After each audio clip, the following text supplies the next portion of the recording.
Yo, it's your boy Ryan, Northwest Sports Fanatics, back at you with a new video. I am back from Seattle, Washington. I am back from the Seattle vacay to say it was epic for a celebration of birthdays for my boy Jay Graves, which birthday is actually today, the day that we got back. Freaking amazing, man. So we got some storytelling to go over. Our hotel, the drunkenness, me getting a foul ball from Julio Rodriguez. I mean, Jesus, it was fucking an amazing trip. So hop in the room and join your boy. Normally, I would start the stream about, I would normally start the stream about an hour ago, but I'm fucking almost jet lagged. I'm train lagged. Like I said, we had to wake up super early today, around 7. I woke up at like 5 a.m. Obviously, you're doing the partying thing, the Jaeger bombs, you're doing the drinking, and I'll go over story time here in just a second. But I'm a little tired. I was going to wait until tomorrow, but when you're a grinder, all right, when you're a grinder, you push. All right, you push, you grind, and you got to make things happen. You're going to be hanging out with some of the goats today. It's fucking storytelling time. I got some stuff to tell you guys. You guys are going to have a blast tonight. So again, make sure you guys subscribe to the channel. Smash the like button either now or on your way out. Donate to your boy if you can. Cash App, $ ORION or the YouTube Super Chat. And one thing I found out from Marcos Pineda and a few of my followers, if you know your YouTube password, it sounds like a lot of people aren't getting notifications for not only my channel, but for a lot of channels. So Marcos, he's a big 12th man, Seattle Seahawk guy, one of my best friends. He actually deleted, I think, the YouTube app and like reinstalled it, then did the notifications over again. And he says now it works. So I don't know if YouTube did some kind of update with all of the people and didn't tell anybody, but it sounds like if you know your password, if you're not just automatically signed in, which a lot of us are, and some of our accounts for like YouTube and whatnot, right? So if you end up like deleting it and then reinstalling it and then setting the notifications with the bell, then you should be able to get notifications for like me, Grossi, or any of the awesome YouTubers that you follow. But if you don't know your password, you may not want to do that. So, you might not be able to get into the account, but just something that he wanted me to pass along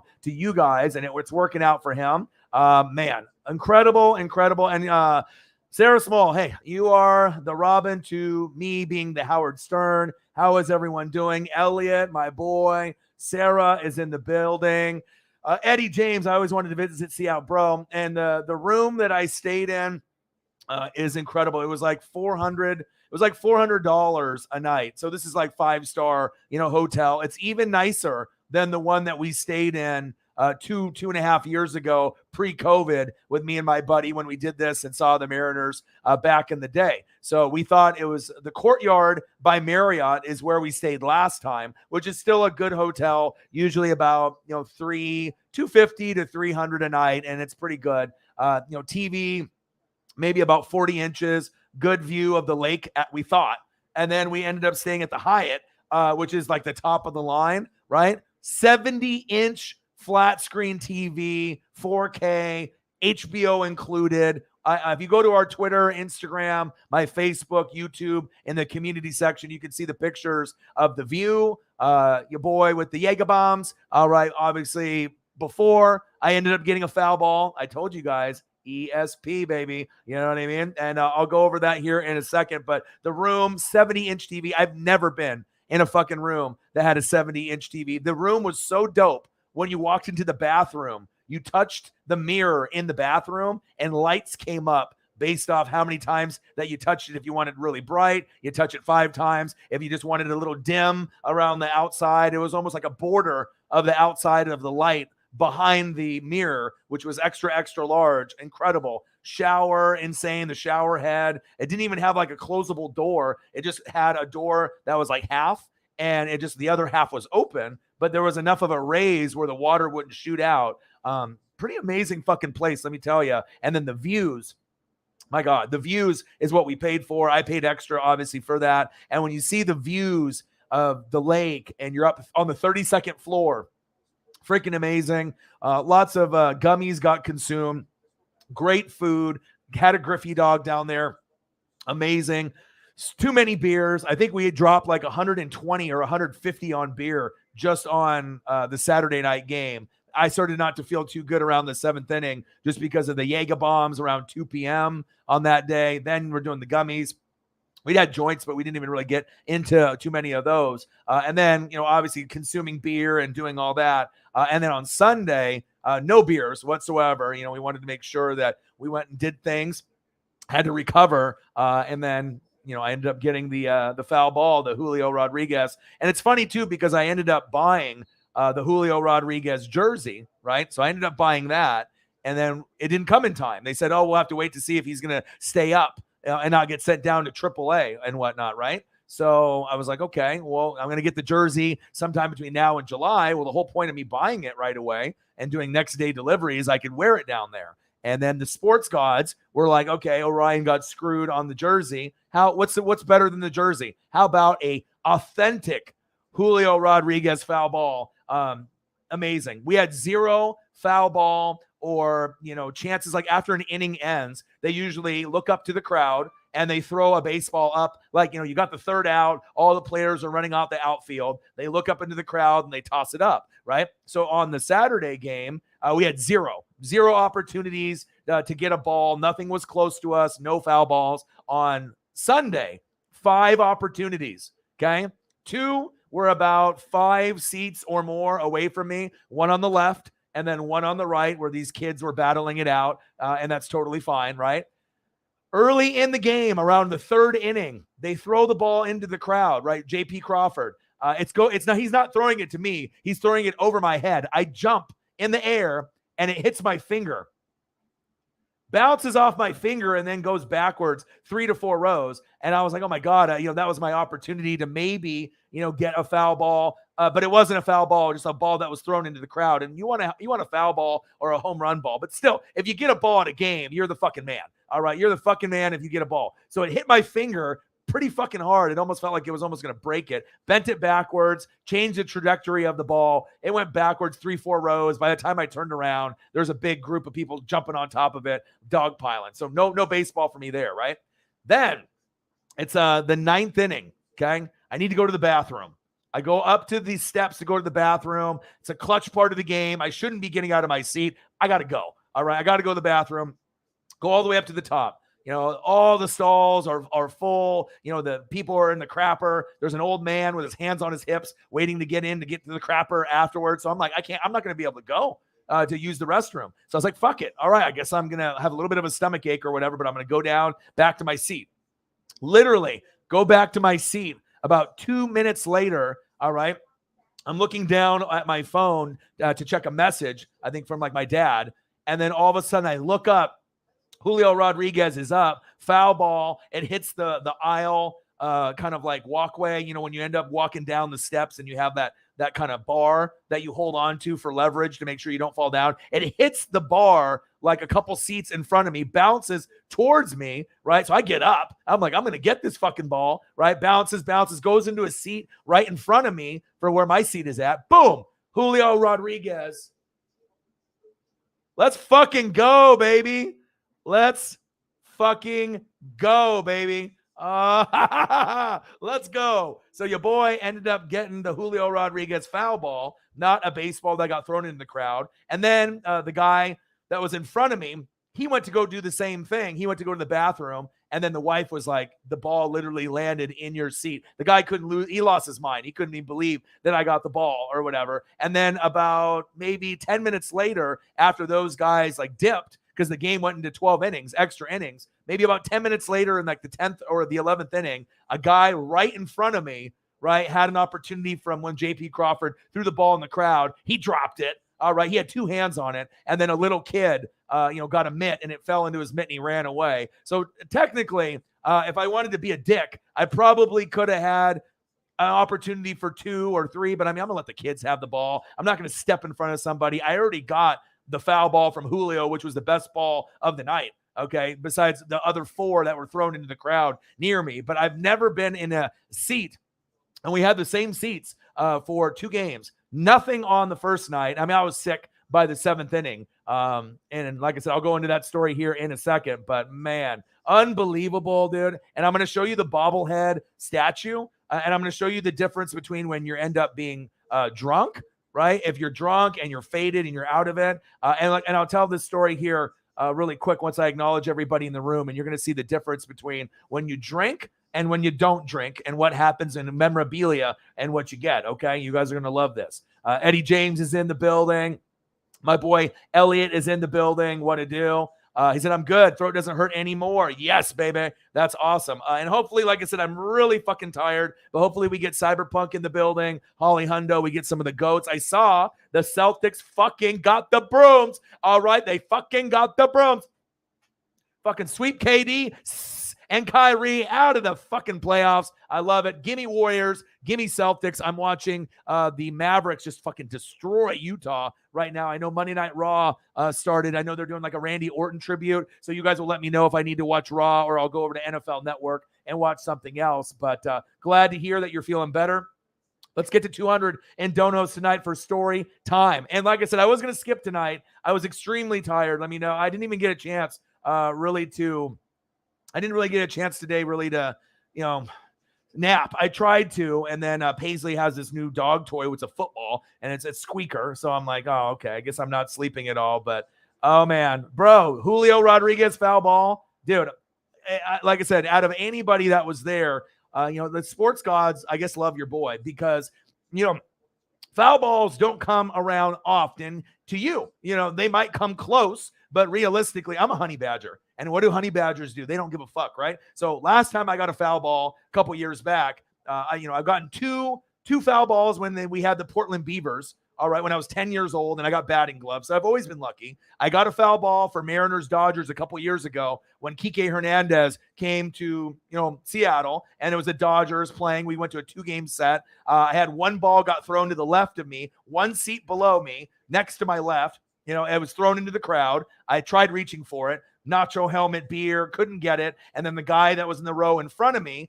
has eye level underneath the seats because they kind of go down at an angle. He got the ball, started taking pictures. I told my dad, fuck, that was the closest I'm probably going to get to a ball. No, it wasn't. Next day, first inning, the guy comes up, the usher. He says, it's foul ball zone territory. Keep your head on a swivel, he said. Boom. 5 minutes later, Orion ends up, going for a ball. A ZZ Top beard guy has a mitt. Hits him in the mitt here, drops it, hits him in the mitt here, drops it, goes to the ground. Boom, I scoop it up with my left hand. He body checks me from behind for me to drop the ball. I don't drop the ball. My knees are bloody from the first inning to the 9th inning. They're not stopping bleeding because he got me right on the concrete. I had a Griffey jersey on, and then I had shorts on like I always wear, right? Knees bleeding, but guess what, fucker? I got the ball, right? Now let's continue to years later. So on obviously Saturday, we go to the game. I'm doing Jaeger bombs. We're doing the gummies. We had like $150 worth of beer. I mean, by the time the 7th inning hit, I was sick. I was not feeling good. My head, I was like too many gummies, too much beer, too much Jaeger, even though I ate, but I wasn't really getting too much of the spins, but you just get to the point where you're like, fuck, I don't feel good. And then the game at that point is 7-7. We get off to a rally. Like in the 7th or 8th inning, boom, like 6 runs in an inning. And then finally we close it out. So I'm like, fuck, I was telling Justin, my boy, I was like, bro, we got to go. I know the game is exciting and all, but I didn't know if I was going to throw up or not. And luckily I didn't that night. So I was like, I finally stick it out. But the 7th, 8th, and 9th inning for me were kind of a blur. I had my head down. I'm like, oh, fuck. I'm like not feeling too good. I'm looking up, trying to pay attention, but I'm not enjoying myself because everything just kicked in. All right. And I was like, fuck. And we have the Edgar Martinez. It's like the statue replica. And I'm going to show you when you end up getting drunk too much or you don't feel good. All right. You know how I'm a memorabilia guy and I like everything Gem Mint 10. I like everything mint or close to mint. This is what happens when you get too faded and you go to Seattle. Are you ready?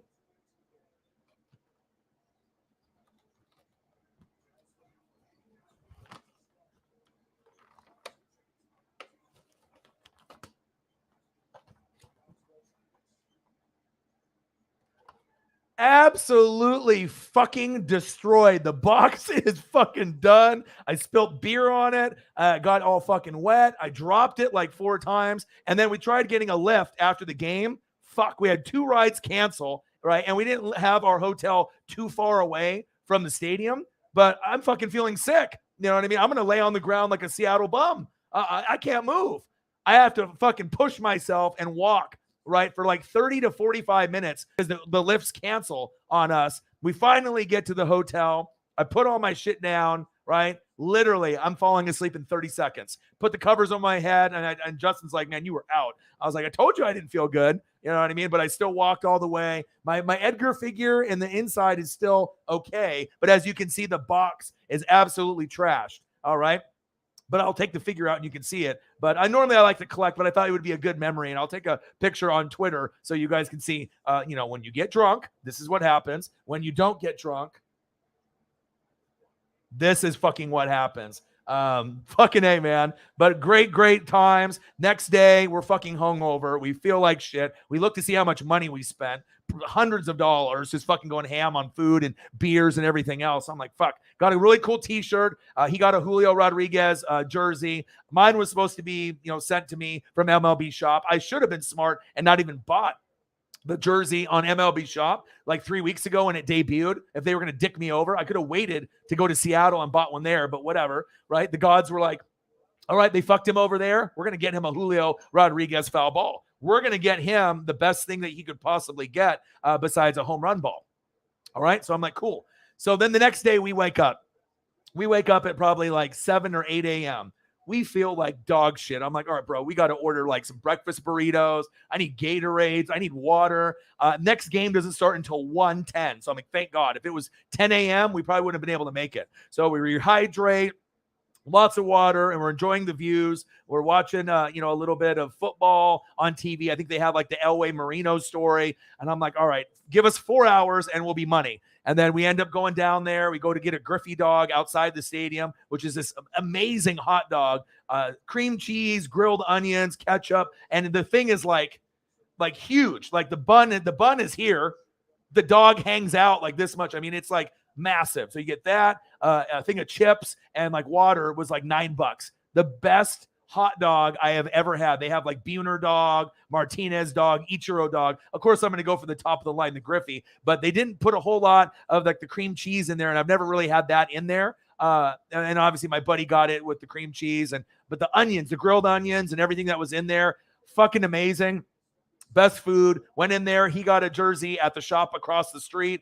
Super stoked for that. It's a nice sewn one. I was like, bro, get it. I was like, dude, we're here. You get it. I already ordered one and I tried to get it. I was like, get the Julio now. Either that or the Kellenic. Let's fucking get it. Let's get it done. It's a Julio day. Let's get it going, right? So he gets a jersey. I got this really cool t-shirt. I'm going to cut the sleeves off tonight and I'll end up wearing it tomorrow, but it's just a cool Nike Mariner shirt that was in their shop. So I'm like, okay, boom, I'll wear that one. I'll cut the sleeves off. And I don't like cutting the sleeves off shirts, usually brand new, but you guys know me. I'm a short and a cutoff shirt kind of guy. I'm like McAfee. I'm like Pat McAfee. I don't like wearing fucking pants.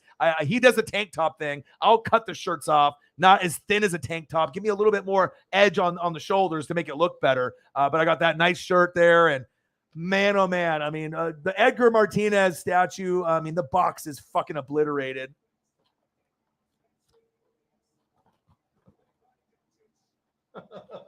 But you know what? It was all worth it. And for that 7th, 8th, and 9th inning that I missed because I was so fucked up, just the Jaeger, we started doing Jaeger bombs at 2.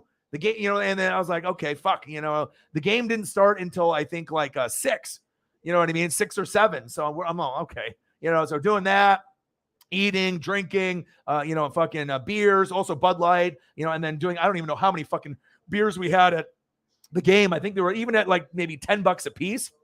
I mean, we spent like 150 to 200. So it shows you, we were going after it. You know what I mean? 7th inning hits.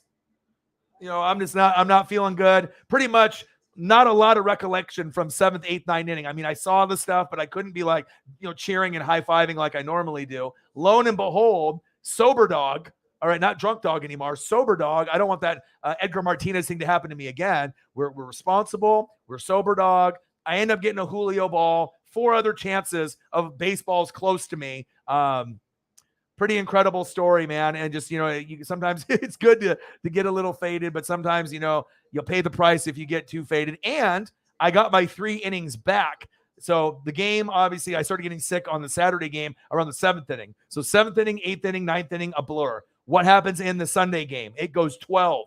9 innings in a regular game, and I get 3 innings to make up for the 3 innings that I missed the night before. Coincidence? I think not. Julio jersey that's ordered, and I tell you guys I'm going to get a baseball this weekend, right? And then what happens?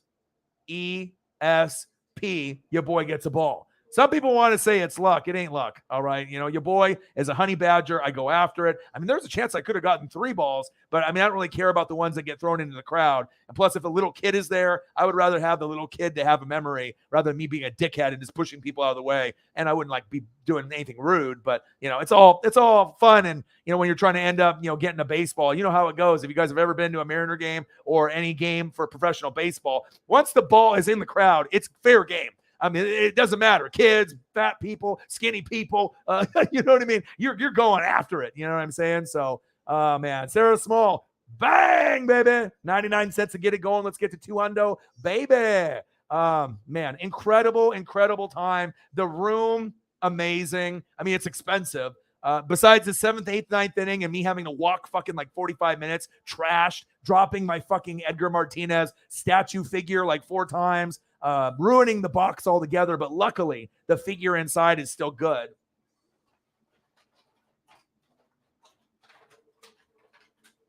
Let's pull this bad boy out. If it'll let me.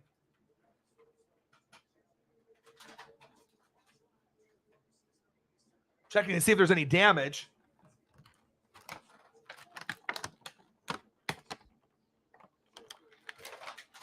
So it's a replica of the statue that they have outside of Seattle. They have a Griffey and they have an Edgar Martinez. I already have the Griffey one. And so now I have.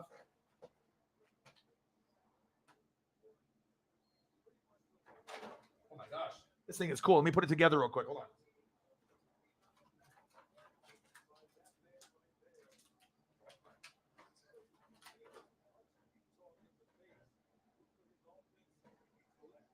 Look at this. So you got the Edgar Martinez.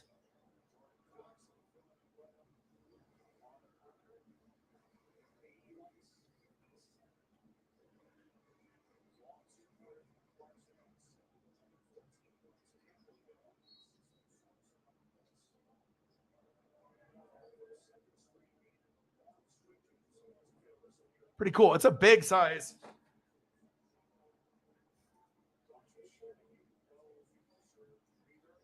It's a big figure. This one's going on my desk. Okay. This one's going on the desk as the memory. I mean, the box is fucking trash, but at least the figure didn't get ruined. But adventures with O-Dog, right? I guess that's what happens. You know what I mean? Man, what a fucking great time, man. I mean, I've had vacations before. I've never stayed in a room that nice ever. You touch the mirror, lights dim and go into a different, like, level of brightness. When you touch the mirror, like, what the fuck am I? Where am I at? Some like alien shit. Like, I was like, what the fuck is going on here? The view of obviously the lake. Oh my God. If you guys go onto the community page or on my Twitter or on the Instagram, you can see the views. Incredible. 32nd floor. There was airplanes going by, helicopters, ships, boats, jet skis. I mean, it was fucking incredible. Sunny weather both days. Just got a little bit too drunk and faded, and with the gummies and the beers and the Jaeger bombs. All right, get out of my way, boss. I'm doing Jaeger bombs. Okay, and then did that, and then everything was good until the 7th inning, and then that fucking shit hit me like a brick wall.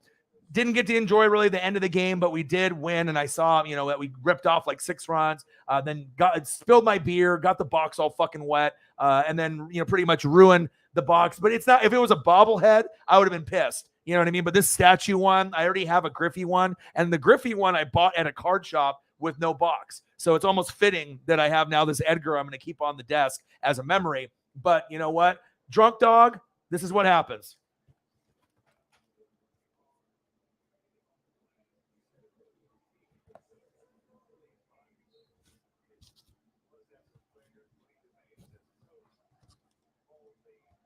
Okay. All right. When you're not drunk, dog.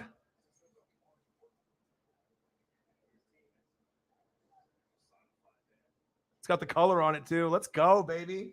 Your boy, I told you, man, I got the ESP. You know what I mean? A lot of people don't believe it, but I mean, even my buddy was like, "Oh my god, dude!" Like, and then I got on TV. So if you go and watch that that Mariner game, like I normally wear my Griffey jerseys or something like that. Wore the Griffey jersey on Saturday. Decided to represent NWSF, and I had my Supreme headband on. It got a little hot, you know what I mean? But then I ended up getting in and a lot of my buddies said they saw me in the 9th inning. And like I said, I didn't know it was going to go extras, but you know, it pays. The moral of the story, if you got to go take a shit or go take a piss, don't. You know what I mean? You got to, and like I said, I went up there, gonna try to go to the bathroom. If I did, I would have never got that ball. Decided that, hey, I'm going to go back down. The guy in front of me decided to go to the bathroom, and lo and behold, it hit the railing, bounced a couple times, landed in the guy's seat in front of me. Boom, got the ball. The wife told the husband, hey, the ball bounced right in your seat. And it was a Julio Rodriguez foul ball, and that's my favorite player. Ordered the jersey. It didn't ship in time. They're supposed to send it to me sometime between now and July. They're like, oh, if he's still on the team and doesn't get sent down to AAA. And as I go to Seattle, there's jerseys everywhere of Julio. I'm like, you motherfuckers. Why couldn't have you sent it to me? This is MLB shop. You guys are a bunch of bitches, right? So I get the ball. So I definitely believe the sports gods were like, okay, we're going to make this trip. You know, my boy Justin, his birthday is today. Happy birthday, Justin. You know, he ended up getting his Julio jersey down there, but I got the Julio ball. And if it wasn't a Julio ball, I might have given it, you know, to my boy for like a gift because I already got one from Kike Hernandez. But I mean, if it was one of those balls that was like thrown into the crowd, I probably would have given it to him. But since it was foul ball, he's like, you got to keep it, bro. And I was like, yeah. And I almost gave the ball to a little kid. So there was this other ball that got thrown into the crowd, and there was a couple seats next to me. It was a dad with 3 boys. And then the 2 boys were on the ground, like 7 years old, scrapping, hands everywhere, right? Trying to get this ball that J.P. Crawford threw up into the crowd.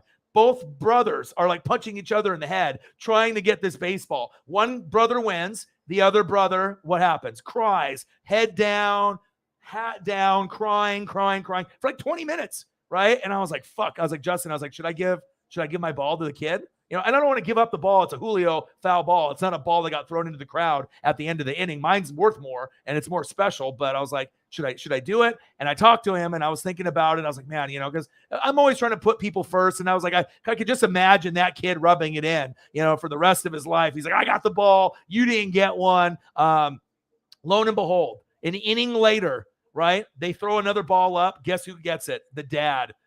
Boom.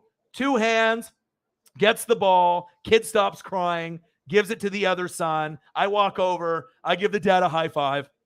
Awesome. The dad ended up being a hero. So sometimes, you know, the way the universe works, you know, obviously you don't want to be that kid that gets left out, but a lot of weird, crazy stuff happens to me wherever I go. But man, getting that Julio foul ball, besides the Edgar box, which is absolutely fucking destroyed. And those 3 innings that I was a little sick, having to walk, you know, back to the hotel because our lift canceled on us twice with like 20,000 people that were there trying to get a lift at the same time. Amazing fucking trip, man. And then the train ride back, the train ride there was 3 hours, which is about 30 minutes early. The train ride back this morning, we woke up at like 5 a.m. getting prepped. The train was at 7:20. We didn't get back until almost like noon. It was like 11 something. And then I had to take another lift after being in a train for like 4 hours and then get back. And I was like, fuck, I need a nap. Couldn't fucking nap. Dog is squeaking with a brand new football toy and all that. But your boy's here. I'm grinding. And yeah, let's get to a good number tonight. And I'll be back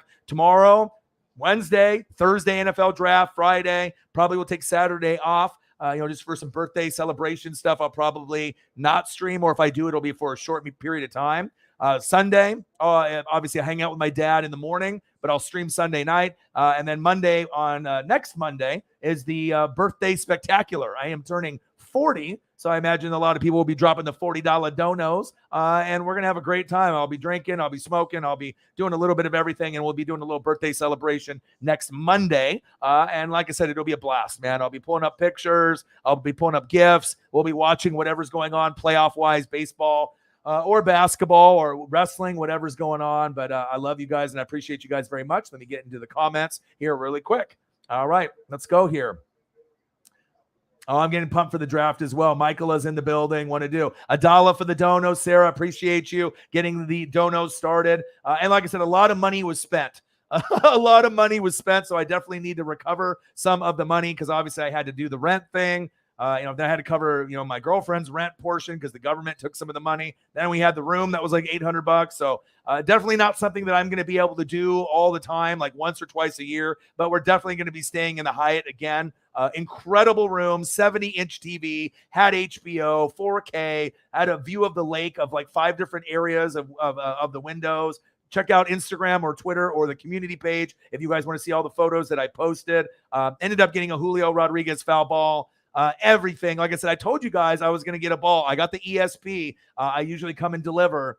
Pretty crazy, man. So that's my second foul ball in a Mariner game within a matter of like a couple years. So I'm only 39 right now. So there's probably going to be many more in my collection. But to get a Julio one after I actually bought the jersey a few weeks ago, they didn't send it to me from MLB Shop. And then to make up for it, the sports gods get me a Julio Rodriguez foul ball. I don't know what to say, but thank you, sports gods. I love you. Your boy's got the ESP. You tell me something, I dream about it. I speak it into existence, and the shit happens. And then all my friends are just like fucking blown away. Carlos in the building, what to do? Jameson Meza in the building, what to do? Say, from everything I was able to see and hear about, sounds like you had a great time. Oh yeah, man. Barefoot Mike, dude. And I had a chance to legitimately, I had 5 that were near me. Saturday, 0. All right, Saturday, Barefoot Mike, 0 opportunities to get ones thrown into the crowd, right? Or get a foul ball. Sunday, not drunk, not fucked up, sober, 5 opportunities, one about 5 seats over, couldn't get it to in time because I don't want to dive over people and like injure them or like be a dickhead and like knock their beers over, right? Then there was the other one with the 2 kids that were scrambling for that, a baseball, and then the dad, ended up getting one later. That was the other one. And then obviously I had one go off my finger.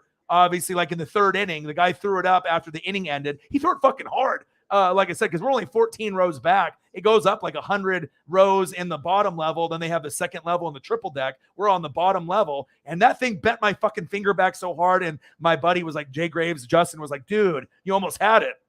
And I normally never not get a ball if I get my hand on it. If I get my hand on it, it's mine. You know what I mean? But he threw it over my head and I jumped.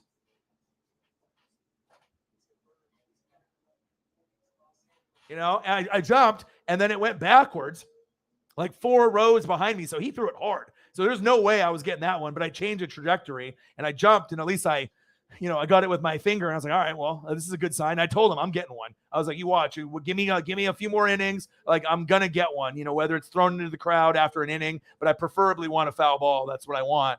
And then obviously got the foul ball in the 9th inning. And then like in the 10th inning, the guy right in front of me and the one seat directly in front of me tried getting it, Butterfingers, of course. And then a kid got it after it dropped out of his hands. So I could have stepped in front of that guy because I had a seat on the aisle. I definitely could have just stepped in front and stole it from him. But I didn't want to be that guy, and I just got the Julio ball. There's no need to be, a dick. You want to have everyone have a fair chance, but there's definitely opportunities. If I really wanted to be that guy, I could have probably gotten 2 at least. But I was like, okay, I'll just, chill. And I figured the guy was going to drop it or whatever. But the Julio one was the best one too because it hit the railing, made a bing dink, and then I looked up, and then all of a sudden it's bouncing. I'm like, I'm getting this shit. Boom, bounce in the seat, grabbed it. Put the hands in the air, high five. I was on TV. Good feeling, man. Fucking good feeling, man. It's awesome, dude. I'm the fucking ball hawk, baby. Cyber. What it do, man? Stories from Seattle. I'm a little tired. I won't lie, but, I'm here. 86-65 Dallas. I wanted to be able to share everything with you guys and just go through everything. But what an amazing fucking couple days. Train ride was good, on the way there. On the way back, it was a little long. Room, 10 out of 10, 20, 30. I mean, I've never been in a room that fancy before. 5-star, 70-inch TV. I mean, have you guys ever been to a hotel or a motel that had a 70-inch, like 4K TV with HBO included? I was like, what the fuck is going on here? They didn't tell me that was in the room. Like, you know what I mean? I booked the room and it said lakeside view. So I thought it would be, like a 40-inch TV or smaller, whatever. I don't know. You know what I mean? But we stayed at the Courtyard by Marriott the last time, and my buddy thought it was the Hyatt. So I just was like, okay, I'll go get the Hyatt. So we got the wrong hotel from the one that we got last year, 2 years ago. This one was way better. So I was like, okay, we're never going to that Courtyard one ever again. We're staying at the Hyatt. And yeah, 32nd floor, beautiful views of the lake. I saw airplanes, I saw helicopters, I saw barges, I saw boats, I saw jet skis. It was fucking wild. They had a little Ferris wheel down at the bottom by like where they do like the fish market. I mean, the views were fucking insane. Room was insane. Beds, pillows. Oh my god! Like when you come home from a trip, and then you know how you have those hotel pillows, and they're so soft, and they just like you sink into them. They had 4 right that were all like high end. And not just like 2 good ones and 2 like firm ones, like 4 that were just like, oh, amazing sheets. I mean, the bed, everything was just fire. Big TV, and then like I said, we just got a little bit too fucking faded on Saturday, but we won the game. And the Mariners are one of the best teams in baseball right now, 10-6, on a big nice streak right now. Lots of hits, few home runs, and then we ended up getting dubs in both games. But to get the Julio ball, man. I mean, this is what it's all about. When you go to a game, you can get a t-shirt, you can get a jersey, but the ultimate prize is to get a foul ball, of your favorite player, or to get like a home run ball. And that usually never, ever happens. But for whatever weird reason, it seems like I always find a way. Oh, they're pushing each other. Looks like there's some kind of fight here with the Mavericks and the Jazz.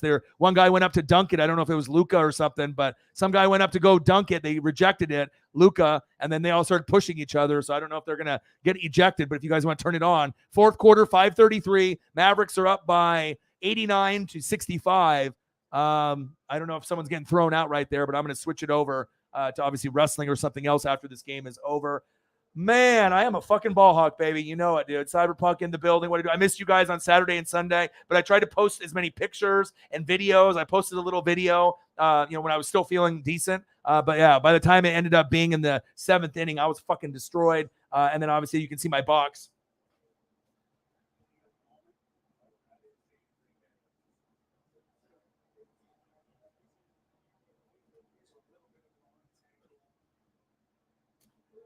Now, as a collector, that's unacceptable. You know what I mean? But, when you're fucking fucked up and you're not feeling good, I dropped it like 4 times. I spilled beer on it. It exploded out of the bottom. But the figure itself is mint. So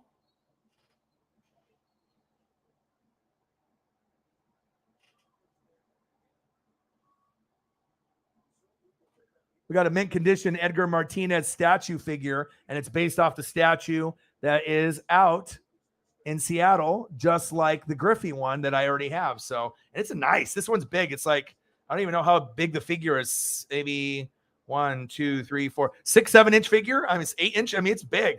It's really heavy. It's fucking awesome. Nice base on it.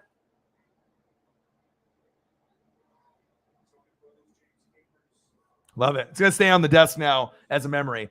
When you get drunk, this is what happens. When you don't get drunk and you're focused, this is what happens. Let's go, baby. Oh, man. All right, let me get caught up in the comments, baby. Easy in the building. What to do? And I told you guys, with that ESP, a lot of times people say shit and it never happens. Yeah, I'm going to get a ball. You know what I mean? But fucking, I say I'm going to get a ball. Fucking get it. I'll fucking get it, baby. Let's go. Cyber's in the building. Sarah, I told you, Celtics, baby. So Luka went up for a dunk. He got rejected, and then he got thrown to the ground. And then they're pushing each other a little bit right here. They're pushing each other after Luka went down. And then he pushes another guy. I don't know who that is right there on Utah, but he pushed like 3 people. Luka, he got ejected right now. It looks like he's going to the locker room. Who was that? Is that Whiteside? Hassan Whiteside. Okay, I thought that was Whiteside. Hassan Whiteside, formerly of the Miami Heat. See you later, bud. And you're getting your ass kicked. You're down by 24. So you're not coming back and winning this game. So, oh, man, easy in the building. What it do? Let's get the brooms, baby. Bye-bye, Brooklyn. And it shows you. You can have great one-on-one players or the best guy with the best handles, right? But the flat earther, I don't want to get the COVID shot. You hurt your team not playing at home games. There's no continuity. Obviously Harden didn't want to be a part of that bullshit. KD, just because you join a super team doesn't mean you're going to get a ring. And there you go. That was a team that was supposed to win the championship the last couple years, and you didn't even win a fucking game this year. So it shows you it's all about team play, not about individual play. And you got to have a good bench. You got to be able to, play together. And I'm happy. I'm happy that Boston won. They're one of the most exciting teams. Jason Tatum is a superstar. If you don't think he's a superstar in the league, watch. I mean, we already know who the top guys are, but Giannis is the best. right? Then you got guys like Embiid, the Joker, Luka, and I got Jason Tatum right there at 5 or 4. I mean, he is just as good as those other 4 MVP candidates. But if Boston wins a championship, everyone's going to know that he is a super motherfucking star. But to get there, you got the Eastern Conference, still got some good teams. Milwaukee will have something to say about it. And then obviously we got to see the Warriors, see if Phoenix can recover with Booker if he's able to come back in time. And obviously the Warriors look like they're the team to beat with their offense. Best defensive team, Boston. Best offensive team, Warriors. But also Boston can score. I hope we get Warriors and Celtics. If I get that, for me, for someone that doesn't really like the NBA anymore, I've been watching a lot of games, so I'm starting to do it. I'm doing, the baseball, the basketball thing. NFL and college football are not on, but we got the draft coming up, which is going to be a draft spectacular. I'll do Thursday and I'll do Friday. Saturday, I probably won't do rounds 4 through 7 because I'll probably go meet up and go have a couple beers with some friends, and then I'm going to meet my dad. I was going to meet my dad on Sunday at 11 a.m. and I was like, I'm going to be fucked up. I'm going to be too fucking hungover. Dad, I'm going to meet you at 2 p.m. So that way, if I get too fucked up, I can recover. Then we're going to go to Black Bear Diner, record later that night here on the channel, and then I'll be here for next Monday for my birthday spectacular. Your boy, babyface O-Dog, is turning the big 4-0. All right. Oh, baby. What to do? I know I need to check the cash apps. I don't think that we have any, but I imagine before the night is over, we'll get there. We got some goats in the room. I'm probably going to stream for a couple hours, but if we end up hitting some good donos and I'm feeling a little bit better, maybe we'll go 4 or 5 hours like I normally do. But sometimes we go about 2.5 hours. I like to do about 4 to 7 hours because I'm a fucking grinder, and I like hanging out with you guys. Jameson Meza. He said, oh no, Ryan. Oh man, it was all worth it. Edgar was amazing. I love Edgar. My favorite players, obviously, all time. Griffey 1, Randy Johnson 2, Ichiro 3, Edgar Martinez 4, and now probably Julio 5, Kellenic, and some of these other guys. But I mean, I loved, Tino Martinez, Jay Buhner. There's all these other guys, but Griffey, Randy Johnson, Ichiro, Edgar Martinez, those are my big 4, and then now Julio at 5. So let's see here. You got family in Seattle and the Puget Sound. It's beautiful up there. It was raining this morning, and it felt like Seattle, felt like Portland, and with a little bit of the rain, but beautiful sunny weather here in Oregon and in Seattle for the last couple days. Odin Sun in the building. What to do? How are you, man? A Pizzle in the building. What to do? See, I drank Sunday. I don't remember shit. Man, I remember shit and remember it's the 7th inning. I'm like, bro, I was like, Justin, I got to go. I was like, I feel like shit. I didn't feel like I was going to, piss myself or throw up on myself or anything, but I was not feeling good. My head hurt, my stomach hurt, my body hurt. Then I have to wait, a couple more innings. It's the 9th inning. Then we try to get a lift, and then the lift fucking canceled twice. I had to walk feeling like shit for 30 to 45 minutes because the lift wasn't there. I mean, it wasn't that far, but I mean, when you're a drunk dog and you're walking and you're going up hills and walking in Seattle, I thought I was going to have to sit down on the street like a bum and lay there for a little bit to recover. I really did. I mean, I already fucking ruined Edgar Martinez.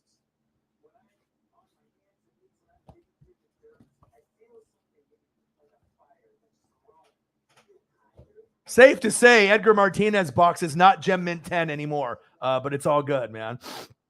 Oh, man. Oh, you got Shameless going on? Nice. You're finally back on it. Good for you, dude. You got to get your shows in while you can. Obviously, we know Shameless is a fantastic show. Your boy's always pulling up the best photos on planet Earth, often imitated, never duplicated, baby. All right? The best fans on planet Earth, you guys, the Fanatic family. Love you guys. Miss you guys very much. NFL draft is coming up on Thursday. Fuck, we're going to have a great time. We are going to have a motherfucking great time, baby. Let's go. All right, I'm scrolling down. Let's see here. Mahomes is courtside for the Mavs. Oh, I didn't see him. Yep, Celtics. I did see that. Dude, it was. Even the Lyft drivers and the Uber drivers were like, where are you staying? And we were like, we were staying there. They're like, whoa, dude. Are you a celebrity or something? I was like, I do YouTube or whatever. But they're like, yeah, that's like the baller hotel down there. And I was like, well, I didn't realize it was going to have a 70-inch TV in there. But to have a comfortable fucking bed, pillows, and a view as you just look to your left and you can see the lake and you're on the 32nd floor. Unbelievable. Unfucking believable, man. It was awesome. It was baller. It was, man. Check it out on Instagram, Twitter, or the community page here on here if you guys want to see some more pictures of that time. No team like Milwaukee. Milwaukee Bucks. We're talking a little bit about the NBA. All right, Odins. Anthony Ramirez, baby. I did hear that. Raiders. No way and no how. Absolutely no. I don't give a shit what the Packers are going to offer. You absolutely do not get rid of a top 3 tight end in the league. I don't give a fuck what it is. You're not giving that up. You're not going to make the Packers better to try to beat me or the Rams, all right, this upcoming year. We already know the Packers are going to get some wide receivers. The Niners, even with Debo or not Debo, should be pretty good. All right, Vikings and Saints will be sleepers. We'll see what the Cardinals do. They'll probably be good in September and October and shit the bed in November and December, right? But Rams, Bucks, Packers, Niners, sleeper teams, Saints, Vikings. On the AFC side, Bills, Broncos, Chiefs, Bengals. All right, and then you're going to have the Chargers, Raiders, Colts, Titans, maybe Ravens, and a few other teams. We'll have to see. But absolutely, now I got to pull up the photo. We are not getting rid of this guy. There's no way. You can have interest in all you want, just like all the people that got interest in, Debo Samuel. But absolutely, fuck no, dude. You know what I mean? Let me see if I can find a dope one. Ooh, this one's tight. Let's see if I can put this one up. Love Darren Waller. And I love his story, going through addiction and, depression and anxiety. I've gone through a lot of fucking shit in my life too. And it's good to be able to change positions from wide receiver to tight end. And he was able to overcome. Travis Kelce might be the best tight end in the league, right? He might be the best tight end in the league. Okay. George Kittle might be the number 2 tight end in the league, but who's number 3 or number 2? I mean, you could definitely say, maybe Darren Waller is that guy. Mark Andrews is in the conversation as well. So I probably would end up going Kittle 1, right? Mark Andrews probably 2, Darren Waller 3, and then Kittle 4, and then Kyle Pitts 5. Unless Kittle can stay healthy, then he's number 2. But Waller and obviously Mark Andrews are almost tied for 2 or 3. I mean, they're fucking phenomenal. I would love to have those guys, but I did hear that. Let's not do this. If you want to make the playoffs, you cannot get rid. You're not going to get anybody better than this. You're not going to get another top 5 tight end ever. So you got to hang on to him, man. I don't give a shit what happens. All right. Easy, baby. Easy in the building. Jose Cruz was all right for the Mariners. And there's a lot of guys, you know what I mean? Obviously, Harold Reynolds, you know what I mean? You want to go through the Jay Buhner, the Tino Martinez, they had Chris Bosio, the Sasaki. They've had a lot of guys over the years, but those are my main guys. Griffey, Randy Johnson, Ichiro, Edgar Martinez, and now Julio Rodriguez. And I got the ball too, so feels pretty good to have that happen. Oh, who's this? Oh, shit. Who's that? Yo, boy. Supreme Headband. Representing the NWSF. Bang, bang, bang. Let's go, baby. That's what happens. When you get a ball, it's money. Especially when it's Julio Rodriguez, baby. Yes, sir. Yes, sir, baby. Let's go. Let's fucking go, baby. Mock draft. You did. You got an A in that mock draft. That shit was awesome. That shit is awesome, baby. Let's go. The Cardinals. Yeah, Cardinals are good, man. They look like they're good. My dad's a Dodger fan. He's been a Dodger fan since the 50s. Obviously, if you're looking at the standings, Mets look very good with Scherzer added. Dodgers look very good. Mariners look like they might be able to make a wild card. And if they're really lucky, maybe even win the division this year. Pitching and hitting look the best that I've ever seen in the last 10 to 15 years. We got a lot of teams that are kind of, floating around. All right. But the Mariners, we're not going to win a World Series. If there is a playoff game in Seattle, you bet your ass I'm going to go up there. But yeah, there's going to be teams. I'm not sure if the Cardinals, though, are good enough to win this year. It really looks like the Mets, if they can keep their pitching, they look like they could be one of those teams. But I got to feel that the Dodgers, Freddie Freeman, everything that they got going on there, Bellinger with the belly bombs, the pitching. I would be kind of shocked if the Dodgers don't win it or at least get to the championship for the pennant, but you never know. Anything can happen in baseball. It's way too early. There's a lot of things that could happen, injuries, trades. So we'll have to see, but it's just nice to see that the Dodgers, my dad's team, and the Mariners, who usually are straight bootios, trash, are a pretty good team. So that's pretty exciting, man. Draft week. Yeah, I know. There's a lot of rumors, and we don't really know what's true or not. But shout out to Jason Tatum dropping 29 to get the sweep there. Let's throw up a photo of him. I think I got one already. Let's see if we got one in here. Let's see if I can find one maybe from tonight. Let's see here. One sec.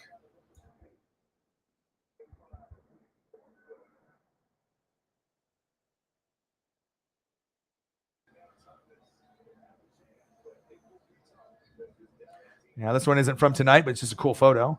Let's throw this one up. 202-202. Let's throw this one up here, baby. How was everybody else's weekend, man? Did you guys have a great weekend? Maybe not as great as me, but you know what I mean? It was a good one, though. I mean, I imagine a lot of y'all were relaxing, taking it easy. I spent a lot of money. The room and everything that I had to come up with money-wise, it was a lot of money, but you know what? It was worth it. It was worth it, baby.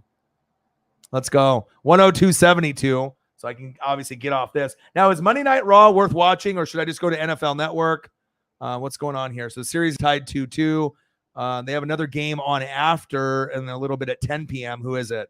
Celtics Nets. Nice. So I'm going to watch that. I did not get a chance to watch this at all, and it's going to be on in an hour. So I am going to watch the replay. Awesome. I guess I'll click over to Monday Night Raw, and then I'll see what's going on. And then if it's garbage, we'll go over to what are they doing? Arm wrestling? Oh, God. So as soon as I turn it over to Monday Night Raw, they're doing arm wrestling competition. My God. Luis Fernando. What to do, my guy? How are you, baby? That's my dude. Luis is straight money. Your boy is doing the beers. Your boy is grinding. Luis, what to do, my dog? What to do? Your boy made it, dude. Full-time YouTube. Grinding it out now. $200 to $1,300 every night. Go to Seattle. Go get a foul ball. Stay in a 5-star room. Julio Rodriguez, get drunk the night before.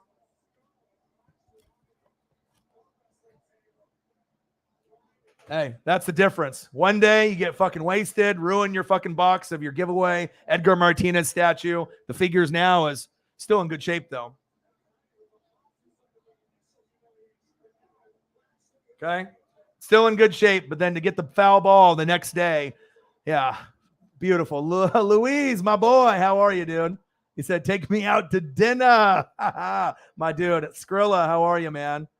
Oh, the weekend was great, bro. Living the American dream. That's what it's about. And you can do it too, man. We've had a lot of conversations. Back in the day, me and Luis used to work together. Grinder, smart kid. Obviously someone that loves shoes, sneakerhead guy. And, he's a grinder. You'll find your lane. You'll do it, man. And, yeah, dude, the room was like $800 for 2 nights, 70-inch TV, fucking views of the lake. Amazing time, man. Tickets and the train was about $200 a piece. And then we spent like almost $120, $150 on beer. I started doing Jaeger bombs on Saturday at 2. The game was at like 6 or 7. Fucking trashed and wasted by the 7th inning. Fucking spilled beer on my Edgar Martinez giveaway statue figure. Then I fucking dropped it like 5 times. Then we had our lift cancel on us at night, like at 10, 11 p.m. Had to walk for 30 to 45 minutes. Is wasted. Got to the room, fucking put the covers over my head. I passed out in 30 seconds. That's what Justin said. So Jay Graves went up there with me, and then we sobered up the next day, and then I ended up getting the Julio Rodriguez foul ball, baby. This is my second foul ball within a couple years. I got a Dodger one, Kike Hernandez. And the funny story is I ended up, ordering a jersey, and they didn't send it to me of Julio Rodriguez. They said you have to wait to see. If I just would have waited and bought one in Seattle like Justin did, I would have been fine. But, man, living the dream, baby.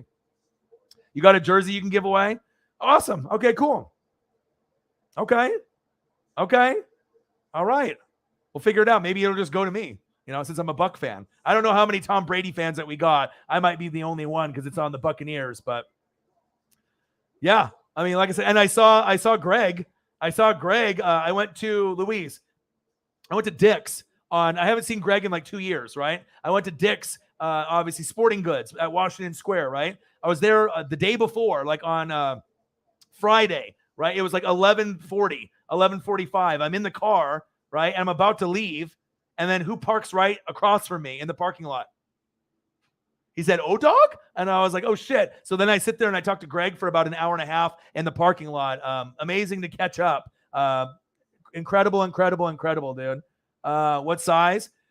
Well, I mean, for me, I'm fat now. So I usually try to wear an extra large, but usually now I do double X. I do 2XL. So I know sometimes they do the numbers like 48 is an XL, 52 is a double XL. But yeah, usually I do 2X on there. But yeah, I don't know. A lot of people in this room, they're fans of like the Chiefs and Saints and Eagles. I think I might be the only one that really is a Tom Brady guy. I don't have a Tom Brady jersey either. But yeah, you know what I mean? Because obviously if we give it away and someone just wipes their ass with it and throws it away, it's one thing because we don't want that to happen. But I might be the only one that obviously likes the Bucks in that kind of that way. But yeah, old ass Greg, man, it was great to see him. Went up there with Jay Graves. Jay Graves' birthday is actually today. So we went up there. The room was 5-star, dude, 70-inch TV, flat screen, HBO included, 4K, 32nd floor, view of the lake. If you want to go to my Twitter, Instagram, or the community page here on the YouTube channel, you can see all the pictures I posted.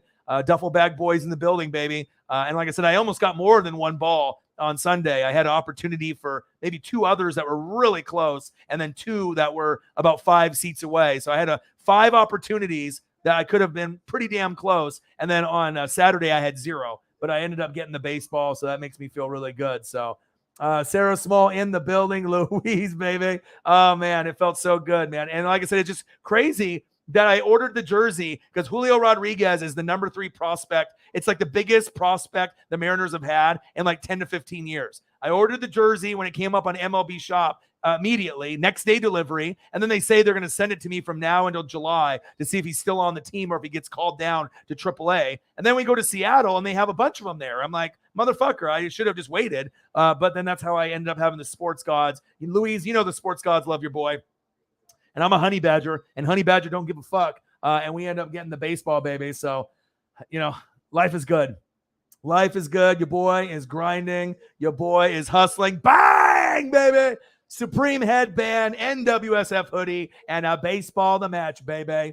Oh, Tatum, you were the man tonight. Waller, don't get traded, baby. All right, I need Gronk.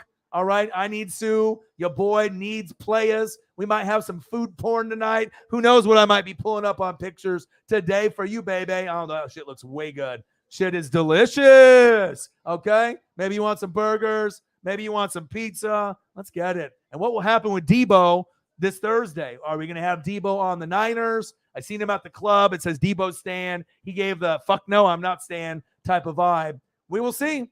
NFL draft on Thursday, baby. That's straight money. All right. Beers, gummies, the whole 9 yards. Tommy wants wingy. The goats are in the building. I got to check Cash App to see what we got. Stunners for all my haters. All right. Oh, yeah. Macho Man, baby. Who are the best fans on planet Earth? You guys. Who do I love? You guys. You guys are the best, man. You know, finally to be able to make it. And then obviously here's a throwback. Me, Dad, Orion with hair, Ken Griffey Jr. The autograph that I have to this day. You know, your boy's just lucky. Okay? Your boy's just lucky. Then you get to see my pops. This was a few years back in Seattle. Santa Claus, you know who it is. That's my boy. All right. And then, hey, Sandy Koufax, my dad, me, O-Dog with hair, priceless. Gangstas, what up, guys? Man, what a great fucking weekend. Okay? It's my boy, McLovin. Let's get it. Oh, baby. Your boy's moving up in the world, baby. Your boy is moving up, Louise. We need to link we need to have a night where we can, yeah, I will, man. I'll grind it out. And like I said, I'll hit you up on like Snapchat or whatever. I'll hit you up and we'll try to link sometime, man. I love you, brother. Have a good night. My brother, Luis Fernando. Let's get it, dude. NWSF in the building, baby. Well, I just got an email. I hope I got a refund because they charged me extra for the room. And I hope they put the money back into my account because the room, let's see. They want me to rate the room. How about you give me some money back first? How about you give me some money back? 2 nights in Seattle. How was your stay? Excellent. Of course it was. 10 out of 10. Everything was good. Facilities clean, comfortable. 10. Finish. submit. Yeah, guess what? Take a survey. How about give me a fucking free stay if I do some shit like that? So, all right, let's take a quick look to see what we got. We got nothing in the Cash App. We're sitting at $1. Been streaming for what, an hour?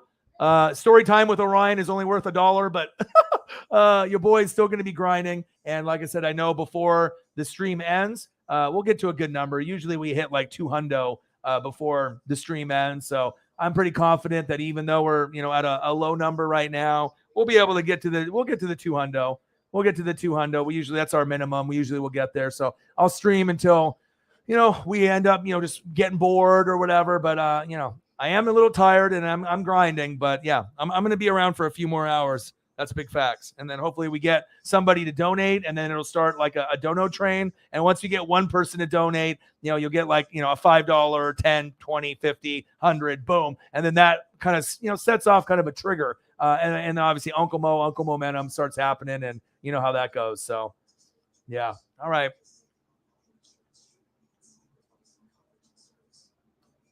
Oh, baby. All right. So what do I need to be watching here?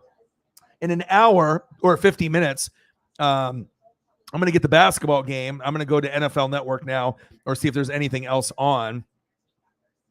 What do we got? College football. I missed the Ducks. Spring game. That was I missed that. So I'm kind of like, oh no. So I'm hoping that I can find a replay of it. I assume I will, but because I know they have it on Pac-12 Network, and I read what happened. Bo Nix looked really good for us, so looks like he's going to be our starter. But USFL football, Monday Night Raw, MLB baseball still on, path to the draft. I mean, I might as well watch Raw. I guess I'm watching Raw, and I'll watch Raw. They got R-Truth on here, so I guess I'm going to watch Raw for a little bit, and we'll hang out and we'll grind it out. So I know. And like I said, I know it's usually I start the stream around, 7, around 7 p.m. Today I had to start it around 8. I tried to nap and I tried to sleep, but I mean, if I'm already drinking a Monster to try to wake up. Your boy's here.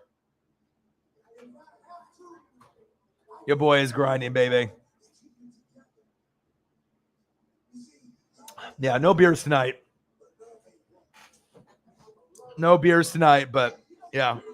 I'll get back to that. Once I end up getting some sleep and I feel much, much better, I'll get back into the groove of things and stuff. So Asuka's, no way, really? Tonight? Was she already on? Or is she coming on a little bit later? Draft is on at 5 on Thursday, yes. So I will be ready to go at that time. Girlfriend usually gets off around work around 4. So I'll be ready. I'll have everything prepped. First round. We'll try to see what we can do. I mean, with predictions, I normally feel I can be pretty spot on, but this year's draft is really a wild card. I have no idea what we're going to end up getting. I mean, there's going to be a lot of just crazy, crazy shit that I feel that's going to happen in this particular draft. And let's see here. We could get Trayvon Walker is starting to seem like that might be the pick over Aiden Hutchinson. I don't know about Thibodeau. Thibodeau could go as high as 1 or all the way down to like 10. There's going to be a lot of names, flip-flopping around, but I mean, it kind of feels that Trayvon Walker might have the edge and they might go for him. And then Hutchinson might go 2 to the Lions. And then, maybe Kayvon or Evan Neal, at 3. And then obviously, depending on if Kayvon doesn't go, maybe him on the Jets at 4 or Kyle Hamilton, Sauce Gardner after that, Kenny Pickett, or maybe someone at 6, the Panthers. We're gonna really see. And remember that rumor that I said that maybe the Saints would be looking at a quarterback, and a lot of people laughed at me. Now there's reports coming out that it might end up being something. So I'm not necessarily an insider. I don't have anybody inside the organizations of any NFL football team, but usually I got the ESP, and if I feel something and I say it, sometimes it happens, but we'll have to wait and see if that all ends up panning out. The Becky Lynch segment. Okay. Did you watch all of it already? So obviously it was from 5 to 8, and there's no football game on right now. So Tozawa, and they got some people wrestling in the ring right now. Looks like some garbage wrestling that I don't even know why I'm watching. But I'm going to watch this for 45 minutes. Then I'll wait for Boston to come on. And when Boston comes on, I will watch that game and then probably end the stream. So I'll probably go for 4 hours tonight to get some time in there. Mustafa Ali is back. Yeah, they punished him, trying not to get him to quit. And obviously he wanted to get released and whatnot. So, but I hope everyone's having a fantastic day. God, my weekend was fucking incredible. Your boy ended up getting Julio Rodriguez foul ball, stayed in an amazing room, ate good food, destroyed my fucking Edgar Martinez box. But overall, things were great. Big 70-inch TV. I mean, I can't even tell you how nice this TV was. This was like one of the nicest TVs I've ever seen. Just like 4K, 70-inch TV, HBO included. Incredible. It's incredible. I watched a little bit of Simpsons, a little bit of Bob's Burgers, watched a little bit of NFL Network. Pretty incredible. I guess 24/7. What is that? R-Truth is the referee and he tried to pin. What is going on here? WWE, what is wrong with you, man? Oh my gosh. You watch bits and pieces? Okay. Yeah, and like I said, any questions that anyone has, any comments that anyone has, feel free to chime in. I'll throw up some pictures up, and we'll go over some of the scores of the game. But yeah, I'll tell you what though, I don't know a lot of news. There wasn't really a whole lot of news that popped off on Saturday and Sunday. But like I said, I kept in touch with everything that was going on. But it was amazing, man. I just, you don't really have too many times like that where it's that good. But man, unbelievable. Unbelievable. And I got the Julio ball too. I mean, does it get any better than that? Birthday weekend for my boy. We eat good. I mean, I got to make up some money, obviously, because I still got to pay back. I obviously paid for a lot of stuff already, but I got to throw my buddy some money for the tickets, and the train. No rush. I can do it whenever, but your boy's going to be hustling and grinding. So obviously I got today, tomorrow, Monday, Tuesday, Wednesday, Thursday, Friday, should be streaming every day. Saturday, I might stream for a short period of time or take the day off. And then Sunday, I'll be back at it. Then Monday is the birthday spectacular. Next Monday, I'm turning the big 4-0, and we're going to have a birthday stream, and it'll be some fun. The Dodgers win. Yeah, I got to check out to see if there's anything else. I don't know if baseball is even on right now. I imagine a lot of games are pretty much over. Sometimes the Mariners are on late, but I don't think they play today. So let's take a quick look. I'm just trying to take a look at the scores of the NBA games and whatnot. Gucci. Yes. Hey, your draft was good. Your mock draft was good. And it shows you, just because you're a female don't mean shit. I mean, you still know football. Like you, Zini Panini, Holly Hundo, Brittany, you guys know a lot more football than the average guy. I'll tell you that. It's like if you love the sport, you just can't be like, I'm a girl, or people try to hate and be haters. Like I know a lot of girls that know football and they're very, very good at the knowledge and following their teams. And that's facts. And your mock draft was good. You got an A. It's not easy to get an A in a mock draft. You know what I mean? So when you're doing those mock drafts, it ain't easy. So let's take a quick look at the NBA scores. Celtics 116. I love it. Nets 112. Brooklyn, suck it. You got fucking swept. KD the snake. Kyrie the flat earther. You're done, baby. Raptors 103. Sixers 88. Philly leads the series 3-2. That's probably a little surprising for them to lose that bad at home. And then the Mavericks with a fucking blowout, 102-77. Let me throw a Luka picture up here real quick. And they got into a little fight there at the end with Whiteside.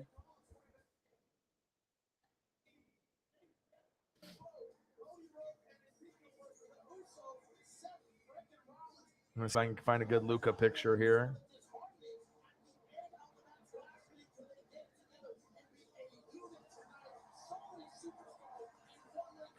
WP519. Let's see if we get a good one here. Hope everyone had a fantastic weekend. Your boy did. Celebrated my birthday, obviously a little early, and my buddy's birthday that was today. Spent a lot of money, 5-star room. Your boy got drunk as a fucker. As a motherfucker, man. 7th inning on that Saturday. Man, that was rough. I thought I was going to die, man. It was not good. Especially when it's a 7th inning and the game is like 7-7, and I want to go back to the hotel room. I'm feeling that shitty that I think I'm going to throw up or I'm not feeling good, that I wanted to leave.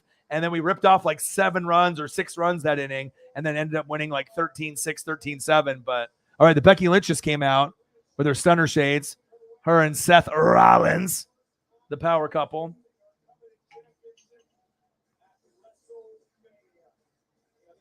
Woo! Luka Doncic. I see you.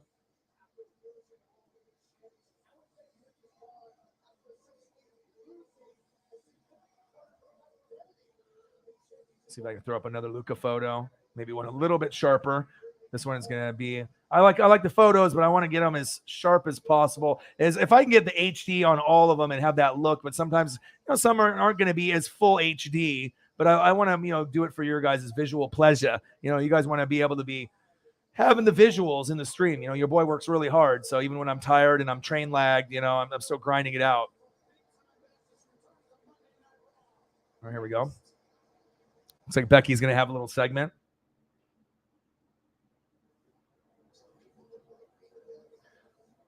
There we go. 102.77 with the dub. Let's take a look at the box score. Of course, Luka fucking tore that shit up, I imagine. What did he have? 33 points, 11 for 22, 3 for 10 for threes, 13 boards, 5 assists. I see you. And obviously, we know the best players in the NBA are Giannis, all right, Embiid, Joker, all right, Nikola Jokic, okay, Luka, and then I think Tatum is 5. I think that those are your guys right there, baby. Amazing. I like it. I love it. And then we got to see what's on tomorrow on the slate for me. Hawks and Heat. Miami's up 3-1. That should be over, and they'll get them in that 4th win at home. T-Wolves and Grizzlies tied at 2. We don't know what's going to happen there. And then we got the Pelicans and Suns tied up at 2. That was wild last night. Obviously, when I was in the room, we were watching that when we got back, and that was the last game, and the Pelicans won 118-103 before I went to bed. And there was 4 games on. Bucks yesterday, 119-95 over the Bulls. Nuggets beat the Warriors. That was surprising, 126-121. Heat 110, Hawks 86. And then the Pelicans beating the Suns. Anything is possible in these fucking playoffs. That's crazy. And then let me take a quick look at some MLB that we got going on. Oh, who's this? It's your boy, Julio Rodriguez, foul ball. Your boy has ESP. Your boy says he's going to get a ball. Your boy gets a ball. And you know what that is? Straight money. Let's go. Best weekend I've had. One of the best vacations I've had ever, baby. That was awesome. Awesome. Let me see here. So Becky segment I'm watching now. Mustafa Ali is back. Awesome. Oscar's back. Awesome. Love Oscar. Love Mustafa Ali is so athletic. Like, you got to think Mustafa Ali and Ricochet. What are you doing? Come to AEW. Like, some of these wrestlers are so unappreciated. They would be superstars over in AEW. I would love for Ricochet, Oscar, Mustafa Ali. There's a lot of these guys. Just come on over to AEW. They're going to love you over there, and they're not going to bury you and put you in mid-card or low-card matches. So we'll have to wait and see. Let's see here. The Dodgers won. I'm going to get into that. John Jansen in the building. What a deal. Cardinals lost. He said, boo. Sky Moore is underrated. Yes, I saw that you had him picked. And then, John, I went to the Mariner game, got super wasted on one day, dropped my Edgar Martinez statue figure giveaway. And I'm a collector, as anyone knows on this channel. I have Gem Mint 10, Mint 9. All my stuff is mint. I don't fuck up boxes of giveaways.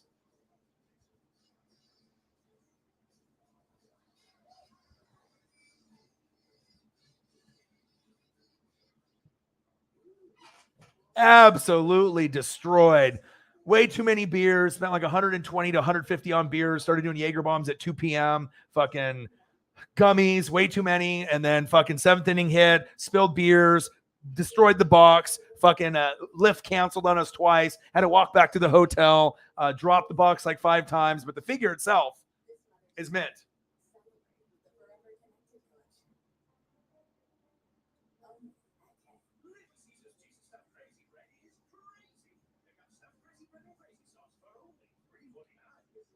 So at least the figure itself, but the box, I'm a collector, but I do have the Griffey statue, and I bought it at a card shop years ago, and it didn't come with the box. So, it is what it is, but obviously I don't like ruining, memorabilia stuff. Now, if it was a bobblehead, I'd be pissed. And I think maybe Justin would have traded with me because he doesn't really care about the figures as much as I do since I'm a big collector. But I bought a Julio Rodriguez jersey on MLB Shop 3 weeks ago.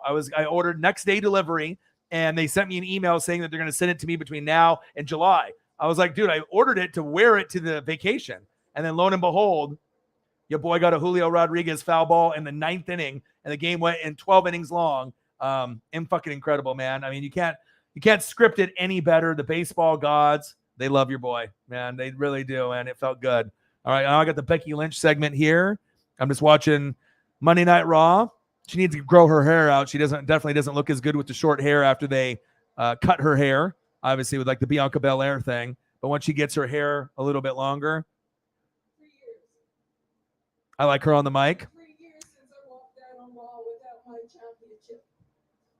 3 years and nobody was able to beat me for that title. And I'll be honest with you, I haven't wanted to show my face on Raw because Seth Rollins. Yeah, Seth Rollins needs a belt. I mean, a lot of these guys, like Kevin Owens, hasn't had a belt in like 5 years. I know Randy's been in the business now for 20. Sounds like he's going to try to go like Cena, or Undertaker, and try to be in the business the longest. I mean, I could definitely see Orton down the road only doing like one match a year, like WrestleMania, kind of like Undertaker. But that's not for a while. I mean, he's still in good shape. He can still go for quite some time. But Orton might end up going just as long as Undertaker, if not longer. And he definitely is one of my favorite 5. Seth Rollins, Kevin Owens, AJ Styles, Randy Orton, and obviously Finn Balor. RK Bro, Matt Riddle, obviously is nice as well. Man. Yeah, they are. Like I said, hopefully we can end up, getting some people to come through. Maybe we get Holly Hundo to come through, maybe Cyber, someone, we'll get it going and we'll get there. Bellamy Blake, because people can't afford it. Well, if you work hard and you make it happen, baby, that's what you got to do. But hey, man, 5-star hotel. I mean, that's not something I normally do all the time, even if I had extra money to blow. But, it was for my birthday and his birthday, kind of a birthday celebration. But, hey, 70-inch TV, amazing. The views, 32nd floor, beers, the views, the ball. Man, it was amazing.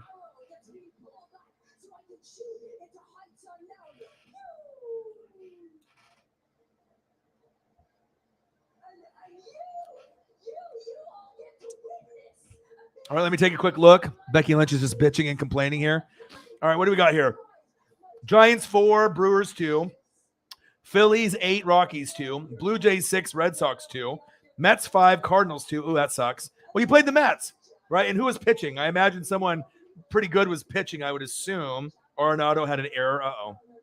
Let me look at the box score. Well, the Mets are 13-5, so May got the win. Diaz. Okay. Scherzer was pitching. Okay, well, can't expect to is Asuka's back? Yes. Asuka and Becky are going to feud. Let's go. Dude, Asuka hasn't been on TV forever. Yes.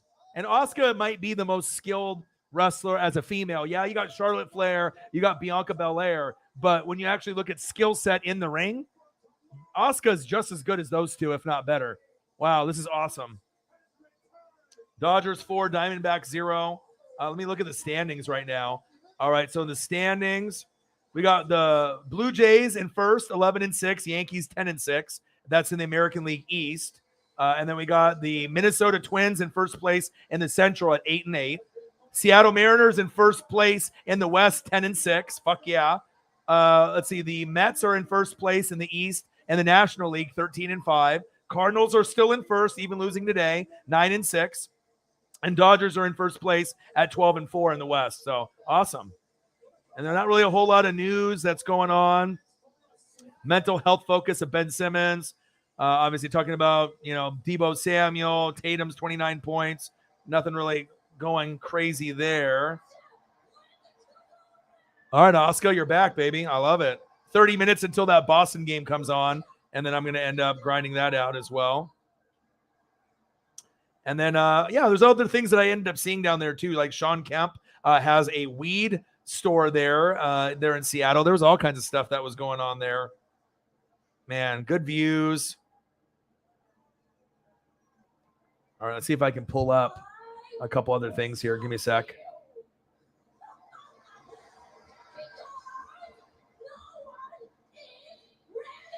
For Asuka. Woo! Nobody's ready for Asuka. All right.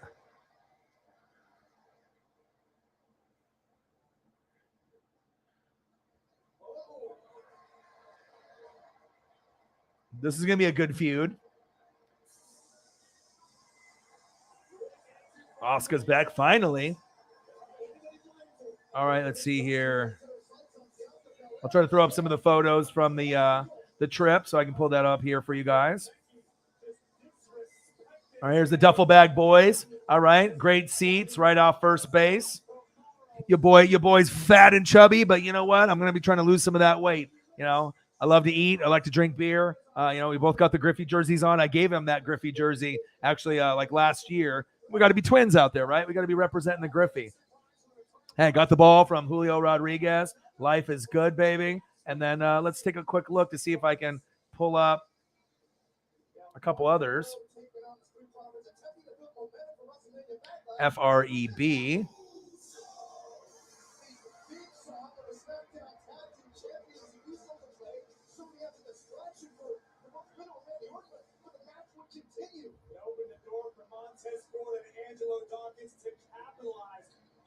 This is 2 p.m. Jaeger bombs, 32nd floor. You can see the lake behind. Your boy's loving life. Living my best life. You know I'm living my best life, dude.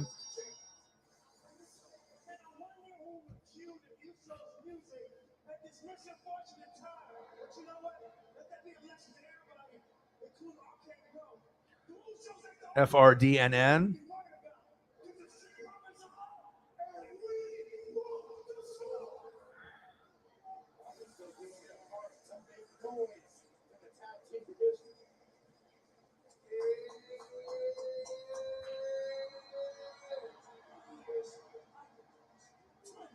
Look at the room, though.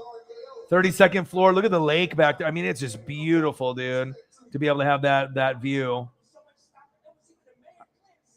All right, see what other ones that I have on here.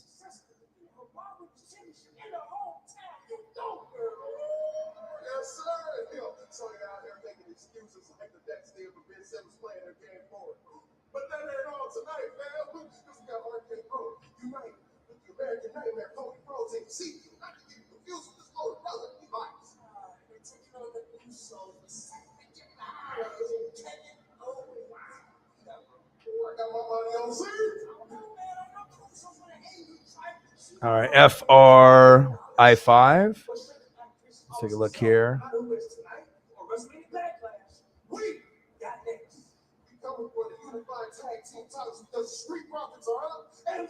Want the smoke.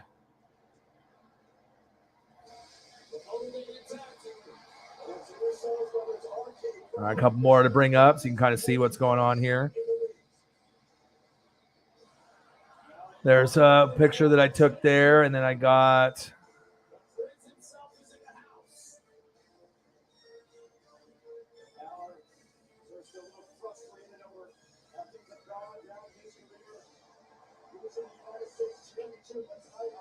FRIZ. We got Finn Balor coming up out here.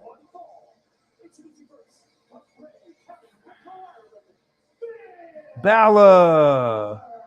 Hell yeah.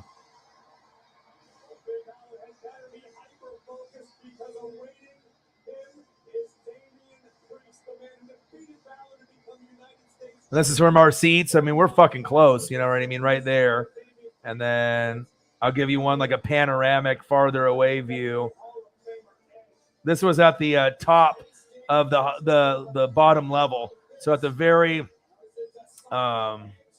FRJN. So this is what it looks like when you're right at the top of the 100 level at the bottom, like right by the concessions, like the last step. So even that seat is still a good seat at the game. But when you're close, I mean, it's insane. FRIZ. Let's see if I can pull this one up.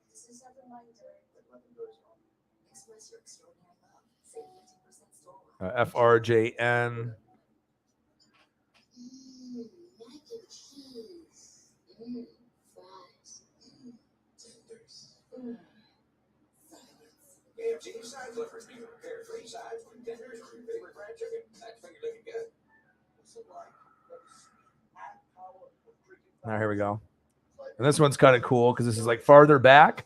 But even when you go farther back, look how good the seats are. I mean, you're like, at this point, you're probably 40 rows up, 30 to 40, and it's still good.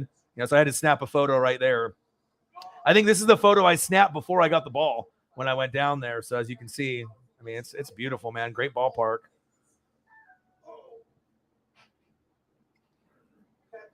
Great seats.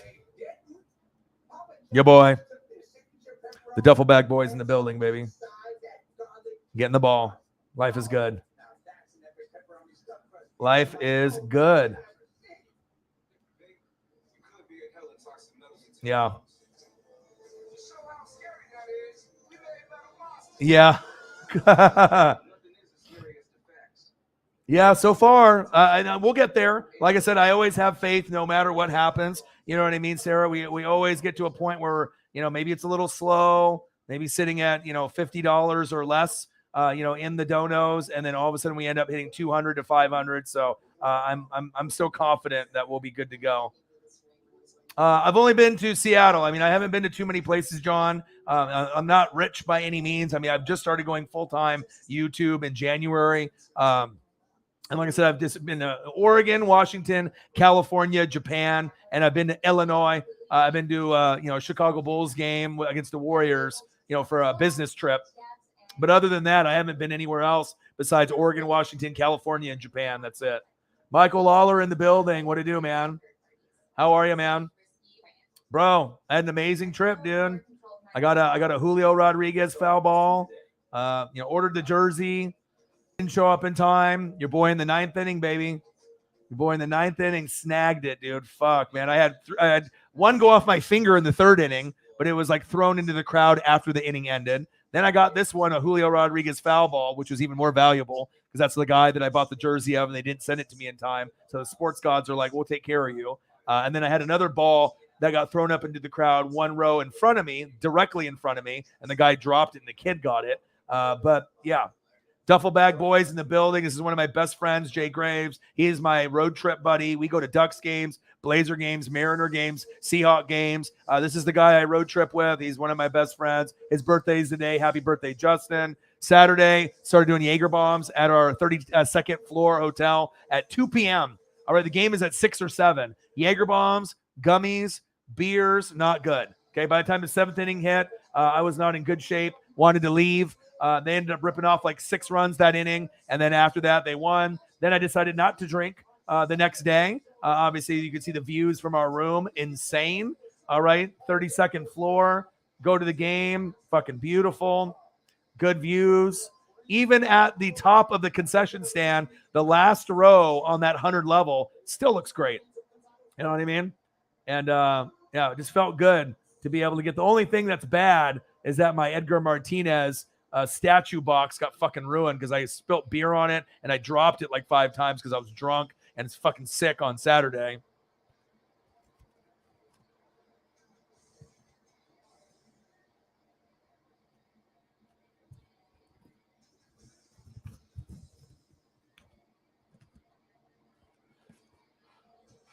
But the statue didn't get broken. This is what they have outside the stadium, an Edgar and a Griffey. And ended up getting this, and it's a nice quality figure. I already have the Griffey. I bought it at a card shop, you know, years ago without the box. Now I have this one, but, you know, sports gods love you, boy. And, you know, I ruined the box on Saturday of that. But I ended up getting the Julio Rodriguez foul ball in the 9th inning. That went 12 innings, went 3 innings extra. Well, they got Edge and Damian Priest. What are they doing? Kind of like the Brood thing again. I like this combo. I like Edge and I like Damian Priest together.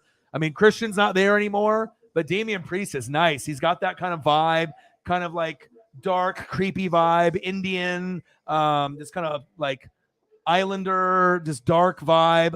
I like it, man. I like Damian Priest a lot. There's no one else that looks like Damian Priest in wrestling. It's a very unique look, a very unique guy on the mic. His wrestling skill set is unique. I like it, man. I like it. But yeah, your boy's doing good, man. Great to hear that you're feeling better, brother. Oh yeah. Oh yeah. I'm doing good.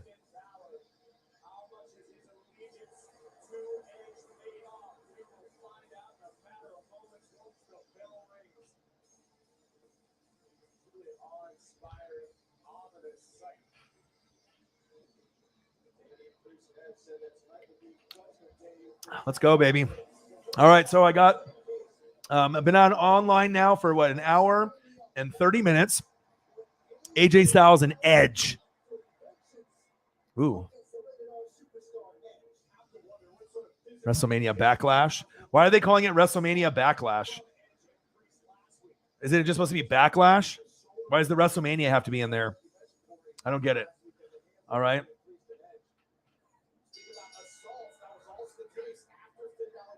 Like shit, bro, dude, in the 7th inning after grinding it out like that, bro, 7th inning, could barely remember it, 8th inning, 9th inning, then we fucking had to order a lift. They canceled on us twice, and we had to walk for like 30 to 45 minutes after the game when I'm like trash and feel like shit.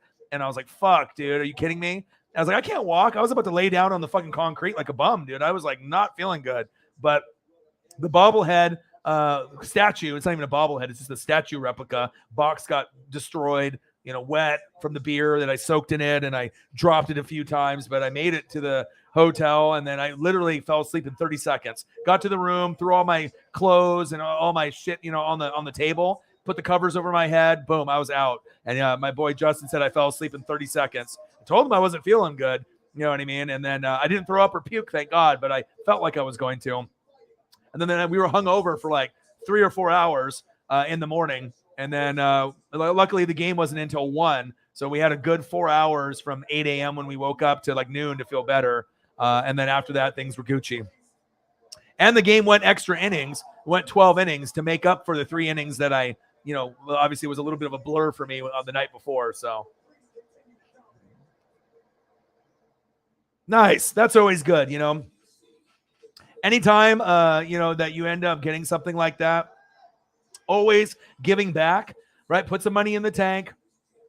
Take care of someone, like when someone goes to Starbucks or you McDonald's and you pay for the person behind you. Some people do it, some people don't. Always paying it forward, especially when you get something that's unexpected like that. It's always a good thing to be a good person and to pay it forward, and you're going to have good karma coming your way. I was actually talking about you to Jay Graves too, because once we get to a point, where we're, making, like $1,000 every show that I do down the road, when we have more views, more subs, and like I said, my buddy was telling me, Marcos has said he had to uninstall the YouTube app and reinstall it, and now my notifications work. So I don't know if they have some kind of bug or just based off the old YouTube, but that's probably why nobody's getting my notifications, because it seems like a lot of people aren't getting Grossi's notifications, mine, or a lot of people. So you might have to sign back in, or uninstall and reinstall, but only uninstall it if you know your password. If you don't know your password or whatever, then you might not be able to, I guess, get back in, or you can always create a new one. But it sounds like if the notifications aren't coming through my channel or all your other favorites, you may want to uninstall or sign out and then reinstall or sign in, and then you should be able to have it work. But my buddy said after he did that, everything is good now. But I mean, it's all good. I mean, I know we're going to end up getting to a good point once we collab with Grossi. That'll probably end up being the time where I blow up at that point with the, collab with the Packers and the Bucks. He'll call the offense for the Packers. I'll call the offense for the Bucks. And, I just got to keep grinding it out, put the head down, keep working hard. And, we're going to keep doing big things. That's facts. Thanks, brother. Thanks, brother.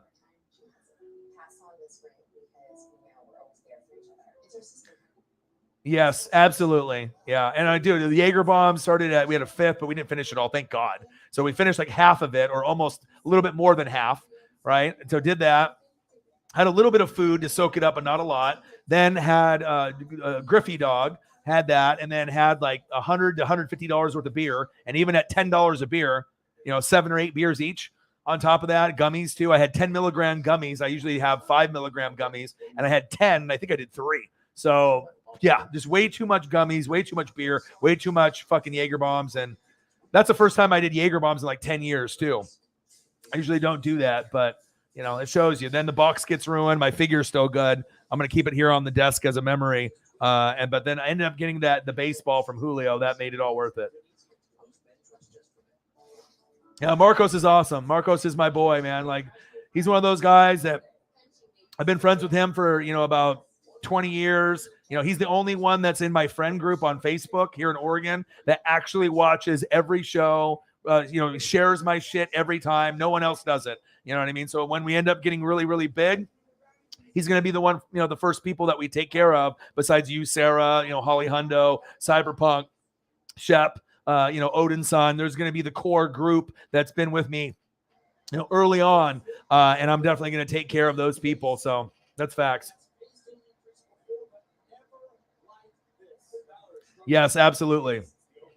Absolutely, bro. And then for me to buy the Julio Rodriguez jersey, he's the number 3 prospect. And we got to see Bobby Witt Jr. on the Royals. That was the number 1 prospect. And like I said, we won both games. First game was 7-7. Then we ripped off 6 runs. And then the second game went into 12 innings, extra innings. But I got a Kike Hernandez foul ball with my dad with the Dodgers and the Mariners, 4 years ago. And I told people before I was going to the game that I was going to get a ball. Let alone, have it being a Julio Rodriguez ball after I didn't get my jersey sent to me from MLB Shop yet. But we go to Seattle, and then they have a bunch of them there. So I should have just fucking waited and bought one in Seattle. But I think everything happens for a reason. Your boys got the ESP. I told you I was getting a ball. I did. It feels good. Even Marco said that he saw me on TV and he was watching it with his buddy Rick. And he's like, Ryan's going to get a ball. And then lo and behold, they saw me on there and I got one. So always feels good when you can come up with some memorabilia. I was going to buy a mini bat. They have these mini bats that you can buy. And I had a Kyle Seager one from 5 years ago that actually has a player image on the mini bat in a fake autograph on it. And I was like, oh, it's cool. Buy it for $8. It's just a cool souvenir to have, right? But I was going to go buy one. I bought a T-shirt. I'm going to cut off the sleeves tonight, wear it tomorrow. So I bought a T-shirt for about $30. But I was going to buy a mini bat. But then when I got the Julio ball, I was like, all right, there's no point of me buying a mini bat. I already got the best fucking souvenir possible. 1, 2, 2. So Edge is watching in his chair. We got Finn Balor and Damian Priest. I like this matchup. I like these 2 wrestlers. So that's good. Are you? Nice.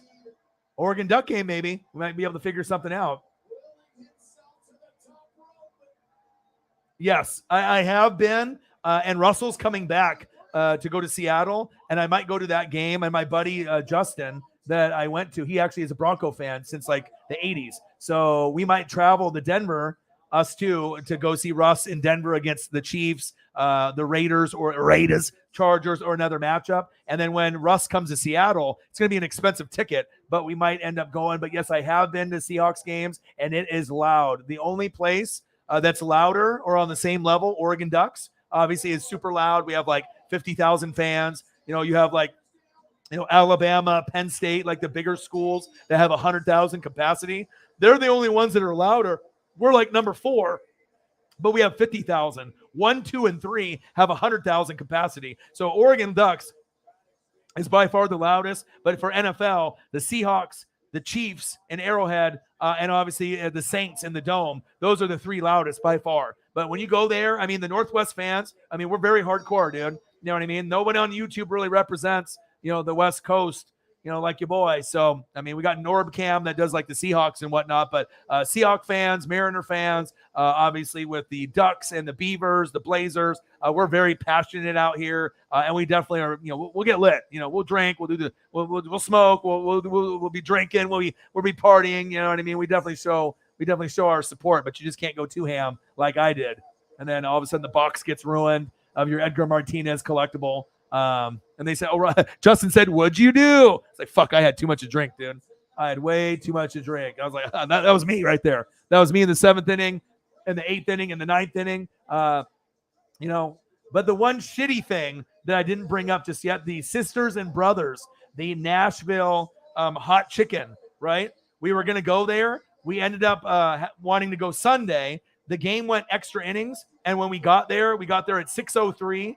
The restaurant closed on Sunday at 6. So we never got to do the Nashville hot chicken. We're going to have to wait till next time. But we did go to Shake Shack, and the burger, I had like an avocado double bacon burger with the fries and some kind of like juice drink. And it was fire, but we did miss out on the chicken, but we will be back on that when we go back there. No, not yet, but I'm still confident that we'll get to a good number. So yeah, we don't got anything there yet. Donos obviously are a little low. I mean, normally I don't go an hour and 40 minutes with $1. Normally we're hitting like 200 to 500 a night, but I'm still confident that we're going to have a good day. Obviously it's story time for your boy. And like I said, yeah, it happens sometimes, Sarah, you know what I mean? I'm always hustling and grinding, but sometimes we'll get $500 in an hour and 45 minutes like we did last week. Other times you're going to be sitting at $1 to $50, and then the goats come in and we end up hitting 200 to 500. So, obviously you want to be at a better number than $1 after almost 2 hours in, but hopefully we can get some people to kind of get the dono train going. And then once we get one person, that'll lead to another. And it's like Uncle Momentum, and it starts thriving like wildfire, baby. Yeah. Yeah. I want to go to Arrowhead for sure. Yeah. Gators. Yep. We already know.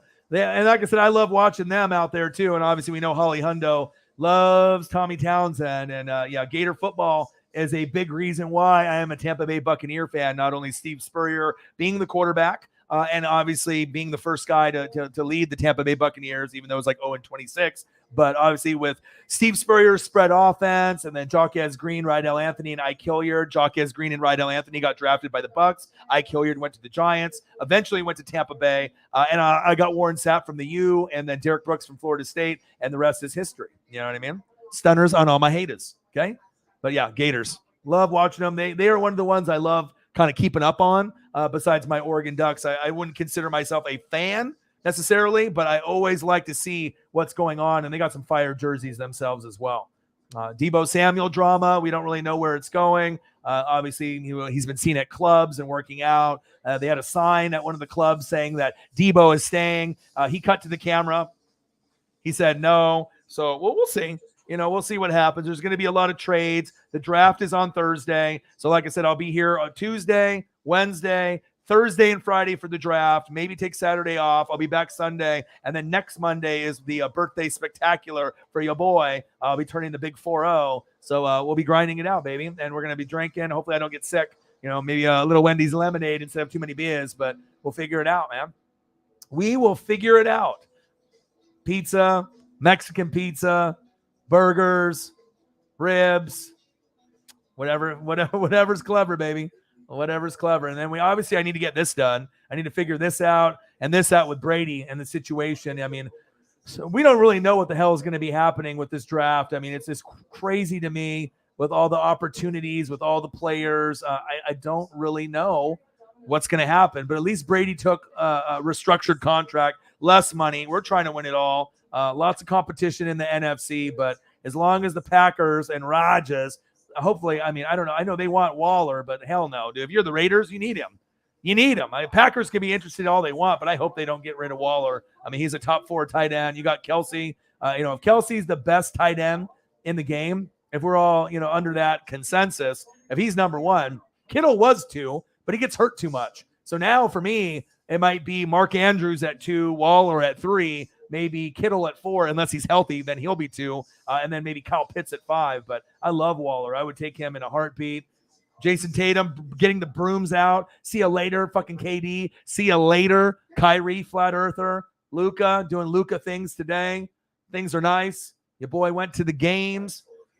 Duffel bag boys in the building. Jaeger bombs at 2 p.m., baby. All right, great views, 32nd floor at the game. All-Star game in Seattle next year. I'm going to try to go to that, even though that's going to be an expensive ticket. Great times, man. And then obviously in the 9th inning, Julio Rodriguez foul ball, baby. Doesn't get any fucking better than that. Absolutely. Shake Shack slaps. It does. I've never had it before. And we were going to go do the Nashville hot chicken. The Sisters and Brothers has actually got the best chicken in the Northwest. And we got there with the lift 3 minutes late because the game went 12 innings. But if it would have ended early, maybe I don't get the foul ball. So even though I got it in the 9th, so I'll be able to go back. But yeah, Shake Shack slaps. I was so impressed, with their burgers and their fries, their drinks. Yeah.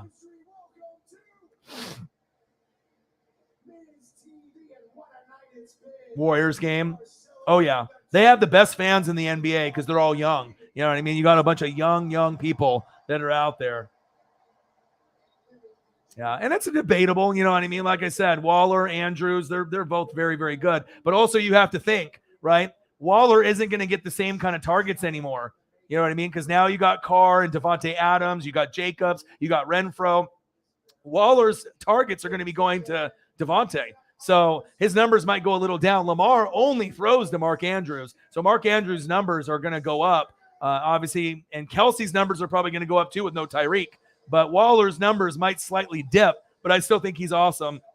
Kittle, if he can stay healthy, we'll see what he's going to be able to do. But we don't know if it's going to be Jimmy G or if it's going to be Trey Lance. And then Kyle Pitts with Mariota, we don't really know. But based off talent, I don't think anyone really gives a shit if you're number 2, number 3, number 4, number 5. But Austin Theory.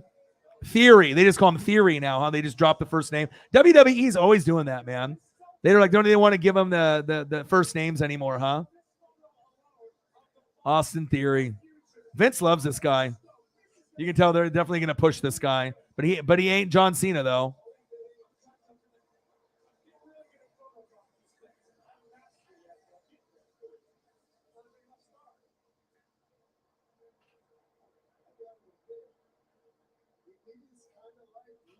All right, let's see here. I got 3 minutes until the game starts. I'll be turning on the game, and we'll get there. All right, we got Raw. All right, let's turn this on. All right, I definitely want to watch this Boston game, so I'll probably end up watching this, and then once the Boston game ends, I'll probably end the stream, but your boy is still here, baby. Let's go.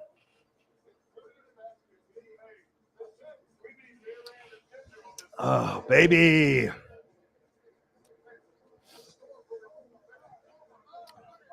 Gone fishing. What the fuck are these guys doing?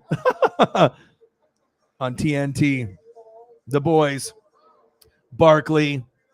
Shaq. What the hell are these guys doing? These guys. Fucking A. Oh, baby.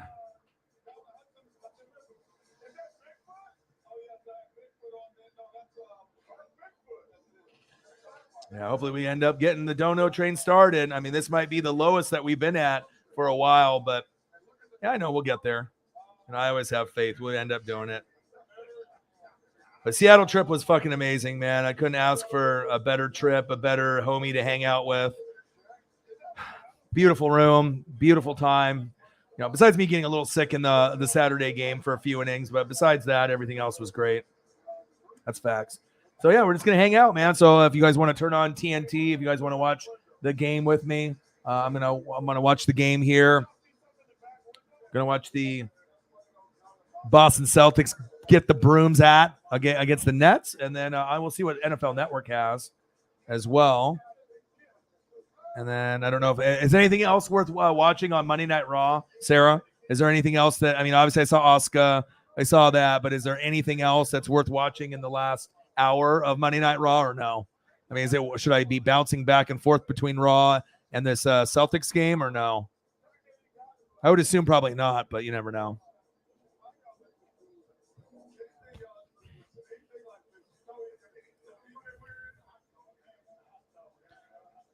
And anything happen? Did anything happen over the weekend for you guys or anything in sports that happened? Let me know. Air in the building. I did see that Mustafa Ali came back. Asuka came back. How are you doing, Air? Yeah, Nash is gone. For sure. Nash is gone. You know what I mean? Like I said, this team was supposed to win the championship over the last couple years, but it shows you just because you have individual talent, maybe one of the best scorers and maybe number 2 player behind LeBron, number 2 player behind Giannis, but it's not good enough. You know what I mean? Tatum shut him down. And obviously with Kyrie, you know, he's got maybe the best handles, but he's not a good leader. You know what I mean? Not a lot of people want to play with him, maybe unless you're kind of snaky like Durant, but how did that work out for you? Harden got out, and I'm glad that he has an opportunity with the Sixers, but I'm really hoping that we get a Celtics and Warriors finals. I think that would be the most entertaining. I mean, if I want to be like this and I want to be excited, even though I like NFL, college football, and AEW wrestling the best, I will watch baseball. I will watch NBA. I will watch NASCAR. Speaking of NASCAR in Talladega, didn't get to watch any of it, but I will start doing some races of that pretty soon as well. But hey, sometimes, you know, you end up having good results at the end. Sometimes, you know, you have to kind of wait for the following week. But I'm ready, man. NFL draft this Thursday. It's going to be wild. We're going to have a lot of surprises, a lot of trades.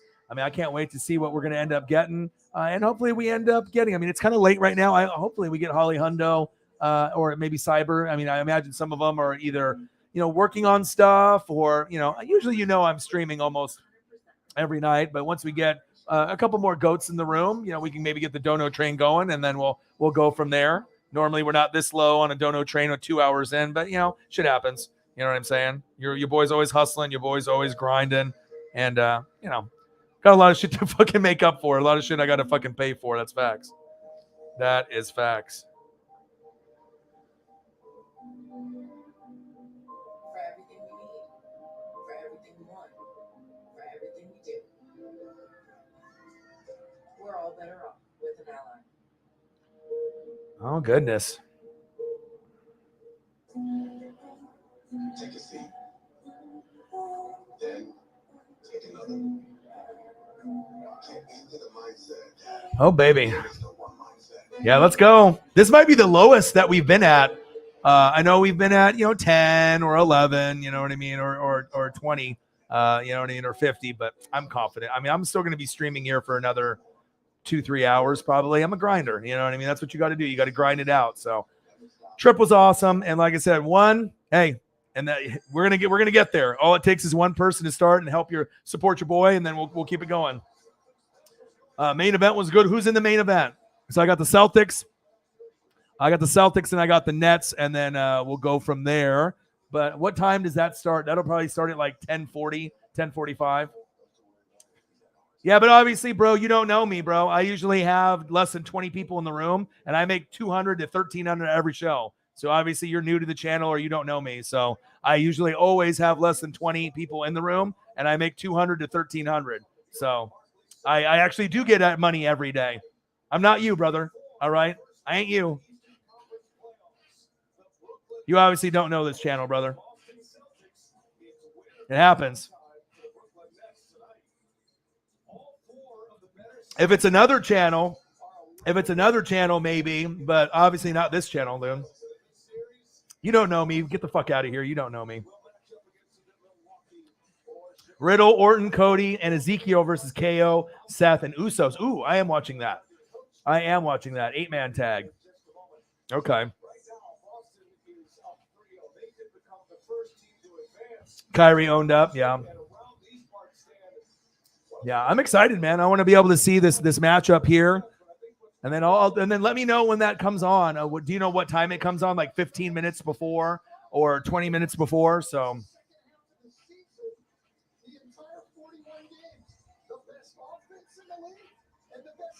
Tatum, baby. Ooh, I like the Brooklyn Nets jerseys that they're wearing. Those are nice. Shows you, man. But sometimes, you know, even at home, desperation. This is crazy to have two players that are two of the best of all time with Kyrie, right, and Durant. But it shows you it's a team game, not just two guys. I mean, you got Smart, Brown, Tatum, Horford, and Daniel, right? And then you got Kyrie, Seth Curry, Bruce Brown, Durant, Drummond. Not good enough, man. You have to have a team that actually plays for each other. It's crazy, man. And then what? LaMarcus doesn't even play. That's wild. I'm glad that the Nets lost. Good for Boston to be able to, you know, show that that they can flex on him. And it's like, if you got defense, I mean, you definitely can shut teams down. And I've been really impressed with Tatum on Durant. I don't think I've ever seen Durant get rejected or frustrated as much in this series ever against anyone. You know, even when LeBron and KD would go after it back and forth. But Tatum is a top 5 superstar. You can tell. I mean, you got Giannis 1, and then obviously you got a number of guys at 2, 3, 4, and 5. You know, Luka, the Joker. You know, you got all these other guys that are just absolutely fantastic. Embiid. And obviously Tatum is like, you know, he's in the top 5 too. But yeah, I definitely will have to go check in about 20. And we'll get there. But I hope everyone had a fantastic weekend. Your boy did. Now I'm watching the game. We got Brooklyn 0, Boston 0. We're showing the replay. Horford on KD. Foul.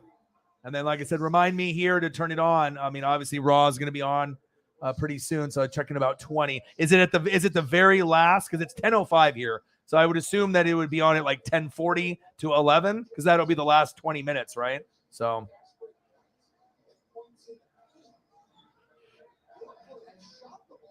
yeah, Giannis is unstoppable, man. When we are like, you know, when you watch at the hotel and you end up watching Giannis play, his footwork is unbelievable. Like, he is by far the best player in the league. I know Embiid's good. I know Luka's good. I know, the Joker is good. I know Tatum is good, but one-on-one, I mean, if we could ever get Giannis to have a great three-point shot, I mean, it's game over. But obviously inside with the up and unders, the footwork, being able to get out of double teams, going really strong and physical, obviously in the paint.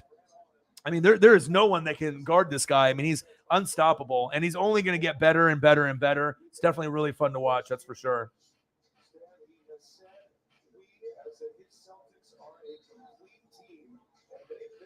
Yeah, I bet.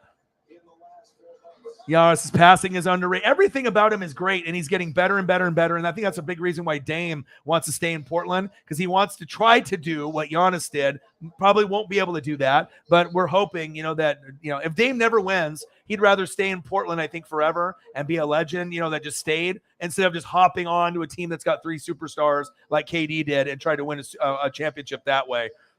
Obviously, Giannis, bringing Milwaukee to the limelight is huge. And I know Dame is obviously inspired by that as well. And it's great, because if Giannis would have dipped and went somewhere else, I mean, he's still going to be a legend. But Milwaukee Bucks haven't really been that relevant, in basketball for quite some time. And then now Giannis is there. I mean, you've had your moments with different guys, Ray Allen and whatnot. And you've had some guys over the years, Vin Baker, Ray Allen, and a few others and whatnot. But was it Alvin Robertson? I mean, they've had some guys back in the day, but not Giannis level. So. Portland, that's who we're looking at. I mean, I know that we were looking at Levine.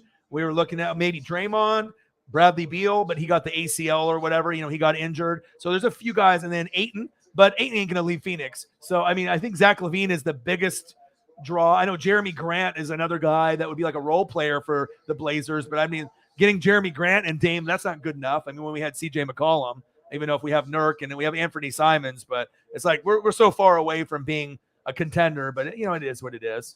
It is what it is. But Levine on Portland would be good. George Karl.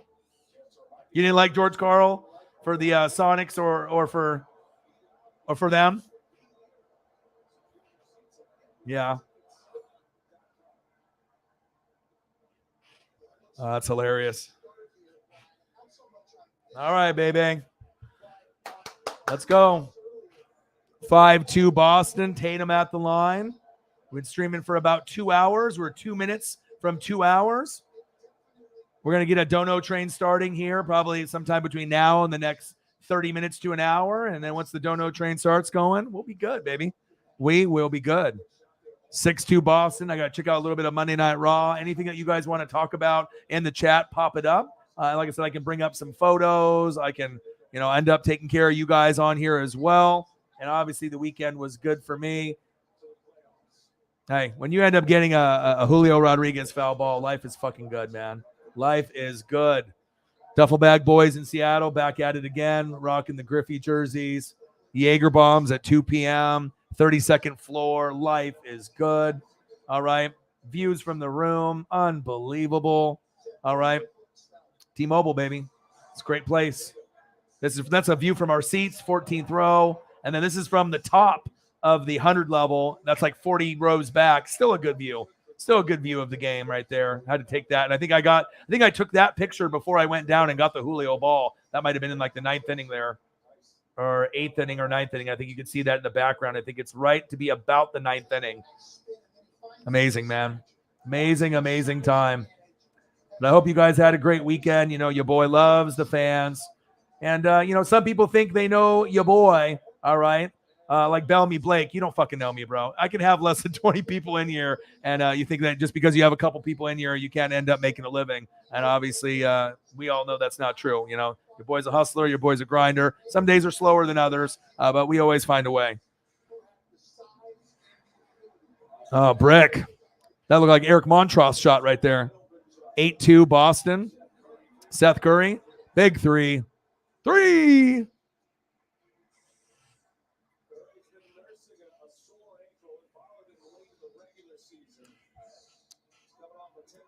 Yeah, that's a nice big three. And especially if Marcus Smart ended up being defensive player of the year, first time since Gary Payton, the glove, right? So you got the defensive guy. He's got the heart and the passion.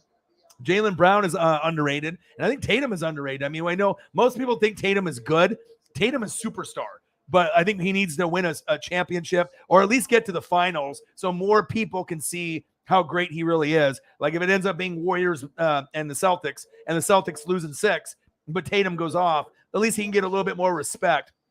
But, I mean, I'm not sure if anybody can beat the Warriors when they're clicking with all the guys that they got with Poole and Draymond and Clay and Steph and everyone they got on their bench. But if there's any team that could slow them down, it's definitely the Celtics with their number 1 rated defense. But, I mean, even with that being said, they might not have enough offensive firepower to keep up with the Warriors in a 7-game series, but you never know. I mean, I think Boston definitely could do it, but I mean, they also have to try to get past the Bucks with Giannis and all the other teams that are in the playoff hunt. And then we still got to see what Phoenix is going to do if we end up getting Booker back. And then obviously with Middleton coming back, if they can come back in time, that's facts.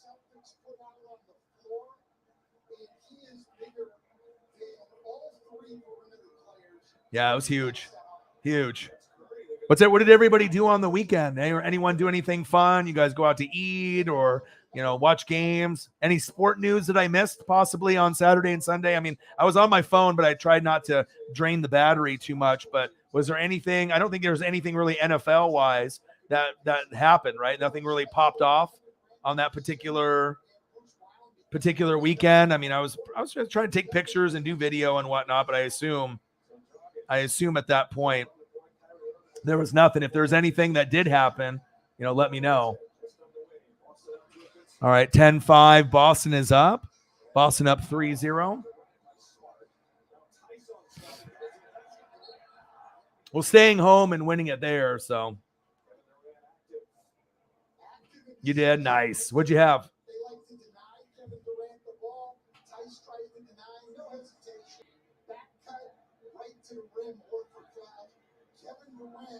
Looking like himself early. If he continues to get the shots he's getting now, you got to think he's in for a big night. Well, this shot chart's interesting, Coach, and I think the misses inside. I'm just looking to see if there's any other stories or anything that's going on. Yeah. I mean, getting swept. I mean, it's one thing to lose the series, but to not even win one game. You know what I mean? When you have Durant and KD, Kyrie, Durant, Kevin, Kyrie Irving, LaMarcus, Drummond. I mean, but like I said, you have to have a team. It shows you. You got to have a team. Barbecue, nice. Yeah, Shake Shack was good. Wanted the sisters and brothers, you know what I mean? But didn't get it. But hopefully we end up getting a chance to go back up to Seattle. I know he's going to go back up with his dad. He's going to go up there, and he's going to maybe 4th of July or whatever, but we're going to try to go back together up there one more time this year. Maybe just stay for a night and then, you know, come back on the train or whatnot. But the only thing about the train is that it gets kind of hot in there, and you don't have any windows that are open from Seattle to Portland. So I get a little hot, you know, in there. But other than that, You know, it was good. A little long, but you know, it is what it is. Really doesn't make sense. And look at that reach. Tatum to the half court. Kevin Durant's too small. Nice. How did that go? Was it good?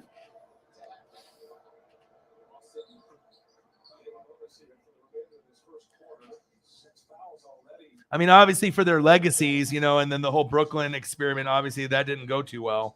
You know what I mean?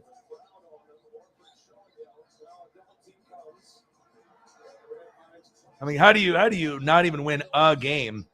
You know what I mean? But I guess that's what happens though, right? All right. Do I need to click on Raw pretty soon? I mean, I can always watch the rest of this game. What do we got? It's 10:15. I still got plenty of other time. I'm just going to click over to see what they got. What do we got here? Is this Miz? Miz is still wrestling. Ooh, shit. What do we got going on here?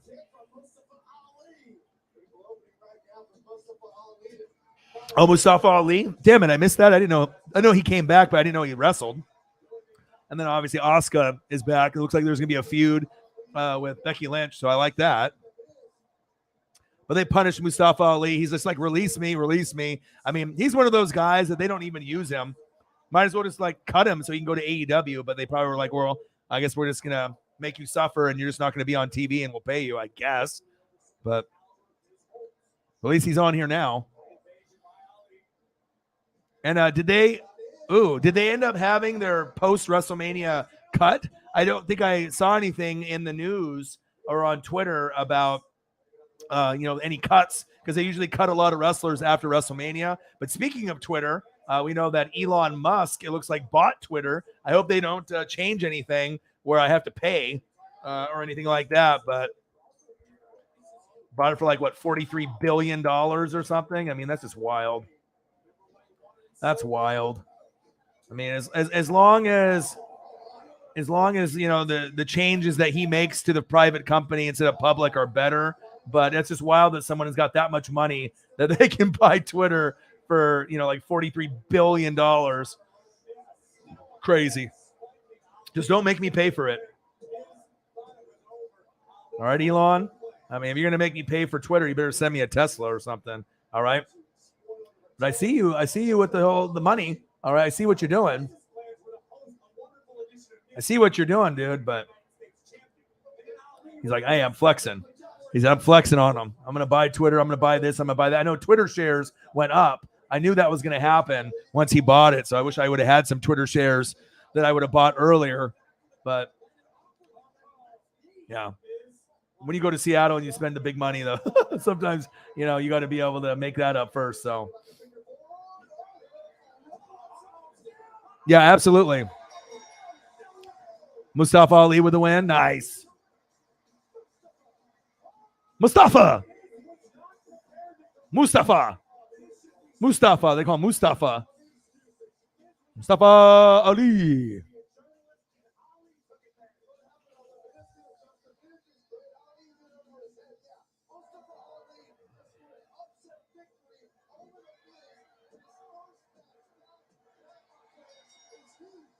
Yeah, and shout out to Marcos Pineda and Air. After I went off, I saw that you donated 5 for beers. Marcos Pineda donated 20 on Saturday. So shout out to you guys for supporting your boy. I appreciate that. Yeah, let's get it, man. Let's get it. 2 hours in. Your boy's hustling. Your boy's grinding. I'm train lagged. I feel like shit, but I still decided to stream and grind it out. Let's try to get to a good number. You know what I mean? This is my full-time job. I don't have any other side hustles or anything else. Usually I have 2 or 3 jobs, in the past. So anything that can be done would be greatly appreciated. Definitely got a lot of stuff that I need to pay for. That's big facts. Yeah, 44 billion. Isn't that wild, dude? So I know they're going to try to take the bots out of it and, make it like free speech and whatnot. And obviously there's so many people that are on Twitter. I get it. There's a lot of money there. You know what I mean? But hopefully it ends up being for the better. But I don't want to have to pay for using it, even though it's my favorite app. There's a lot of dickheads that are on Twitter. There's a lot of good people on there, famous people that you can interact with, and celebrities and whatnot. And there's a lot of trolls and a lot of dickheads. I mean, just like sometimes, here in the chat, every once in a while you'll get a fucking troll or someone that's being a dick. And then we have to regulate and either give them a timeout or give them the big boot like Hogan. But I hope we have to pay for it. Like I said, I don't really like Instagram. I don't really like Instagram that much. I mean, it's all right. Facebook, I'm not really a big fan of it either. You know what I mean? But Twitter, I like for news, GIFs, memes, and just being able to follow my favorites that are out there, whether it be like Bleacher or like The Rock or Stone Cold, stuff like that. So, Air, no problem, man. There'll be other people that will be able to step up and help us out. So, no worries there, man. But if you're just coming into the room, life is good. Life is good. The Duffel Bag Boys came to Seattle. 32nd floor. Amazing room. Great weather. Jaeger bombs at 2 p.m. All right. Then your boy got sick at the 7th inning. Didn't throw up, right? But 7th, 8th, 9th inning on Saturday night was a little bit of a blur. Ended up ruining my box here for my Edgar Martinez statue.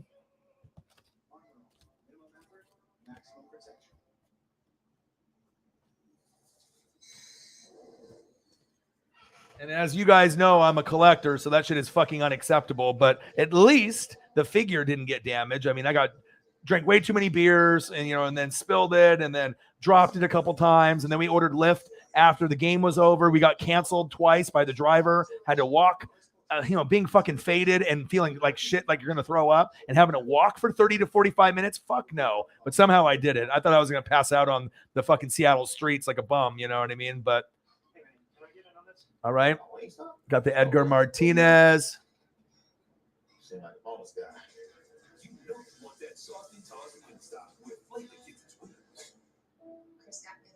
Nice statue figure. They have a statue outside the stadium like Griffey, so now I have both of those.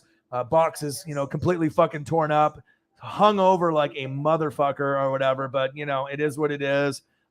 View from the room. Beautiful lake view. And at night they had the Ferris wheel down there. If you can see kind of towards the left there over towards those buildings, it lights up at night. It was just beautiful. T-Mobile's great weather, great views, even from the top here. And then in the 9th inning on the second game, we had no baseballs come to our area. And the first game, we had 5 come close to us, 4 that got thrown into the crowd after the innings ended, and then 1 Julio Rodriguez foul ball in the 9th inning, and your boy got it. Your boy said he's going to get a foul ball, and your boy got the Julio Rodriguez foul ball, not a ball that got thrown into the crowd after the inning ended. Absolutely phenomenal, man. You know what I mean? And I told you guys I was going to get one. And your boy got it. Man, what a fucking weekend. My buddy couldn't even believe it. He's like, bro, you got a Julio ball. I'm like, oh, baby. There we go. Thank you so much.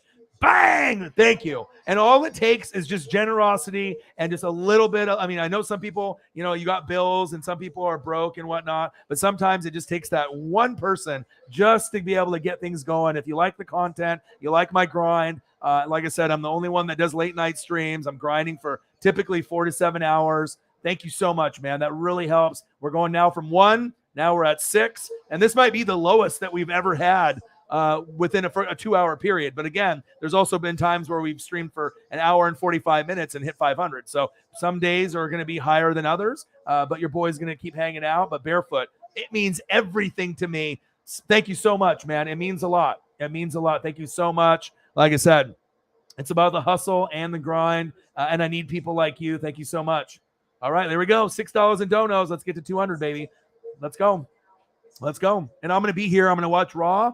I'm going to end up watching the replay of the Celtics and the Nets, and I'll keep streaming until, we'll see. Maybe I'll stream for 2 more hours. Maybe I'll stream for 3 more hours. As long as we got people in the room and you guys want to hang out, let me know. Like I said, and once we get to a certain point, if you want to be able to talk about any topic, you want to talk about the NFL draft, you want to talk about college football, wrestling, WWE, AEW, if you want to talk about baseball, NBA playoffs and food, movies, TV, anything that you guys want to touch on, let's do it. Let's do it. I mean, people were asking me, what'd you do? Got drunk. Got too drunk. You know, dropped the package of my fucking figure. But hey, to end up getting the foul ball to make up for it, like, I don't even care. I don't even care. You know what I mean? Like, I can always get a replacement box, but I thought it would be funny to show you guys, you know, and I'll end up taking a picture. But like, when you get drunk and do Jaeger bombs at 2 p.m., right, on a Saturday, then this is what happens.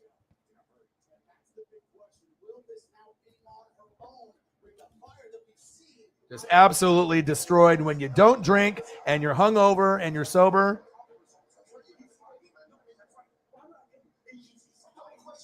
Julio Rodriguez foul ball, baby. 9th inning, man. Fucking awesome. Straight money, dude. Straight money. There we go. There we go. Bang! Talladega race, dude. I saw there was kind of like a random guy, like a lower guy that ended up winning. How was it, dude? I had a great weekend. You know what I mean? Riggs in the building, one of the GOATs. I told you, all it takes is just one person. You know what I mean? You get people like Bellamy Blake being a hater. You know what I mean? That's completely fine. Sarah started it off. Barefoot Mike is like, hey, you know, I'm gonna step up. Riggs, boom. It's a dono train, right? It starts right there, dude. Right there, baby. Love you, appreciate you. Yeah, man. Let's see. I'll go over it here. Give me some details, man, on what happened in it. I know that Ross Chastain won. Austin Dillon got 2nd. Kyle Busch got 3rd. Kyle Larson 4th. Martin Truex 5th. And in the standings right now, Chase Elliott is 1. Blaney's 2. Byron, our guy number 24, is 3. Kyle Busch is 4. And Bowman is 5. Logano 6. Larson 7. Truex Jr. 8. Ross Chastain, who won, 9th. And Almirola 10th. But yeah, I wanted to watch the replay, but I totally forgot to record the Mariner game to see me on TV, even though people saw me get the foul ball from Julio Rodriguez in the 9th. Didn't get a chance to record Talladega. I'm pissed. So I want to try to watch it, but I don't know if they're going to replay it. Probably not. But that's one that I really love watching besides Daytona. I hope you had a great weekend. Shout out to Barefoot Mike, getting the dono started with Sarah, and my boy Riggs. All right, you know, all it takes is a little support, and then we start going. We went from 1 to 16 just like that. Let's go, baby. Appreciate you guys very, very much. And obviously, just to go over, you know, some of the things over the weekend. I got some pictures that I had from Twitter, but the Duffel Bag Boys, we were in building, man. We had a great time. That's my boy Justin. It's his birthday today. Shout out to my boy, one of my best friends. He is my travel buddy. We go to Mariners, Seahawks, Ducks, Blazers. You know, we'll probably go to LA together, Denver. You know, it's always fun to have a good friend that you can trust, that's not going to do you dirty, you know, that's not going to, you know, stab you in the back, that's actually going to be a good fucking person. All right. I've had some good people in my life, and I have had some shit people in my life. And, you know, sometimes it's good to get rid of the shit and have the good ones in your life. Your boy there on the 32nd floor. Great views. Great looks right there from the stadium. Love it, man. Absolutely love it.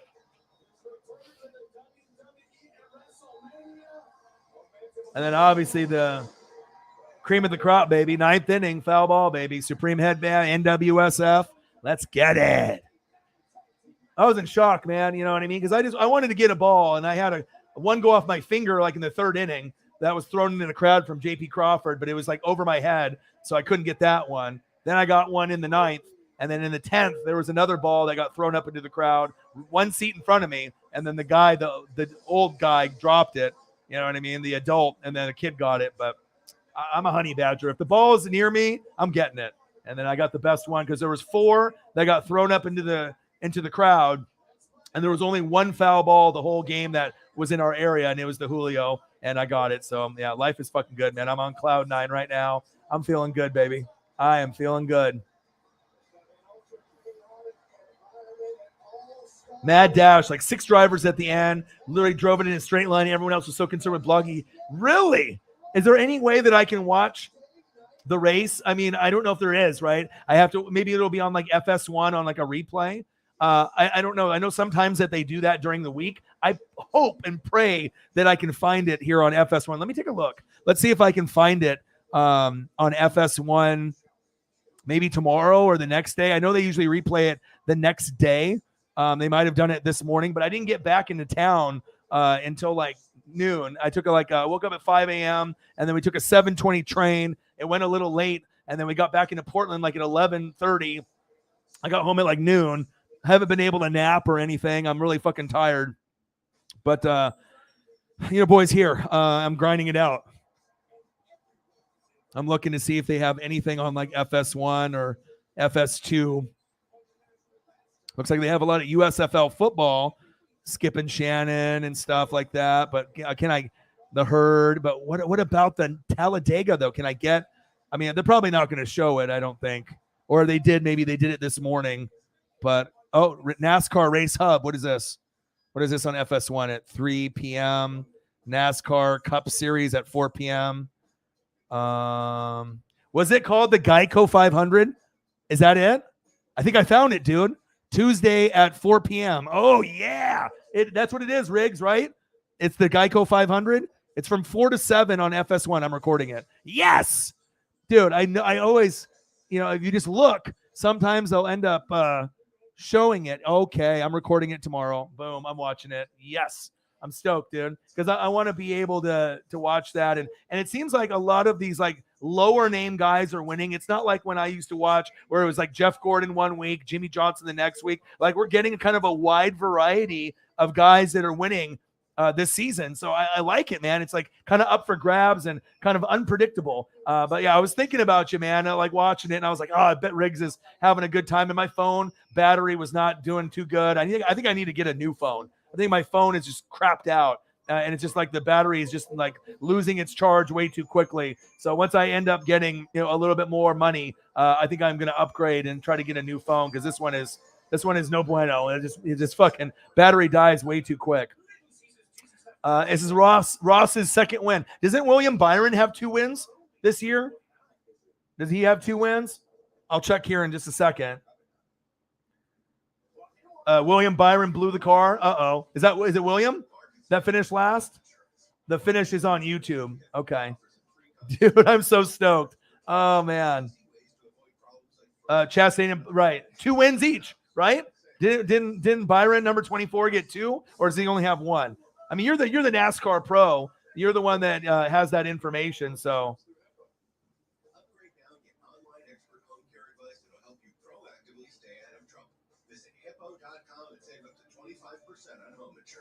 The time-saving element of Tawala has definitely changed my day, my night. Yes. All right. See, your boy remembers. I mean, I'm like I said, for me, like I'm into it. You know what I mean? Honestly, in the NBA in the regular season, I don't like it. The playoffs are a little bit more exciting for me. Obviously, I love NFL, college football, and AEW wrestling the most.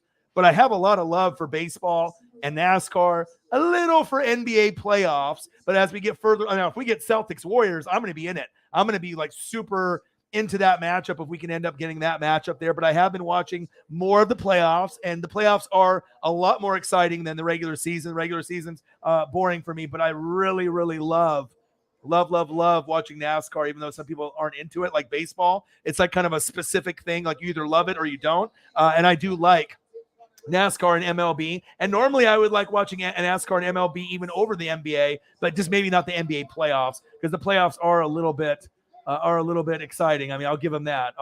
For sure. Riggs. Did you watch the whole race, Riggs? Did you get your new jersey yet? I know you're getting on that jersey tip and you're doing that, but shout out to Tatum with the sweep against the Nets. Luka balling out today as well. I see you. And then obviously, in my trip, absolutely fantastic. This is my second foul ball in about 3 years. I got a Dodger Kike Hernandez ball. Obviously, he's on the Red Sox now, but I got that when we went to go see Dodgers and the Mariners a few years ago, pre-COVID. Then I got this one and ordered the jersey, didn't show up in time. And then the sports gods were like, all right, we're going to get you a Julio Rodriguez foul ball in his rookie year. Life is fucking good, man. I'm a honey badger. Honey badgers don't give a fuck. And if I get close enough, I am going to be able to make it happen, baby. Look at the view, dude. Look at the view. Definitely could have partied in there, but I don't want any damages to the room. We ate good. Griffey dogs, good food, fucking way too many Jaeger bombs, way too much beer. I think we spent like 120 to 150 on beer, maybe 7 or 8 each, tall boys, on top of Jaeger bombs and food. I mean, yeah, I was fucking hurting. Elon Musk buying Twitter. I see you, dude. Just don't make me pay for it each month, brother. Don't make me pay for it. Don't make me do this. Don't make me do that, baby. Let's go. Oh yeah. You were mentioning that to me. I am really looking forward to that. I'm pissed that I ended up missing out on Talladega, but we'll end up getting there. Nothing on the Cash App side yet, but I'm still confident. Before the stream ends, we're gonna end up getting to a good number. So. Yes, I am gonna be. They have it on FS1 tomorrow from 4 to 7. So I am gonna watch it. I mean, some people don't like watching races in entirety, but if it's Daytona 500, Talladega, a Coca-Cola 600 on Memorial Day weekend, if it's gonna be one of the bigger ones, it's exciting. I'm definitely gonna start watching it. I'm gonna watch probably the whole thing, and then after I'm done, I'll probably hop on the live stream at 7 p.m. So I definitely want to soak that in for sure. Jaeger bombs. Dude, I haven't done Jaeger bombs in like 10 to 15 years. And I was kind of reluctant, but my buddy was like, Jay Graves, it's his birthday today. We're celebrating. I was like, fuck it. Let's do it. Bad decision. Because the Jaeger bombs with the beer mix and the gummies, and I had 10 milligram gummies. I usually do 5 milligram gummies. So if I did 3, that's like doing 6. You know what I mean? I was just fucking, yeah. Oh, yeah, you're going to wait. Bubba won stage 1 and Byron. What happened to Byron at the end? His ship blew up or what? I mean, I'll find out tomorrow. Then I'll see what's going on there.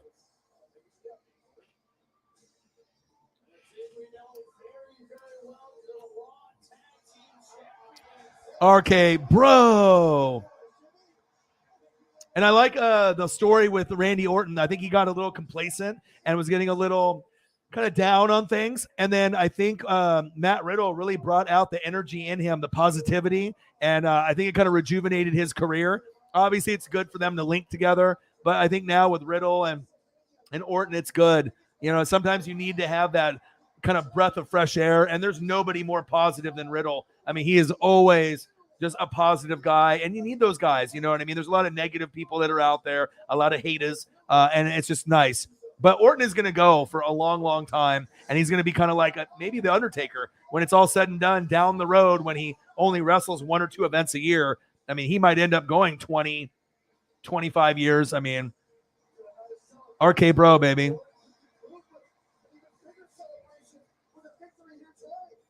Love it. Good tag team. And eventually that they're going to, Randy Orton will cross them, double cross them. And then you'll have like a SummerSlam one-on-one, Riddle versus Orton, they're going to go down that route. But right now with the tag, I like it.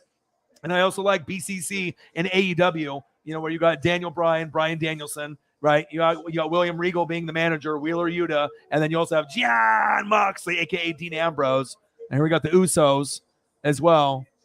He said 1 and done. Let's go. All right, so I'm going to watch the rest of this Monday Night Raw for 23 minutes. This looks like it's the main event. I'm definitely – so this is pretty good. Raw, actually, normally I'm not like into Raw or SmackDown or NXT, but I'm seeing a lot of my favorites out here. All right, I like Seth. I like Kevin Owens. I like AJ Styles. I like Randy Orton. And I like Finn Balor. And I've seen almost all those guys tonight since I've poked my head in here. Like this, and a lot of these other guys I don't mind either, like the Usos and whatnot. I love it. I wonder if they're going to give Cody the belt over Roman, because obviously he has a dream to win the belt because Dusty, Rhodes and his dad and everything. But there we go. There's my guy, Seth Rollins. All my favorites are here. Fucking love it. But I wish Cody would have stayed in AEW. But I mean, you're just kind of like a mid-card guy. He definitely put on some amazing matches there, but it's almost just for like ratings. You know what I mean? Like after Cody's little run, if he ends up being Roman for like a night and then they give it back to Roman, I would like to see like Drew McIntyre, someone that actually is good, go against Roman or have a Seth or someone big. But it seems like Roman's going to be the champ forever because that's the image that they have. So.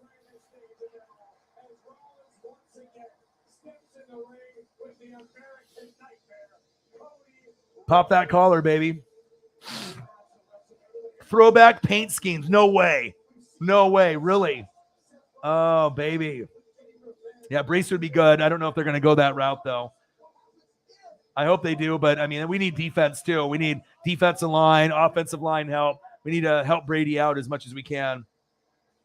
Shuffle out the end, left out to Dry Larson for like guys' first top 5 at a super. Nice. Good for Kyle. Good for Kyle. Okay.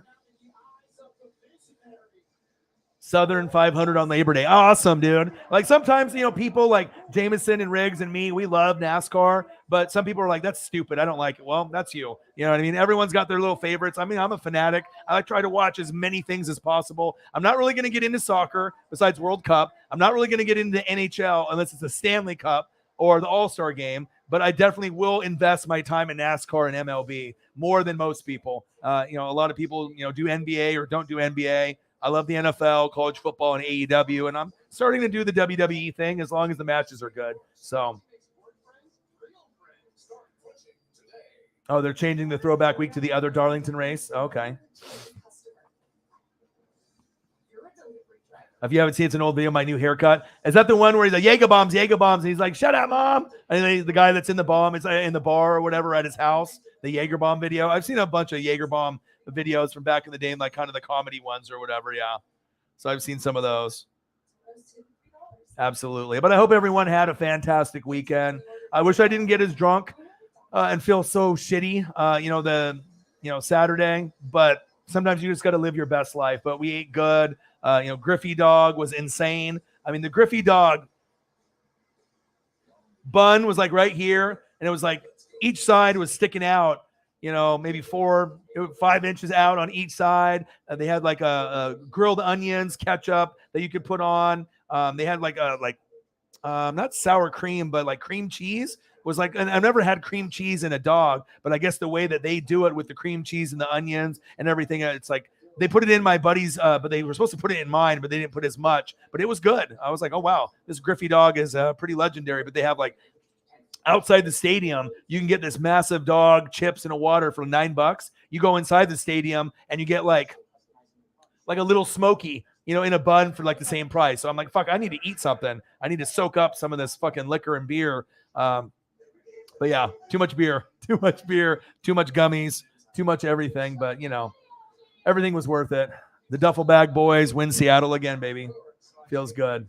It feels good, baby, to live your best. And we can't do it very often. We can only do it, once or twice a year. But, yeah, definitely worth it. That's facts.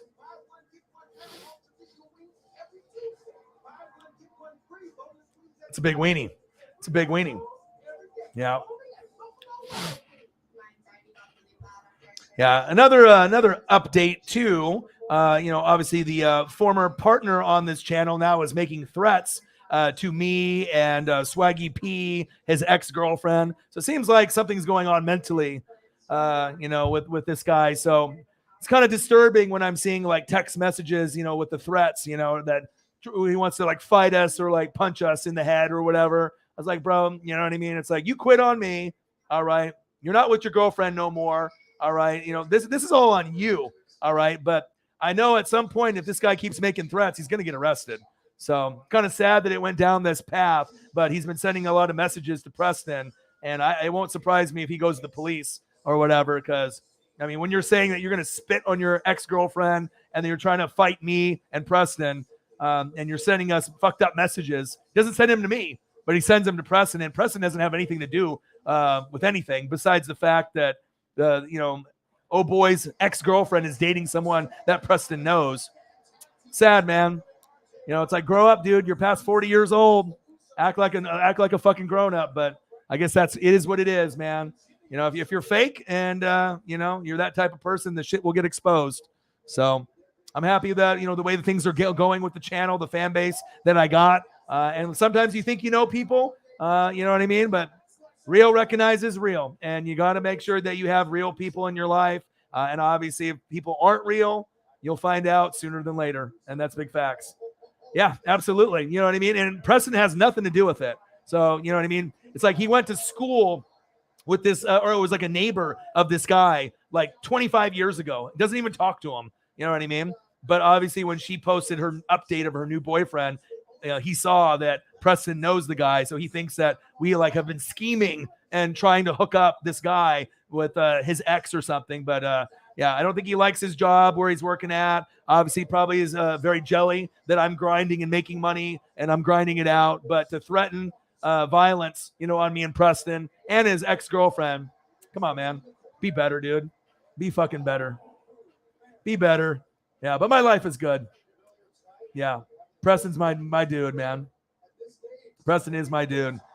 Yeah, but I'm grinding, man. I'm in a really good mood, man. Things are great. Obviously, we got to see what happens with Gronk and Sue. We'll see what happens, obviously, with Brady taking less money. So I love that. Good opportunity for the Bucs to do something. The Packers are supposedly interested in Darren Waller. I don't really know what the fuck that means. I would hope that the Raiders are not dumb enough to give Waller to the Packers. Obviously, we know Rams, Bucs, Packers, Niners, and then obviously Saints and Vikings should be sleepers, and we'll see what the Cardinals do. But yeah, if you're the Raiders and you're going to try to keep up with the Chargers, all right, if you're going to try to keep up with the Chargers, which is going to be tough, right? You're going to have some good football from this guy. This guy might be the Joe Burrow of this year. I'm really looking forward to it, right? Then you got Money Mahomes, all right? The Grim Reaper, all right? When things get grim, be the Reaper. Okay. And then obviously I'm really looking forward to Russell Wilson, dangerous, Mr. Unlimited. I would not be surprised if the Broncos or the Bills make the Super Bowl. And I would not be surprised if it's the Rams or the Bucs as well, even though the Rams went last year. But if anyone can get there again, on paper, they look very, very good. But like I said, history tells us if you go to the Super Bowl one year, you're not going the next year. There's just too much parity, injuries. So that would mean that the Bengals as a top 4 team, Bills, Broncos, Chiefs, Bengals, top 4 team as of now. And then you still got Chargers, Raiders, Colts, Titans, obviously Ravens and a few others. But, they might not go. And then if the Rams are number 1 in the NFC, maybe they don't go. So who's up after the Rams? Tampa's got to be the front runner. And then we'll see what the Packers do in the draft at wide receiver or if they get a trade. Niners should still be good with Jimmy G, Trey Lance, with Debo or without, right? And then Vikings and Saints will be sleepers. But on the AFC side, way more competition. Broncos, anyone from the AFC West could come out on top. Like, I wouldn't even be shocked if the Chargers win the division, the Raiders win the division, the Broncos probably are more likely to be the favorite to win the division, but you never know. I just hope the Chiefs don't end up in 4th or 3rd. But anything is possible with injuries. You never know. It's a year-to-year league, so anything can really happen. So, all right, we got Seth Rollins coming into the ring. I'm glad that you guys told me about this main event. Vikings. Yeah, sleeper. They are. Them and the Saints. I think them and the Saints are the biggest sleepers in the Colts. But I think that you need to still get wide receivers and a tight end. But I think the Colts with Matt Ryan, not a lot of people are going to be talking about them. But if they end up getting some good weapons at wide receiver and tight end, they should be the biggest sleeper in the AFC, hands down. And obviously Titans too. And then because no one talks about them, and they always end up doing a little bit more than people expect. And then obviously for sure, Vikings and Saints are my sleepers going into this 2022 year. That's facts. I'm excited for football. This draft is going to be absolutely phenomenal, man. It's going to be great. But I hope everyone had a fantastic weekend. Your boy is watching wrestling on Monday Night Raw. After this is over, I am going to go to the Celtics and the Nets so I can watch that replay. And I might take a gummy here in a second, even though I slammed down a monster because I was fucking tired. I was going to skip today, honestly. I was going to be like, you know what? I haven't gotten any really nap in. I'm tired. I took a 4-hour train ride here. Got to eat some food, Roxy's. I had some Hawaiian food. Didn't get to nap really. And I was like, you know what? I messaged Sarah. I was like, let's go after it. You know what I mean? Even if I don't stream for that long, maybe just try to see if we can have a goal of $200. See if we can do something small, not a $500 goal or $1,000. Let's just try to push and grind it out and, catch up with the fans and see how everyone's weekend was. And, we're on our way. We're getting there. Appreciate you guys. I love you guys. I hope you guys had a great weekend. And obviously I'm going to grind it out probably for a couple more hours. I'll probably be here for at least 2 more hours, I would assume, maybe less, but we're 2 hours and 37 minutes in. So definitely at least 4 hours in, but I want to make sure we're at a good number before I end up dipping. So Tatum, baller, swoop on the fucking nets on Kyrie and KD. Love it. Luka doing Luka things, dominating like he always do. Whiteside got ejected. There was a little scuffle there at the end of the game. And then obviously my weekend. Duffel Bag Boys in the building, baby. Great time. Great views. 32nd floor. 14th row. 5 opportunities for a ball. 1 hit my finger. 3rd inning. And I ended up getting 1 in the 9th inning, baby. Ended up going 12 innings in the game. But the only thing that we missed out on is that Nashville hot chicken, the sisters and brothers, the best chicken in the Northwest. Since the game went 12 innings, by the time we got our lift, we were 3 minutes late. They closed at 6, and we got there at 6:03. So I got a little disappointed there, but we went to Shake Shack, and I've never had it before, and it was fire. It was good. So at least we had Shake Shack, and I had like a double bacon burger with avocado, and we had a couple of versions of fries that had cheese and like some kind of spice on it. There was like a hot version of some kind of fries with some sprinkled, I don't know what it was and stuff. And then another one had cheese on it, but we ordered 2 fries, and then I got some kind of drink with it too, some kind of like lemonade or whatever. And it was fire. Definitely got full. And then we ended up doing like kind of ice cream and stuff for dessert, just celebrating my boy's birthday, having a good time out there. And his birthday is today. And I imagine he ended up getting some dinner and went shopping. And definitely when you're riding in a train, it's almost like jet lag. I mean, you get really fucking tired. So if I didn't end up having a monster to drink, I probably wouldn't have been able to feel too good. But your boy's here. I'm always hustling.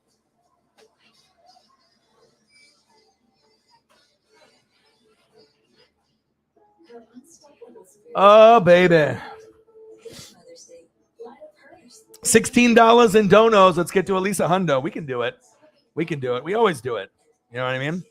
I think every stream that we've done since January, I think we've hit a minimum of 2 on every stream. So I'm not trying to go under that. I mean, if shit happens, it happens. You know what I mean? You can't, people got shit they got to pay for. We get it. You know what I mean? I get it. But I'm loving this Edgar, though.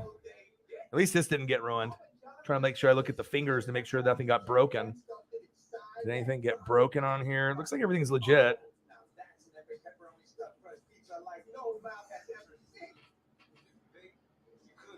Looks like him too, so it's not like some like Budio figure. This is actually the replica of the statue that's outside of the stadium, and they have a Griffey one too, and I already have that one. So now, and it's heavy. It's a heavy figure, heavy duty, kind of like a McFarlane, but even heavier. So that's going on the desk as the memory. And then obviously some of y'all that came in got to see the box. When you start doing Jaeger bombs at 2, and then you get 3, 4, 5, 6 beers on Bud Light, and then you end up going to the game and ordering like $150 worth of beer, and then you feel like shit in the 7th inning. This is what happens.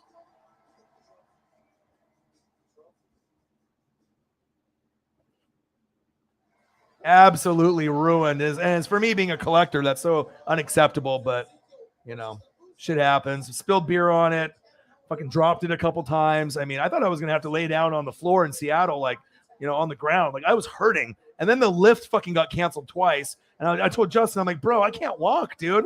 I'm fucked up, dude. I don't feel good. And I pushed, bro. I pushed, and we walked for like 30 to 45 minutes in Seattle. And then I ended up getting to the hotel, and boom, put the covers on. 30 seconds later, asleep. I was done. I was like, all right, I didn't puke at all, thank God. And then I fell asleep, so I was good. And then hung over the next morning, and then we had breakfast burritos and Gatorades and waters. And by the time the game came around, I was fully focused, and lots of foul ball, balls thrown into the crowd after innings ended, and it was awesome. And then that game went 12 innings, and then the other one went Saturday 9. But also we were at 7-7, and then they ripped off like 6 runs in like the 8th. So thank God that one didn't go extra innings, because, yeah, I wouldn't have been able to survive. That's for sure. All right, man. I bet.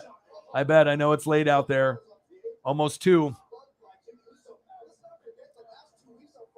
Okay, awesome. He said, y'all better get the donos to 100. Riggs is letting you know. Appreciate you, man. I know we'll get there. The lowest we normally have hit is 2, but there's always going to be a new thing there. So hey, if we end up hitting only 1, let's go at least that route. But hey, I'm gonna be online here for a little bit longer, so we'll see what happens. Nothing in the Cash App just yet, but maybe we'll end up getting something in there at some point before the night is over. Let's get it. But Cyber might be working. I know he popped his head in here a little bit earlier. No Holly Hundo. And it shows you how important the GOATs are. You know, obviously with like Shep and Holly Hundo and obviously Cyberpunk. You know, these are people really help me survive. You know what I mean? And there's other people that donate and do their thing. But Chief's not in the building right now, I don't believe. So usually we have about 4 or 5 main people that hold the channel down. But if they're not in the building, you know, you just got to keep grinding. And then maybe they'll show up or they'll show up tomorrow and we'll keep it moving. So, yeah, but I'm still confident we'll get to a good number. All right, so I got Monday Night Raw on. We got Randy Orton on the outside. This main event is actually pretty good. Asuka came back. Love that. Mustafa Ali came back. Love that. And now we got this nice little 8-man 4-on-4 right here action. I'm loving this. And then I'm going to click onto the Celtics matchup as well. Seth Rollins. All my favorite wrestlers are almost like in this match. Like the only one that's not in here that is one of my favorites is Finn Balor, and he wrestled earlier. So we got Seth in here, right? We got Kevin Owens in here. No AJ Styles and no Finn, but we got Randy Orton in there too.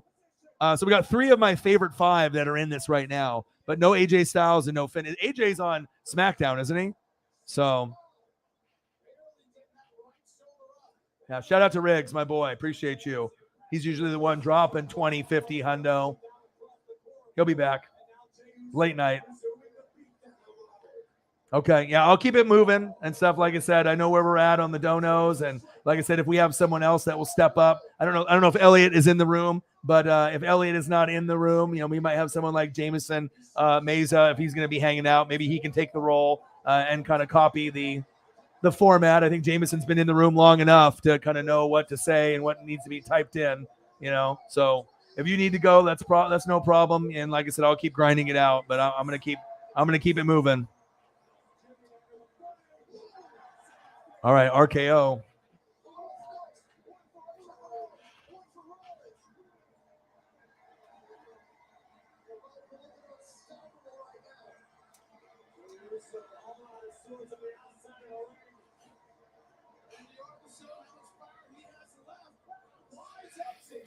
All right, Usos.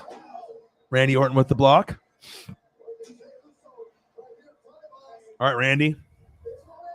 Through the table. Seth. Yeah, you get one too. Bye, Seth. Seth through the table. Kevin Owens, how about you? Poke in the eye. How about you too? Kevin Owens into the table. Yes. All 3 of them in the table. Oh, Orton is the man. That's awesome. Yes.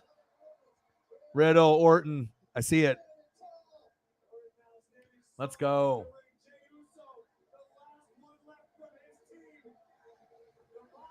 All right, Jameson, you got my back. You got it, man. I mean, pretty much, you know how the drill goes. Just, you know, what we're at and then what we're trying to get to. And then, you know, once we get to that number and then going from, you know, that number to the next. So I think you got it. And like I said, you let me know if you end up, you know, calling it a night. But I'm going to keep going, man. I'm a grinder. I mean, I usually do 4 to 7 hours. We're at 2 hours and 46 minutes in. I usually up late anyways, as it is. This is the full-time job. So, you know, you can't be a quitter, you know. Ooh, nice kick by Cody. RKO on Seth. Ooh, big super kick on Cody from KO. Oh, almost a stunner right there. Nope. RKO on Kevin Owens. Okay. Jimmy Uso. Woo! Riddle. Oh! Riddle setting up Orton for another RKO. Oh, dude, Orton is doing like 7 RKOs, dude. This is awesome. 1, 2, 3. Okay, that main event actually was pretty fucking good. All right, you know what I mean? Like, you usually aren't going to see too many main events like that. So you got Cody, Rhodes, you got Riddle, and then what? Ezekiel. Walk with Elias, but it's Ezekiel. He's got the armband things going on like Ultimate Warrior. Okay. All right. Now I got to go back to the dude, so many RKOs. Dude, that's awesome. I need to go back to the Celtics and the Nets. Politicians see headlines. Kurt Schrader achieves real results for us. I'm Kurt Schrader. Back with this message to get even more done for Oregon. Want to stay up to date? I think I might have a beer in the fridge, but I'm not sure if I really feel like drinking it. Might just wait till tomorrow. All right, what's the score here? All right, 45-44. Boston is up 3-0 in the series. 3:29 left in the second quarter. And obviously, we know the outcome, but I did not get a chance to see this game. So obviously, your boy loves Tatum, one of my favorite players to watch, even though I don't really love the NBA. I do like the NBA playoffs, but I hate the regular season. Marcus Smart. Ooh. I just like the teamwork that Boston has. Very unselfish, defensive first, and I'm a defensive guy. And obviously, the Warriors are the funnest to watch in the NBA when they're rolling on that offense. That's big facts. So I'm hoping for a Celtics-Warriors matchup, but I mean, I don't know if we're going to get it, but maybe we will. Maybe we will get the matchup that I want.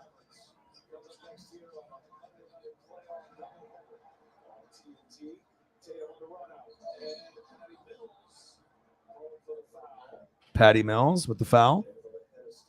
Can I get this? Can I get Steph versus Tatum? Can we get it? Maybe. Maybe. We might get it, baby. JT in the building. What a deal. All right, Jameson. Appreciate you.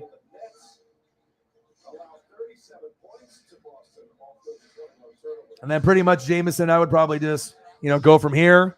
You know what I mean? And then go from that route. And then I know what we're gonna find a way. We always do. What do you do, JT? How are you, man?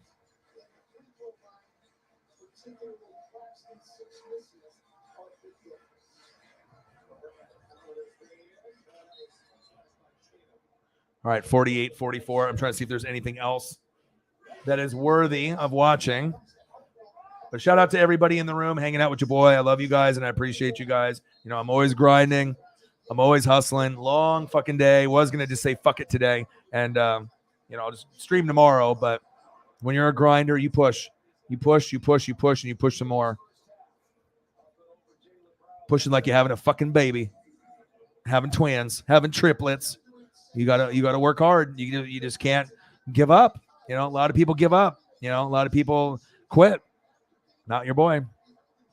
Tired, no sleep, train lag. Fuck it, man. I still need to find the Pac-12 Oregon Ducks. I need to find the Oregon Ducks spring game. So I might have to find that. I'm not sure if that's on YouTube or if I have to go on Pac-12 network, but I need to see it. I missed that. I really want to watch that. And then at midnight, they're showing the Raptors and Sixers replay. And I got to see what else I have on the DVR, too. All right, we got 911 Lone Star. We got 911 King of the Hill, Wicked Tuna, Bob's Burger, Simpsons, Pawn Stars. Okay.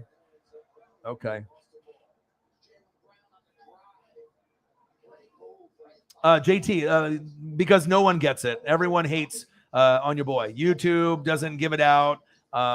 Just sad, man. I don't know. I've heard that if you end up signing out of YouTube and signing back in, if you know your password, or uninstalling YouTube and then reinstalling it like on your phone or on your computer or however, your sign-in process works. And I had my buddy Marcos says that he wasn't getting any notifications. And then when he uninstalled and installed it again and hit the bell for all notifications, now he's getting them all. But it seems like YouTube had something with their algorithms that if you haven't signed out of YouTube and you just like click on it through your phone or through your computer, that sometimes, I don't know what it is, that they're just, not giving the alerts. But a lot of times I don't get the alerts of like Grossi, and I don't follow a lot of channels out there, maybe like 10, mostly like football stuff related or, Transformers or like Hasbro stuff. But most of my stuff, I don't get anything on there. So, but he said that he did that and then it started working. But I would only uninstall and reinstall if you know your password. But if you want to get notifications on there,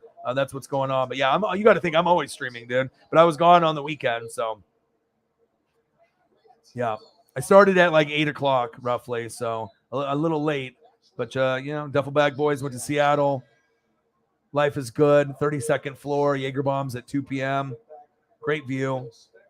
That's the view from the room. View from the game and the two games that we went to. That's from our seats. This is at the top, the very last seat before the 100 level that I actually took a picture before I got the ball. And then your boy got the Julio Rodriguez ball in the 9th inning, baby. Foul ball. Life is good. Life is great. And I got an Edgar Martinez statue on the Saturday game.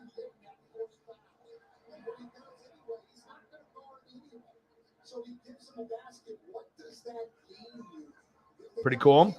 Destroyed the box, though, because I got drunk and dropped it. Destroyed it, but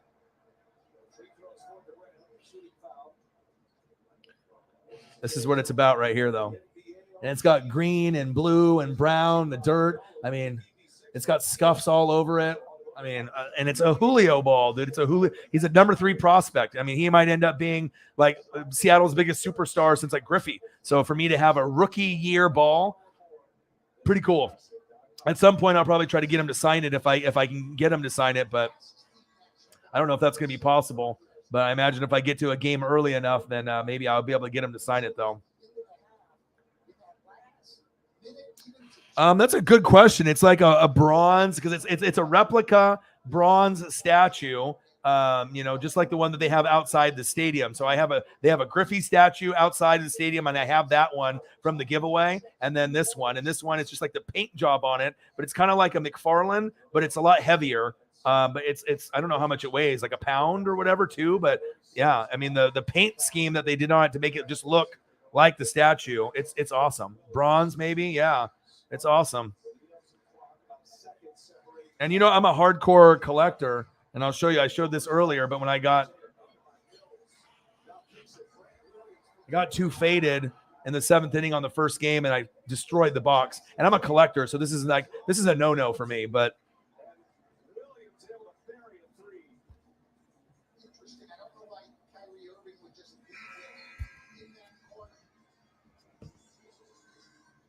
Well, the Celtics sharing it so well here tonight. so obviously you can see the bottom is just fucking exploded. The bottom is just exploded out, but you know what I mean? At least I ended up getting the ball to make up for it, so that's good. Even when it hurts. Even when there's nobody there to see it. Even when you can't see yourself. It's a window.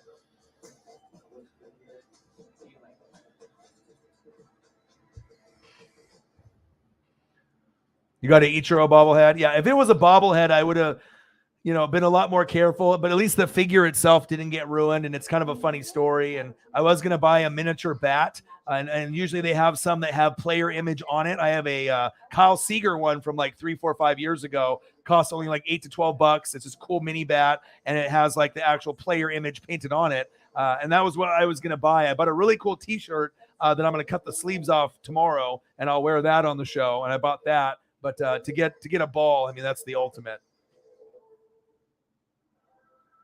LOL, say no to alcohol, kids. Yeah, shit. Yeah, I went fucking ham. How many statues did they give away? I think 10 or 20,000 out of like I don't know what the capacity is, 40,000, 50,000. So you had to get there early. And then, what's really the most ironic thing is they handed us one that was a little damaged, and we handed it back to the vendor to get mint ones. And then at the end of the night, that's what happens to mine. You know what I mean? But at least I still have the figure though. So.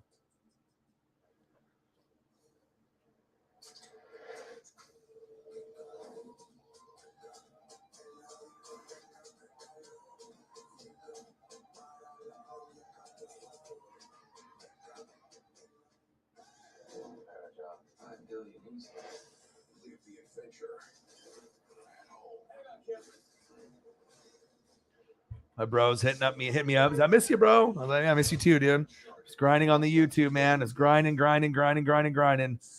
Yeah, I have a couple Ichiro bobbleheads too. I mean, like I said, a lot of the stuff that I collect is Dodgers and Mariners because my dad's a Dodger fan, and obviously when I go up to Seattle, we usually like to get some figure. So I don't typically like to go when there's nothing there, but if there's like a giveaway, I'm going. And if it's Edgar, Ichiro, Randy Johnson, or Griffey, I'm going.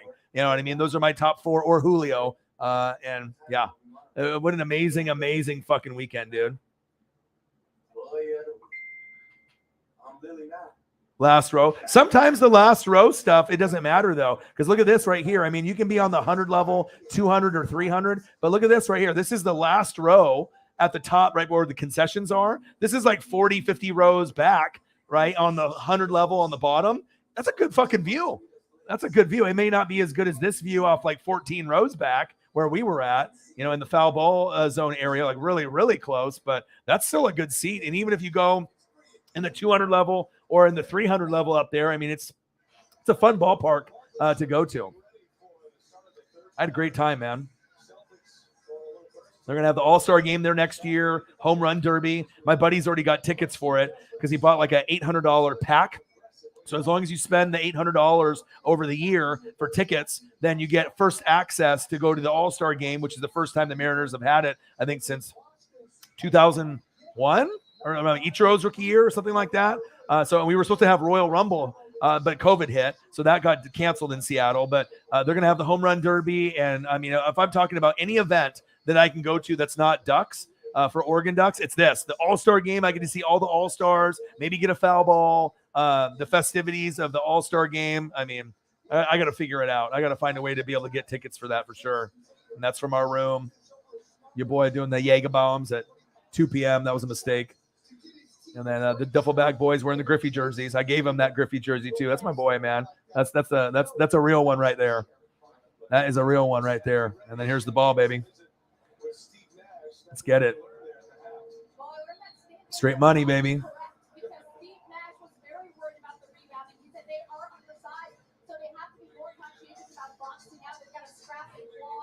Nosebleeds next to the pigeon, next to the pigeon poop. Was the game at least fun? You know what I mean? Usually baseball games are really fun for me. I love it because it's a different crowd. When you go to a football game like a Ducks or a Seattle Seahawks, everyone's just fucking lit, screaming all the time. Baseball is a little bit more laid back. Basketball is a little bit more laid back unless it's like a playoff game, but usually it's a little chill. But when there's big plays, the crowd gets into it. But it's definitely a different type of people that you're going to see at a baseball game compared to NBA, compared to football. I mean, the closest thing to football fans I would say is wrestling, but even wrestling fans, you'll get some normal guys that look like they like football and sports. And then you get just kind of those weirdo guys that only like wrestling, that like live in the basement. You know what I mean? And they're just like, those keyboard warriors that are always talking shit on Twitter. You get some of those weirdos on the wrestling fans too. But I like a little bit of everything. You know what I mean? So both Durant and Tatum now have turnovers early here in the half. And they are certainly lost in his first two possessions on Durant. That's another coming a lot early. Tatum. Claxton got a foul prior to Bruce Brown. Called for the foul. Blocked by Claxton. Also, Durant playing with those three fouls. And the first foul on Brown.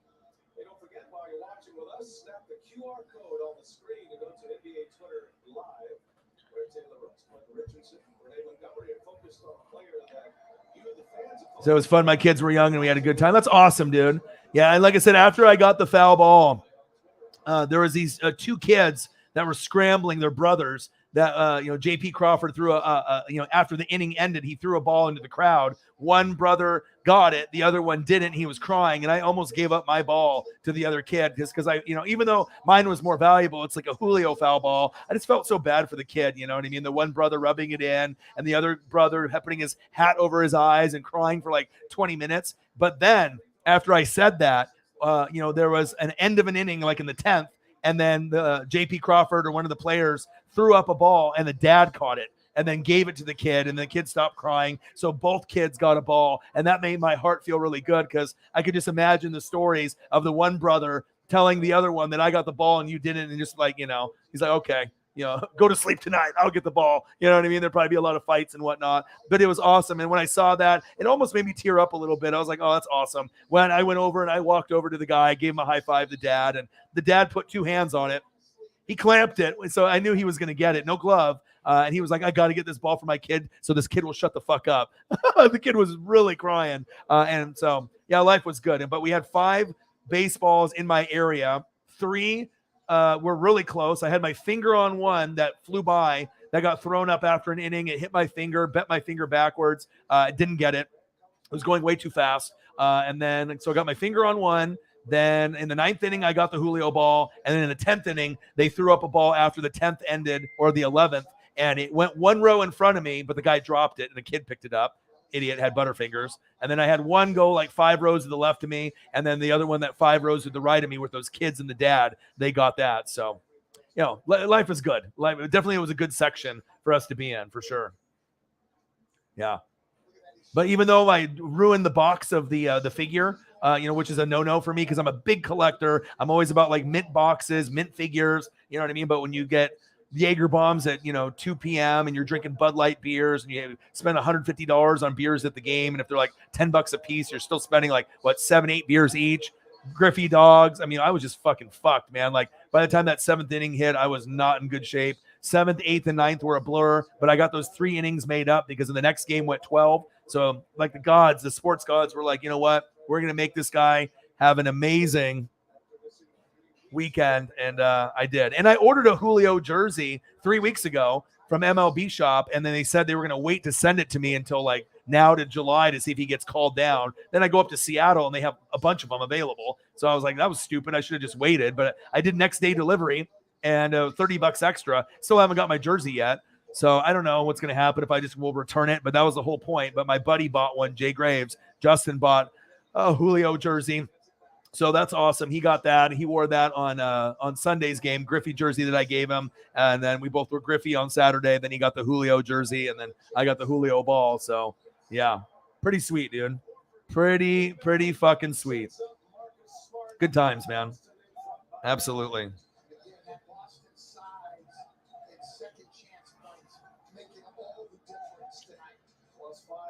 Rebounds, plus 9 second chance points. Nice fire. Could not finish it. And he's got to go back to the line.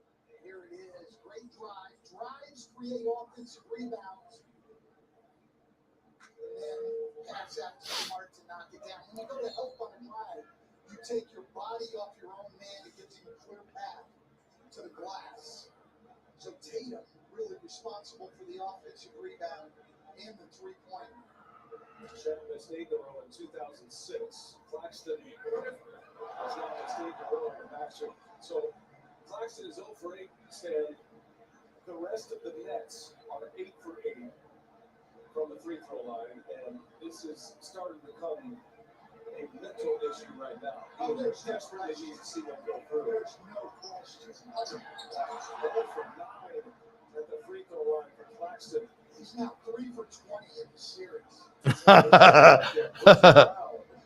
heard some boos and ahs and some groans from Jaylen Brown scores inside. I don't know if you caught that, but Bruce Brown was like waving down the Brooklyn fans for their reaction on the Claxton misses. All right, 67-56, Boston up.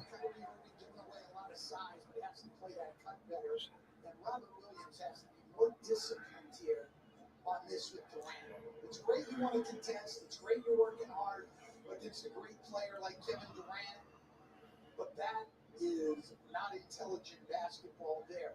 Kevin Durant's going to shoot what, Brian? 40% from 3, let's say. He's going to shoot 90% at the free throw line. Right. So you made him more than twice as efficient when you go out there and foul him. 3 for Durant, and he's got 23 now and 2 come. Chance to remind you that the NBA on TNT is brought to you by TikTok. Everything before and after the buzzer on TikTok. And by AT&T 5G, fast, reliable, and secure. 2 from Durant. Boston opened up their biggest lead. Boston has never trailed. 2 ties early. Celtics took a 10-point lead middle of the first quarter. Brooklyn came back to tie it early in the second quarter. Boston immediately went back up 9. Brooklyn fought their way back to within 1. The Celtics with an 8-point lead at the half. They maintained that lead with 8.5 to go here in the third quarter. Jaylen Brown looking on Kyrie Irving. Steps away from Claxton. He is Al Horford. The chop, yes. On his way up. That's going to be Boston ball here, side out. Last touch by Ned. Another second chance for Boston. Robert Williams inside. Leads Durant to the glass. Jaylen Brown on the inbound pass. Comes up short. Have a good look at it. That's down 3-0 in this series. Trying to survive one more day. Trying to get this to Boston for a game. Big distance gets his own. Finds Seth Curry. Down for Seth Curry.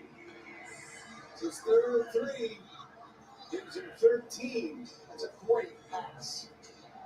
By Kyrie Irving, left-handed to the corner, right on target to a great shooter. Makes it a 5-point game. Tatum Curry on it, just shoots right over the top. Buries one. I like that. The last couple times, he's tried to put All right, baby. great shooter. One of my buddies is like, do you want to come over? I'm like, fuck. So I got beer pong set up and shit. I'm like, oh man, it's late though. I haven't seen him in a little while. It's like, I need fucking sleep. But sometimes, you know, when you get to hang out with some buddies and whatnot, he's like, I'll pick you up or whatever. But he's like, you got to probably lift home. Well, they're getting the help to Kevin Durant, but now, not maybe as intelligently, they're coming up from the baseline and leaving people open under the rim. This is on Tatum. Goes right by him. Tatum on his way to the line. Look at Kyrie up the offensive rebound, left-handed wraparound. And then Kevin Durant here, great patience, ready to shoot it. Williams comes up, nice drop off. That is great players using their scoring ability and the threat of it to create shots for their team. All right, we got 70-64 Boston. Boston up 3-0. We already know the ending of the fucking games, right? But, you know, I like to be able to kind of go back and see what's going on. Really rooting for Tatum to keep it moving, man. I really want to see Boston, and I really want to see the Warriors. We're going to have some good matchups tomorrow. I'm going to be grinding it out.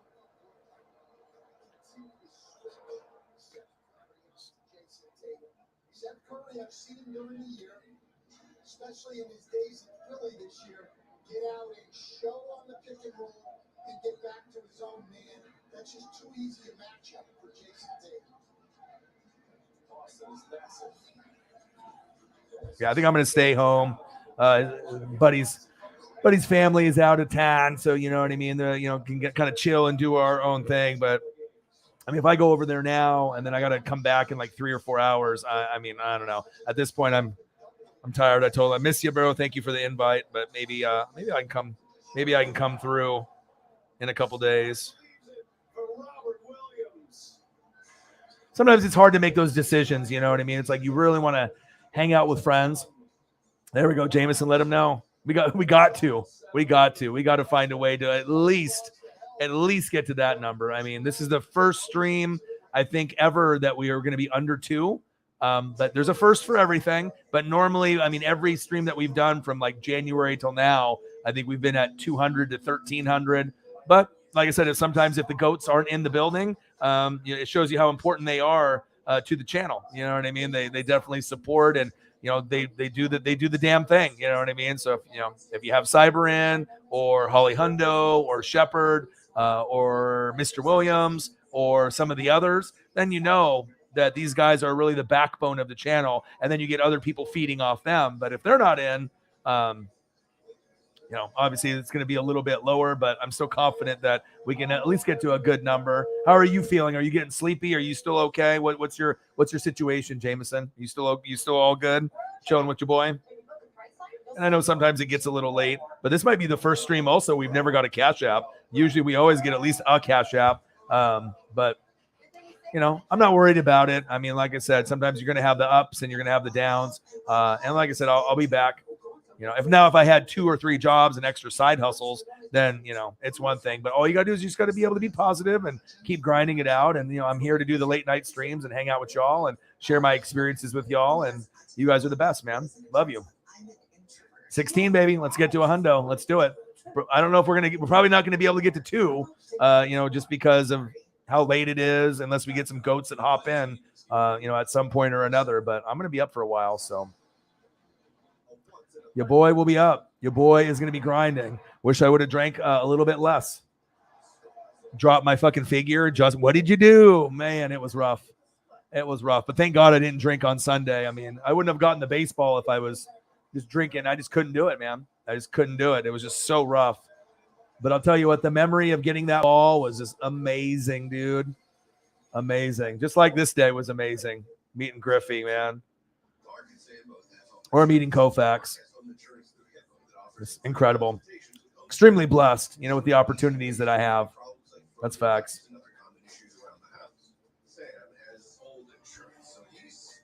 There we go. Thank God.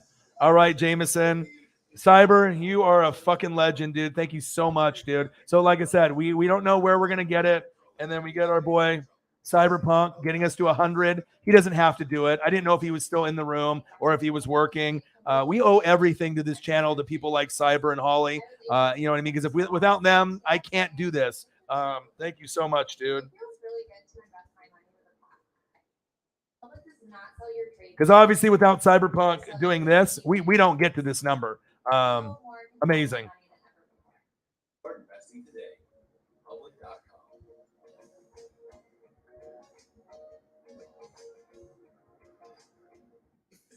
Copyrighted broadcast of the National Basketball Association may not be retransmitted, reproduced, rebroadcast, or otherwise distributed or used in any form without the express written consent of the NBA. Cyber, thank you so much, dude. Cyberpunk, $84 dono on the Cash App. Bang, bang. The guy works really hard. It has a great job. And like I said, even with limited people, you are my #1 supporter with Holly, brother. And I can't do it without you. Thank you so much. Appreciate you, man. And you know what I'm saying? It's like, it depends on who's in the room. When we have more people in the room, obviously then you can get like a dono train going. But if you go like an hour or two with nothing, it's hard to get momentum depending on who's in the room and who's not. Thank you so much, dude. Like, you don't understand how much that means to me. Like I said, normally we hit about 2 and a beyond, but some nights it might be a little bit more dead. I mean, it's Monday, so I'm not really sure why there was little amount of people tonight. I don't know if someone had something going on or hangover over the weekend and people getting back to work or what was going on, but usually we'll have a little bit more on Monday nights, but maybe people had work or they don't feel good or feel sick, whatever the situation's going to be. And I was going to just say, fuck it and not even stream, but you know what I mean? I'm just kind of a grinder and I wanted to share my experiences with y'all. And, like I said, Cyber is the #1 guy. I mean, without Cyber and Holly and obviously Sarah doing her thing and people like Jameson and Elliot stepping up for the manager role with the donos and everything. It's amazing, man. Yeah. And like I said, I wanted to be able to hang out with him, but like I said, if he picks me up and then we do the beer pong thing or whatever, and I'm like, I'm already still not feeling 100% from, obviously Saturday. And then if I have to, come back in like 3 or 4 hours, I need to be able to sleep, if I'm going to stay over at someone's house or whatever, if I don't have to wake up. So I just told him, hey, I think his family's out of town until Saturday. So there might be other times, but also I don't want to get so fucked up or, feeling like shit that it affects me streaming the next day. You know what I mean? Peeps are getting ready for the draft. Is that what it is? Is everyone just going to bed early and then they're just like, yeah, the draft is on Thursday, but I mean, I don't know what it was like on Saturday and Sunday for a lot of y'all. If you guys were just chilling, because I know usually on Sundays you're sleeping, right, Cyber? So usually on Sundays you're taking it easy because I don't usually see you in the room on Sundays. So I imagine that's the one day that you get to relax and you just go to bed early and you play video games. Like what's the game that I see you posting on Twitter? You keep getting frustrated with the update and they don't fix it. What game is that? So I imagine you have certain days that you do you, and that's awesome.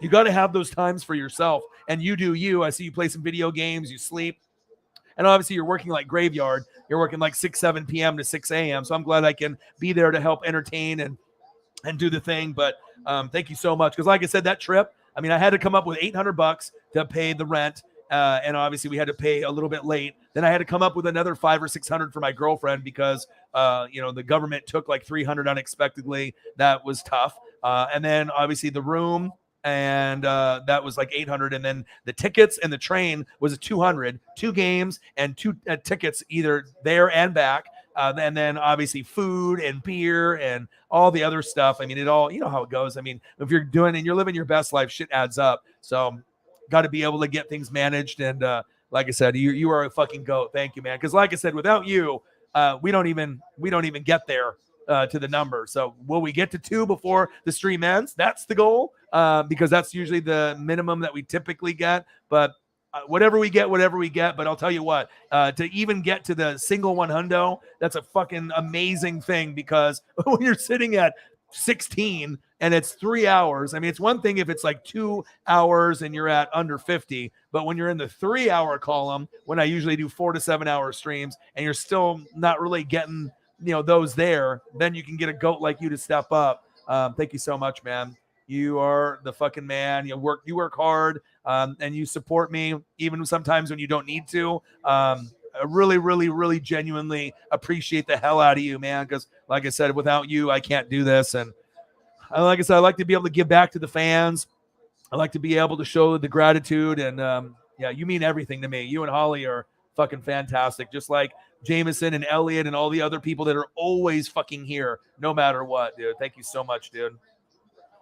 Is it now 100? Now let's get to see Jameson. You know the drill. You got it, baby. You got it. Thank you, man.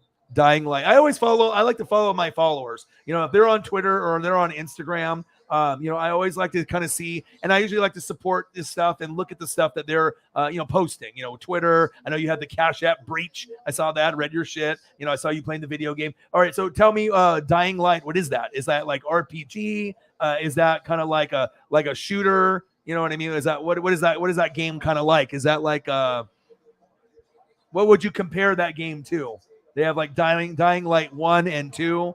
What type of style? What would you compare that? Like a Fortnite kind of game? Or I'm not familiar with it, so that's why I'm asking. So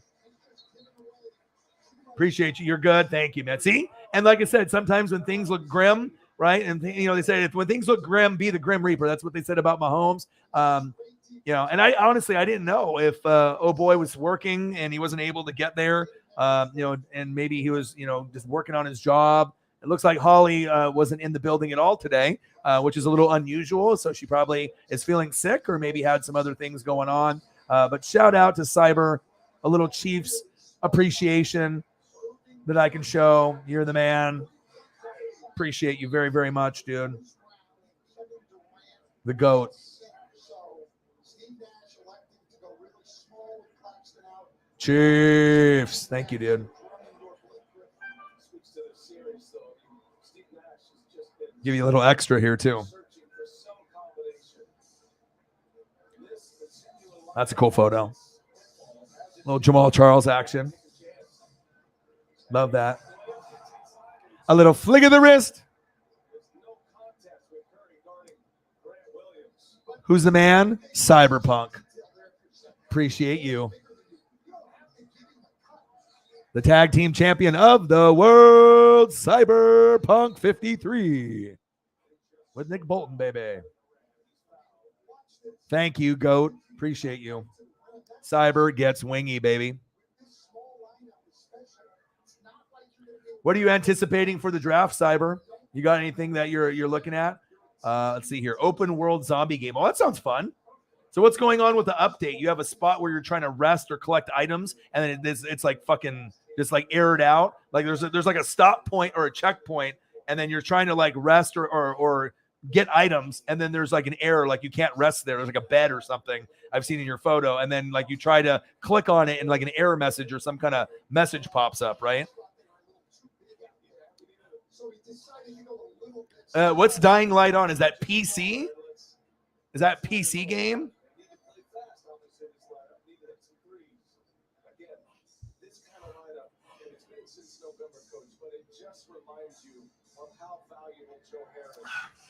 All right, 83-73. Boston's up with 3 minutes left in the third quarter. Yeah, I can't sleep, so I'm stuck in night mode in the game. So what does that mean? So you can't sleep in the night mode. Oh, so then at some point you just have to quit, right? So then you have to go, and then you went back to then you have to go back to number one. You're like, fuck this, I can't play this. I'm stuck. And then you reached out to them, and they're not fixing like the patch or whatever. Like you're just like stuck there. Xbox, PC, PlayStation. I should look it up. I mean, I don't have time to play video games just with the grind that I'm doing. I'm doing a lot of research with the draft. I just got back from Seattle. I'm fucking train lagged like a motherfucker. So, yeah, I'll have to check it out. I see your photos and stuff that when you post on there. Since you stay up and you work like graveyard, you're used to staying up late. So usually staying up in the evenings. And so like, 6, 7, you wake up maybe a little bit before that, and then you work into the morning, and then you get home. I don't know if you go to sleep right away or not, but a majority of what you do is at night, whether you're working or you're not working, right? And you're playing video games or whatever, unless you're like sleeping and getting rest for Monday when you have your own personal day on Sunday. But you pretty much are living the nightlife. You're like me. You're like a night owl. Like everything you do, work, video games, whatever it is, like a majority of what you're doing is at nighttime when everyone else is doing the daytime shit, right? YouTube it. Okay, I got to. Yeah, you're like me then. That's perfect, dude. That's awesome that we can have someone, because Holly Hundo has a job where she has to be ready, at some point, 10 a.m., 1 p.m. meetings, whatever her work asks her to do. So you and me are probably on the closest schedule as anybody. That's awesome. It's good to be able to have those kind of people, because like I said, that's what makes the late night streams work, is if I have people that are willing to stay up late with me. And obviously I could do it a little bit earlier, but the girlfriend doesn't get off the computer in the studio with her Verizon shit till 4. So the earliest I could stream is 5, and I will do that for the draft. But I mean, do I really want to stream from 5 p.m. to midnight? I mean, I guess there might be times where I do that, but sometimes there's other things I got to take care of, from 5 to 7, grocery shopping or other errands. So that's usually kind of a good time, even though it might be like 9 p.m. or 10 p.m. in the Midwest or the East Coast. But it just seems like no matter how late it is, we always will have people in here, at 11 my time, 12 my time. I mean, sometimes it's 1 in the morning here. It's 3 or 4 in the morning in the Midwest or the East Coast, and there's still people in here hanging out with me, which is awesome. So shout out to you guys. And appreciate you guys very, very much. And man, what a great fucking weekend, dude. What a great fucking weekend. I mean, the Duffel Bag Boys, we did it again, man. It's like, this is like literally, like, out of all my friends, I mean, Swaggy P Preston is one of my best friends, and this guy might be my, like, the number one. You know what I mean? I always can trust this guy. You know what I mean? I always take care of him. He takes care of me. No bullshit, no lies. We have each other's backs. We always have fun. Good fucking times, dude. Love Seattle. Wouldn't live there, but I love to visit. Just like LA, if I would maybe go there, but I'm not gonna, live there. I'm an Oregon boy through and through. I'm never gonna leave. But I love going to Mariners and Seahawks games. I love going to Duck games and Blazer games here. Would love to go to see some Dodgers in person for sure. Try to get a foul ball there, and then maybe we can end up getting Steph and Tatum. Elon Musk buying Twitter for like $43 billion. That's wild. But your boy came through. And a lot of people saw me in the 9th inning on TV, which was great. And normally I'm rocking my Mariner gear, and I wore my Griffey jersey. I was going to wear either my NWSF hoodie or my Duck one. I was like, I don't know. It might be too hot. And then, had the Supreme on, and I was fuck it. I just want to be comfortable. But then it kind of got a little warm, but not too bad.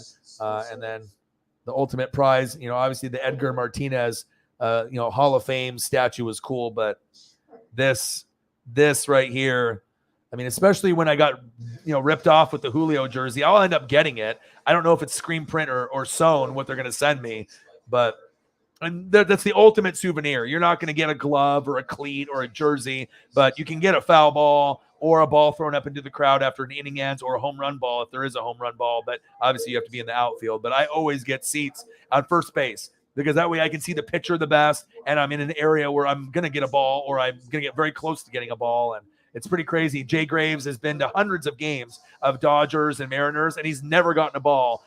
And I've gone to, a handful of games, probably less than 10 games of, for Mariners, probably like 6. I've gone to like 5 or 6 games, and I've already gotten 2 baseballs already. So 2 foul balls at that. Kike Hernandez foul ball with Dodgers like 4 years ago, when they came to town. Went to a 2-game set with my dad, and then me and Graves went to a 2-game set, and I got one with Julio Rodriguez. And I'm hoping Julio turns into like a Griffey. I mean, him and Kelenic are great, good defense. They're better at defense now, Bobby Witt Jr. on the Royals, #1 prospect, and Julio. But when their bats start kicking in and they can get over 300, that's when people are really going to notice. And the Mariners pitching and their team, this is the first time for like us Mariner fans, we're like, oh my God, our team actually is halfway decent. We're not garbage. We're not at the bottom. They might be able to make a wild card. They might win 90 to 100 this year, and they might actually win the division. It's possible. I mean, it's going to be tough with the rest of the teams, but I mean, you never know. I mean, you never know how it might go. So, oh my God, look at this, my boy. Oh, oh, baby. Oh, Holly Hundo, baby. Thank you guys so much. Look at you, Mr. Williams. Oh, baby. Thank you. Hey, I intend to join everybody hit a wall. Yeah, I'm going to be on for a while. I mean, like I said, I had a feeling that you were going to be on at some point. Thank you so much. And like, I had a guy come in here earlier. He's like, I know you. He's like, we were at like $1, after like a couple hours. He's like, you're not going to get anything. I was like, bro, I got some amazing fans, dude. I was like, obviously you don't know. I was like, we can still have like 7 or 8 people, and we can still have a great conversation and have good numbers. But he obviously thought that wasn't going to happen. But here we go, 3 hours and 30 minutes in. It all started with Cyberpunk doing big things coming in. We were at $16. And then obviously Sarah went to sleep. Some people are getting tired. I get it, but I'm train lagged. I have some great stories. And then Cyber came in like he always does, and Holly always coming through. I was a little tired, but I'm grinding. My buddy wanted to come over and do beer pong. He was going to pick me up, and he wanted to party a little bit. But I was like, well, if you pick me up and then I have to come home on a lift like 3-4 hours later, I was like, if your family's out of town, I can always come out, maybe some other time. But I don't want to feel like shit after drinking too much and whatnot. But Cyber, you're the man. We were at 16. Boom. That got us to a hundo. Boom. Holly with the 16er. I got some stories. I don't know if you haven't heard anything here. And then I got another huge dono here as well. Let's go.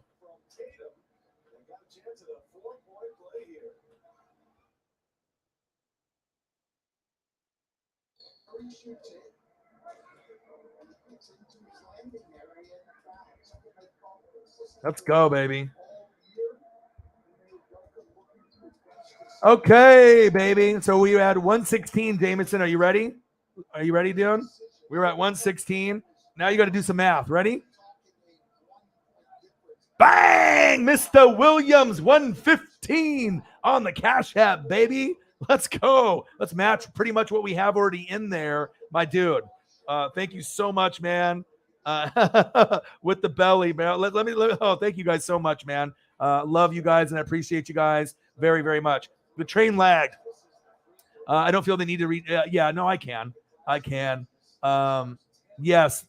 So we'll go through here. So pretty much the story here. We'll go here. So obviously we got me and my boy Jay Graves. This is Justin's birthday today for another 18 minutes. This is like one of my best friends, probably my best friend besides Preston. This is the guy that I trust with my life. You know what I mean? No drama.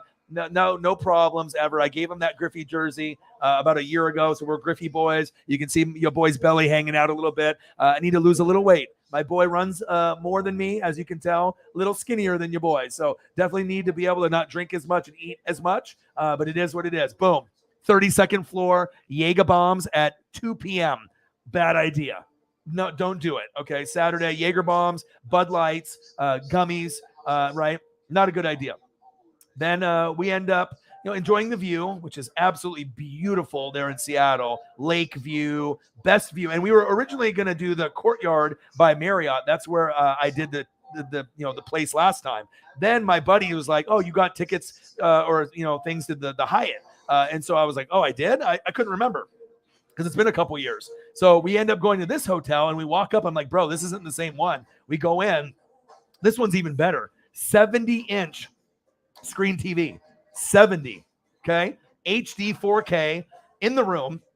All right. They even had so they had the 70-inch TV. The beds had amazing pillows, 5-star hotel. You go into the bathroom, right? You touch the mirror and it lights up depending on how many times you touch it. You touch it once, dim, lighter, brighter, brighter. It's like some like Kardashian Hollywood shit. It was insane. The shower head was insane. Like they didn't even have a door that closed. It was like a half door and it was open.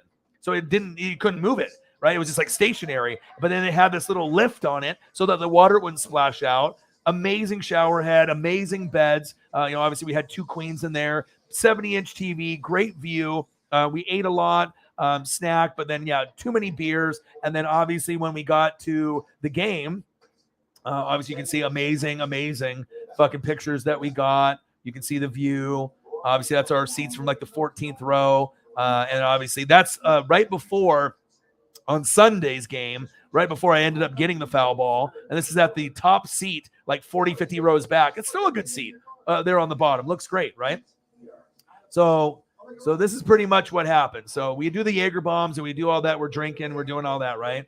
And then by the time the 7th inning hits, the game is like 7-7. You know what I mean? We rip off like 6 runs in that inning, and I feel like shit. It all hits me really, really fucking hard. I'm like, I did too many gummies. I drank we had like 120 or 150 in beer, 7 or 8 beers, tall boys each, on top of all the beer I already drank at the fucking room, and the Jaeger bombs on top of that, and the gummies. I felt like horrible. You know what I mean? Like I'm dying. Like I want to leave the game and go back to the hotel. That's how bad I'm feeling. And the game is like intense. It's like 7-7. We just ripped off some runs. And then the 7th inning, 8th inning, 9th inning is a little bit of a blur for me. I'm like, I'm like in pain, right? I'm not in a good shape. I'm a collector, right? You guys know I like gem mint stuff, right? I spilled the beer, right, on my Edgar Martinez box. It was a statue replica, right? Then I dropped it like 5 times. We ordered Lyft after I felt like shit for 3 hours. They canceled our ride twice, so I had to walk back to the hotel at like 11 to midnight, and it was like a 30 to 40 minute walk from the hotel. It would have been just a couple minutes in a car ride, and then this is what happened to my Edgar Martinez collectible.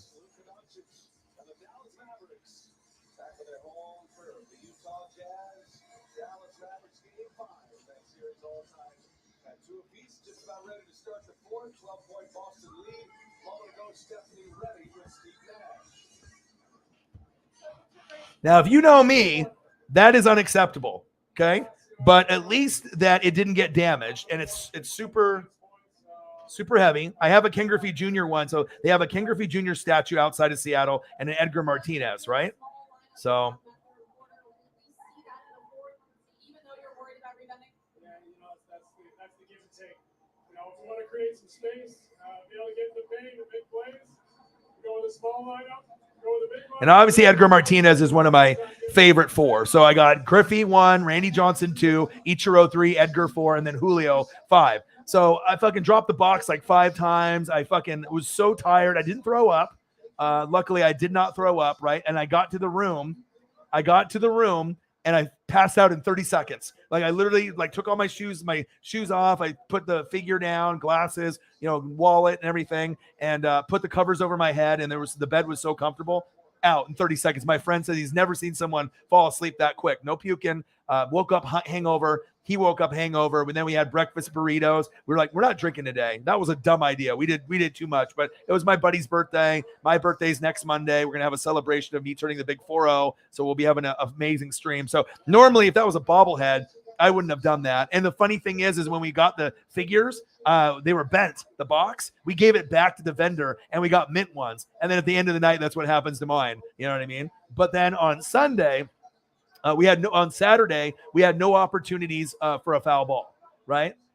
We had no opportunities for any foul ball. So after the inning ends in baseball, they throw the ball into the crowd. And we were in the 2 sections where they do it the most, right? So there was 5 baseballs that were in my area, 0 on the night that I was fucked up and I was just partied too hard, right? So we had no chances on Saturday's game from when I was good, 1st inning to 7th. And then when I was donezo, 7th, 8th, and 9th was a blur, and I was not feeling good. Wasn't feeling it, okay?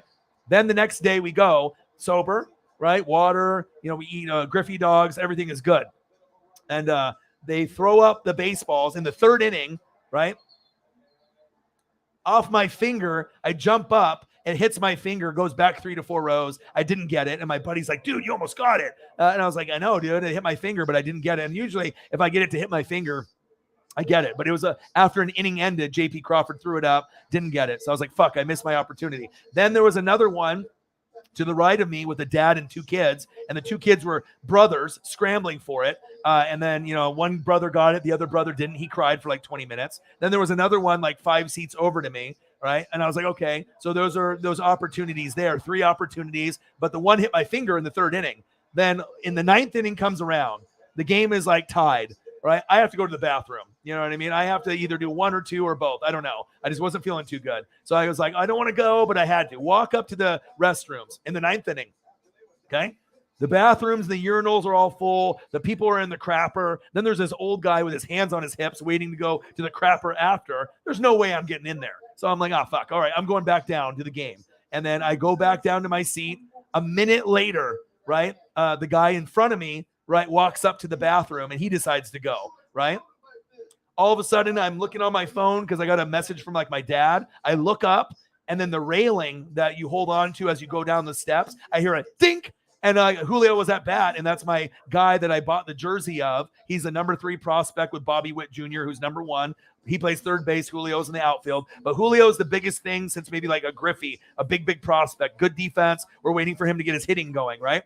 So he hits the foul ball. I look up as soon as he hits it. It's coming towards my way. It hits the rail, and I'm like right there. And the guy that was, in front of me, he maybe could have got it. It bounced off the rail, hit the steps, went into the guy's seat, 1 seat in front of me. Boop, I grab it, right? I get the ball, and it's not a ball that was thrown into the crowd, which I still would have liked. This is an actual foul ball, just like the one that I got with Kike Hernandez and my dad like 3-4 years ago when the Dodgers came to town. That was a foul ball, and I got on TV. Got the ball, hands in the air, high-fived my buddy, jumped up and down, got on TV, right? Amazing. And this ball's got blue, green, brown. I mean, it's got all kinds of scuffs on it. And then the husband comes back, right? The wife says, you missed it. The ball went in your seat right there. So I probably would have wrestled around. I wouldn't have wrestled with this guy, but we probably would have been, going for it at the same time. But he decided to go take a dumper, and I decided to come back. And lo and behold, I bought a Julio jersey 3 weeks ago. They were supposed to send it to me next day delivery. They sent me an email saying that they're going to send it to me between now and July to see if he ends up being called down to AAA because he's a new prospect. I was like, I wouldn't have never bought the jersey like that and have him take my money if that would have happened. And then supposedly the sports gods were like, you know what? Orion missed out on the jersey. Justin bought a Julio while we were there on Sunday. I bought a T-shirt, and I was just going to buy like a bat, like a mini bat with a player image on it to, something to take home. 9th inning. I got the ball. The game went 12 innings, so I ended up missing 3 innings. I missed 3 innings, 7th, 8th, and 9th. Lo and behold, I get those 3 innings back in the next game. It goes 12 innings. It's like, it's all like, the gods, man, like the sports gods were wanting me to make up that, 3 innings that I missed. I got the ball. The only thing that we didn't get to do was the Sisters and Brothers spicy chicken, the hot Nashville hot chicken, best chicken in the Northwest. By the time the game went into the 12th inning, we took a Lyft or Uber. We get there at 6:03. What time does the restaurant close on Sunday? 6. I missed out on the Nashville hot chicken, but we went to Shake Shack, and I've never been there, and I had avocado bacon double burger with these amazing fries and like a lemonade. It was so good, right? But I was really looking, my heart was set on that Nashville hot chicken, but I just can't believe that we got there 3 minutes late, but I didn't think the game was going to go 12 innings. So it's like you either get a baseball from your favorite player, right? A foul ball, rookie year, right? Or you go to, the chicken place. So, hey, you sometimes got to sacrifice. I'll be back there again. But amazing. And then it took 3 hours to get there by train.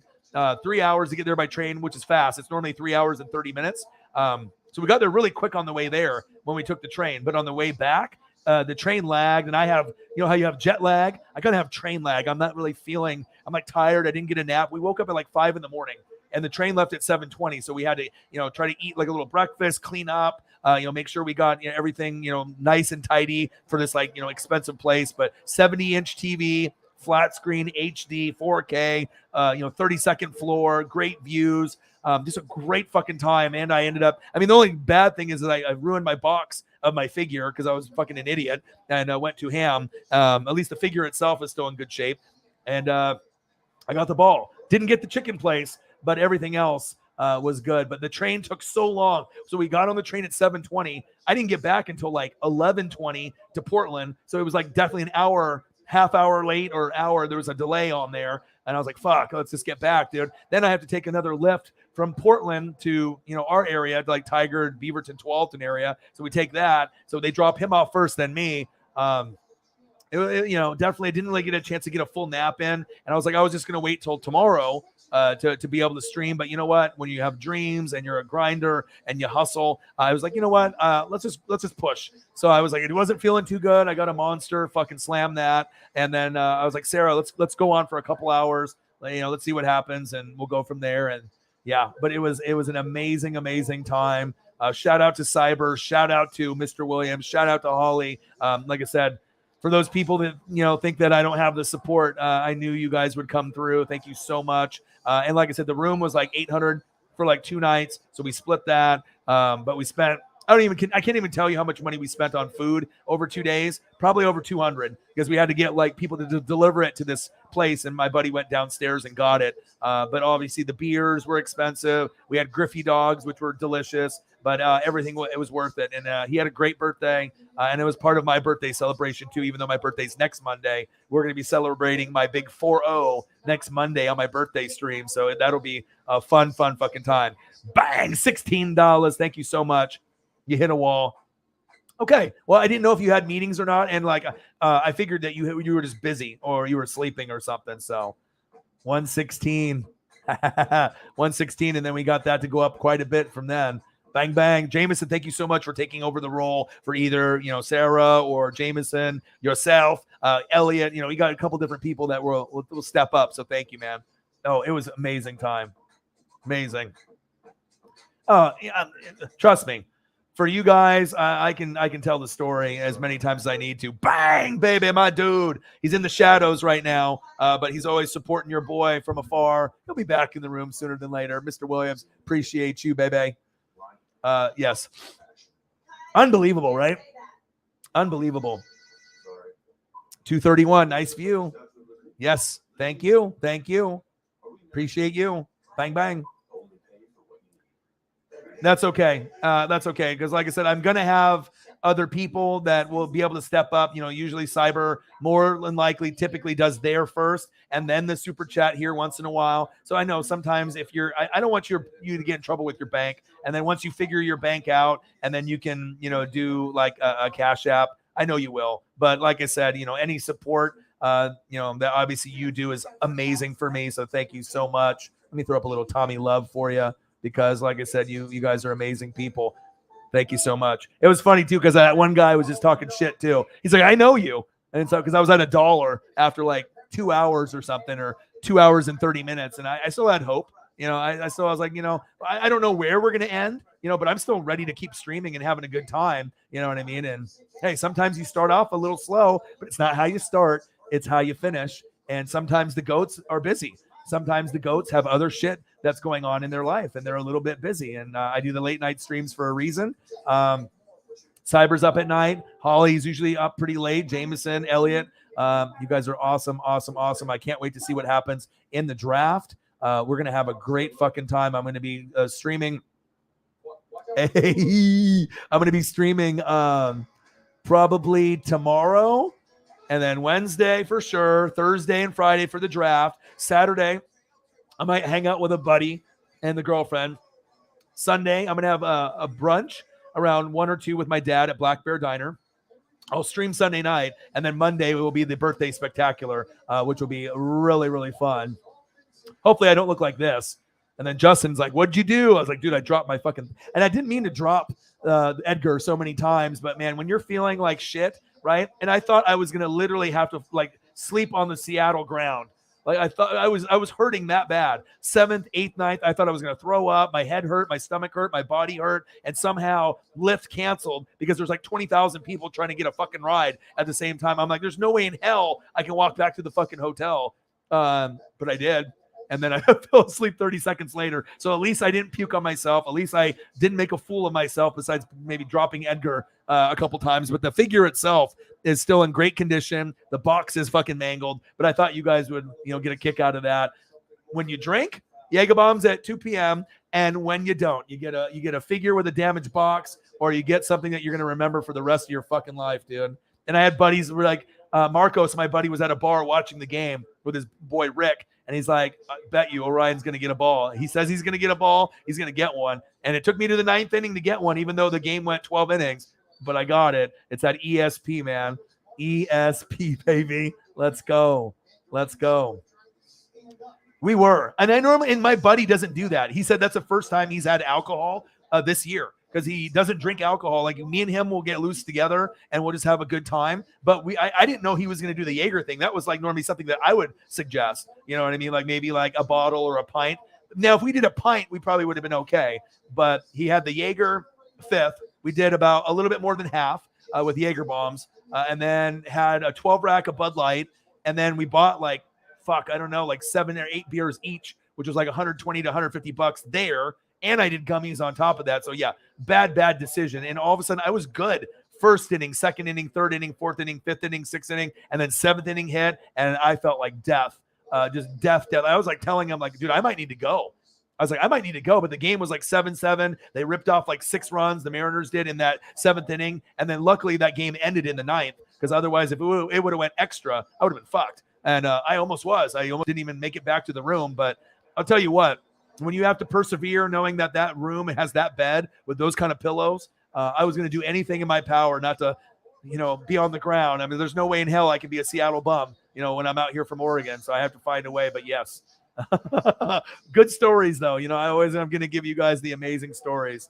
The sports gods love me for some weird reason. And out of anybody to get a foul ball, it would have been, obviously Julio is the number 1 choice, and I got it. It's just unbelievable, man. My friend couldn't believe it. He's like, oh my God, you got the Julio ball. I was like, I know, dude. And he was sitting right next to me too. Fucking great memories. Great memories. Oh man. Yeah, the bank. I mean, I've had them do that to me too with Grossi when I've donated Cash App. Not necessarily Cash App, but when I do donations on the Super Chat, sometimes I don't know, they're like confused about the like people on Twitch and YouTube. Like there is a world out there where we actually do donate. I messaged, and I know when Grossi had a stream a couple days ago, I donated to him. I said, what's up? It was like $5 or $10. And, I said, what's up, man? I was like, dude, it's a collab season, Packers Bucks next year, have fun with the draft and all that. And, I'm excited to see what the Packers do, what the Bucks do. Bang! Holly with a super sticker, $4. Appreciate you very, very much. Tried to buy grocery to my debit card was apparently my God, what? I don't want to pry or ask what kind of bank you have. I don't know if you have like a credit union or bank. I have Chase, who used to be Washington Mutual. So I have them, and I haven't really had any problems with them. But I know when I used to have way back in the day, I had Wells Fargo. They were always charging me extra, and I didn't like working with them. But yeah, that's crazy. And I think my mom's got US Bank. So there's a lot of people that have credit unions and different banks. But yeah, man, they are really, really, really, really, like really focused on you. I mean, you can't even buy groceries. That's crazy. They're like, oh, it's fraud. It's like, it's me. I'm trying to buy groceries. Seriously, we thought they were open till 10, and I was a little disappointed, but when we had Shake Shack, it made up for it. But it is what it is. Jameson Meza, 235. Let's get to 3. He knows the drill. Bang! Holly with a 20. Let's go. 255. Let's get to 3 hundo. Jameson feels like he's like one of those auctioneers. Hey, everybody, we got 235, 250, 285, 275, 285, 295, 295, 3 hundo. My boy, appreciate you. I know. I got to take care of you. I take care of you. I take, whatever's clever to make you smile, to have a good day. It's the support and the love. You know what I mean? And I try to make sure that I make you happy. That's for sure.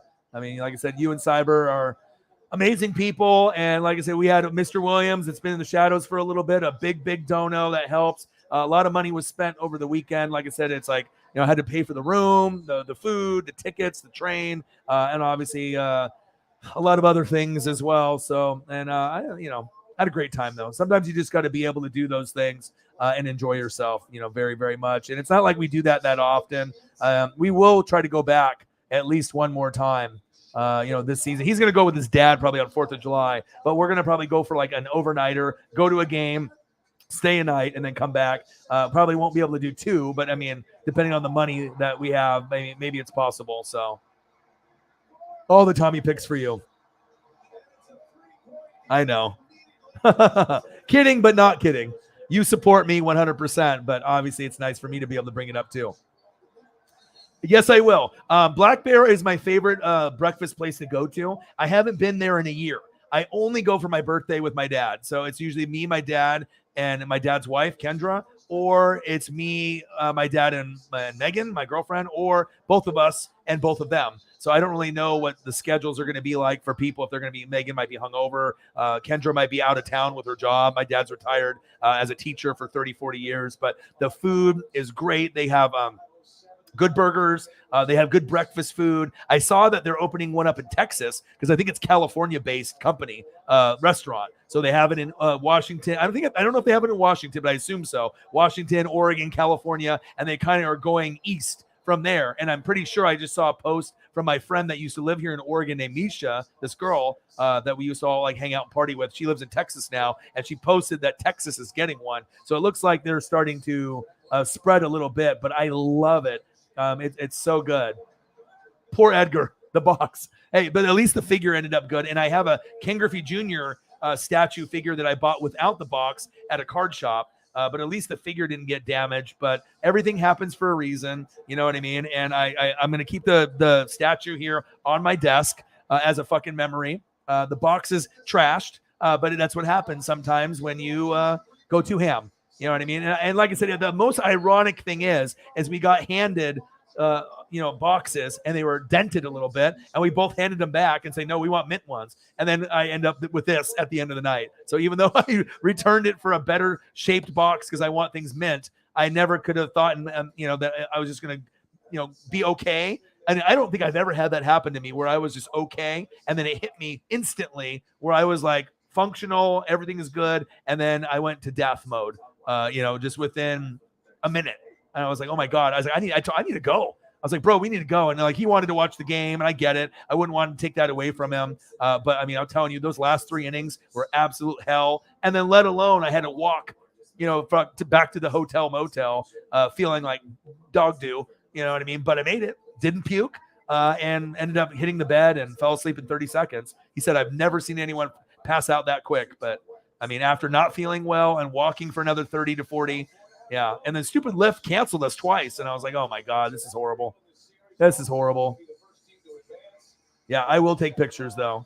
I will take pictures for sure. And I have pictures of the Griffey dog. I have a lot of other pictures actually on here that my buddy Jay Graves sent me. I got the Griffey dog picture.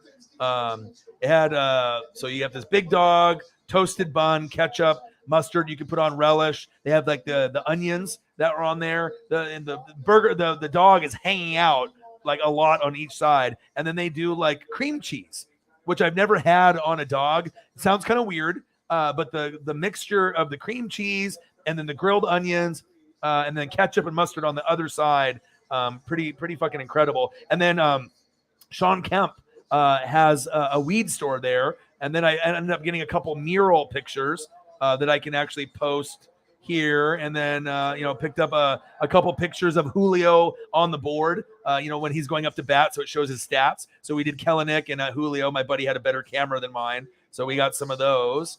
And then I have obviously pictures from the room that I had him send me. But I have pictures of, I can post them on Twitter. And I can bring them over here so you can see them. But these murals are like 20 feet tall, right? Oh, just on the road near the stadium. One sec here. I'm going to post these. on Twitter, and then once I post them on Twitter, I can bring them on the channel so I can share them with you guys. So let's do this. He can get by anybody and either get to the rim or force help. That is a great left-handed finish. Just a reminder, Celtics are up 3-0, but the situation 12 points total in these 3 games. Just smart, just stays on his feet, kept the dribble, and able to lay it in. Man, is he strong. They're very tired of Blake Griffin on the floor. You got to remember, this guy didn't play much. The second half of the year, when you're asking big minutes.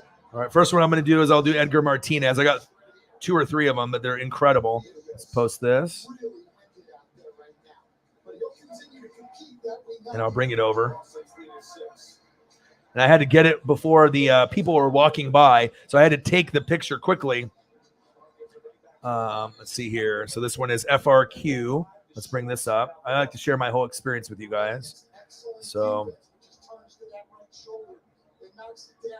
most of the pictures that I have, I put on there for you guys to check out, or on social media and whatnot.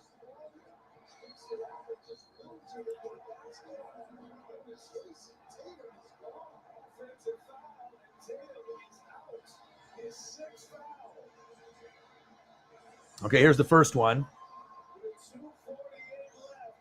Look at this. Look at this mural on the road. It's huge. It's just all painted. Unbelievable. Looks like so real. So that one was really cool. That's like 20 feet tall, 20 feet high. Incredible. Okay, so that's the first one. And then I have... I think that's a turnover because he was falling down and it obviously challenged his fifth foul on the charge. I don't like that call. No challenge. Challenge.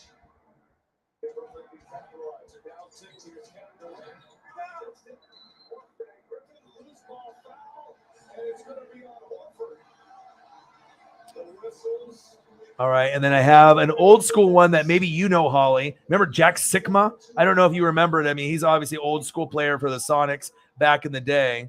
But I saw this one. I was like, ooh, this one's cool. That name might seem familiar to you, maybe not.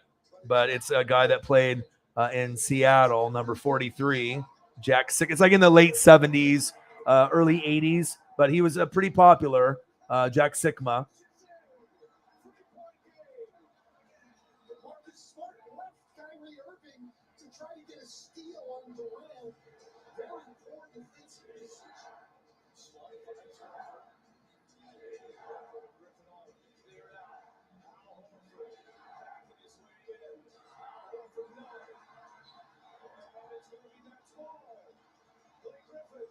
Okay, I'll do this one next.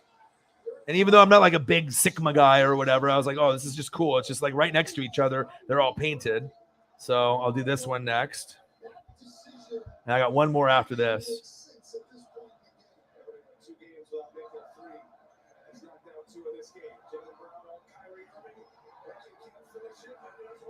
I just like stuff that's like mural stuff. I saw like Marshawn Lynch stuff that was painted like on electrical boxes, Russell Wilson. So there's a lot of people that are like street artists that like to paint stuff, you know, on random things, you know, that are on the streets and whatnot, electrical boxes, just stuff that's just like not supposed to have, you know, artwork on it, but it's just cool. Like Seattle just is very diverse with the community that they have out there. And like a lot of people are very good artists out there too. And obviously when I see some stuff like this, I definitely have to take a picture. FRQKS3, here we go. And I had to make sure people were not in front because there's people walking and I was like, all right, get the hell out of the way. Look at this one. So this is the Jack Sikma one and that's a cool one too. And that's like 20 feet high, 30 feet high. Incredible, right? And then the last one that I got a Walter Jones Seahawks legend, one of the best Seahawk offensive lineman of all time, Hall of Famer. And I got that one as well. I had to take that one. I wanted to try to get some Russell Wilson and some Marshawn Lynch in there, but they were on stuff that we were driving by, so I couldn't get it.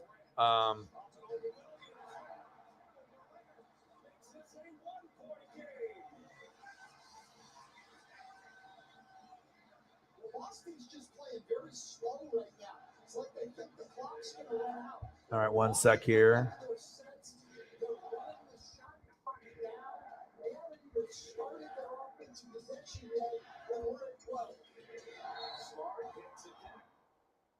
And I love offensive linemen. So I was like, oh my God. And this guy's one of the best ever. Walter Jones, all right, is one of the best Seahawks players ever.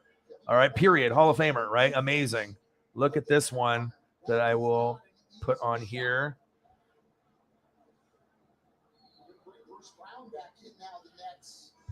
The Walter Jones one might be my favorite, even though Edgar one is amazing. Sigma one's cool too, but I mean, if it was like Gary Payton or Sean Kemp, then it would be better. And then Sean Kemp has a weed store that we drove by, and I got the picture of the front of it, but then there was big murals of Kemp, the Rain Man, and I couldn't get a picture because we were in the Lyft or Uber. So I was like, fuck, we were going to the chicken place, and I couldn't get the picture in time, but FRQK. But like I said, I try to give you guys the full experience. I was wanting to give you guys those chicken pictures and stuff. You guys would have lost your goddamn minds. That's like the best chicken on the Northwest. It's so good. Or at least I can give you a little bit of my life here.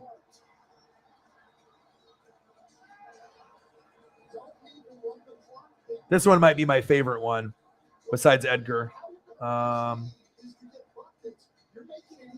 It's like you got to delete some files. Okay. Elon Musk bought Twitter for like $43 billion. All right, so let me delete his photo and some of these other ones, and then I can pull this one up.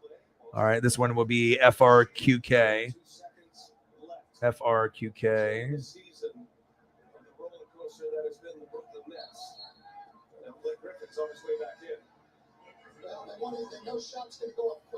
All right, here we go.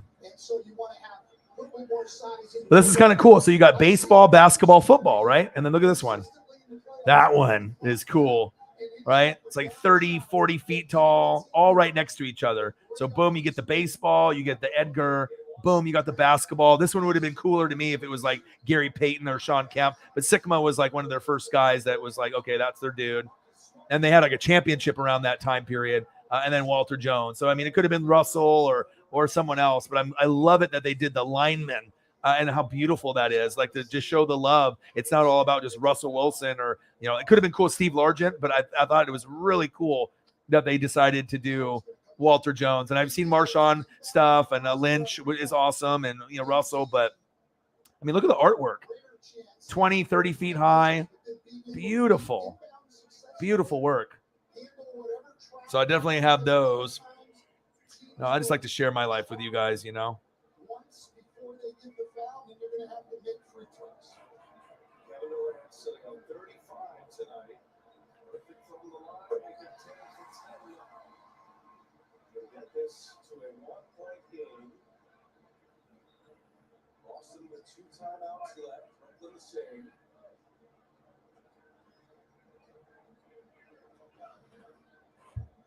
Pretty cool. Pretty cool stuff, man. I got a lot of messages to go back in here. Holly with the 20 that got us at 255, baby. Thank you so much. Appreciate you. Yes, I will get some pictures of Black Bear. Edgar Martinez, Box Ruined. Jameson Meza, always. NWSF for life. It's a credit union. I figured it was. Because credit unions are very, very, they're always looking. Yeah, I definitely have to. Turned crappy when a couple of people from my past said some not so nice things. Oh, I'm sorry to hear that. Oh, I'm always going to cheer you up. Always. I'm sorry about that. Yeah. Yeah. I had something like that happen as well, Holly. Spell cheek. They were extra potent. Spell cheek indeed.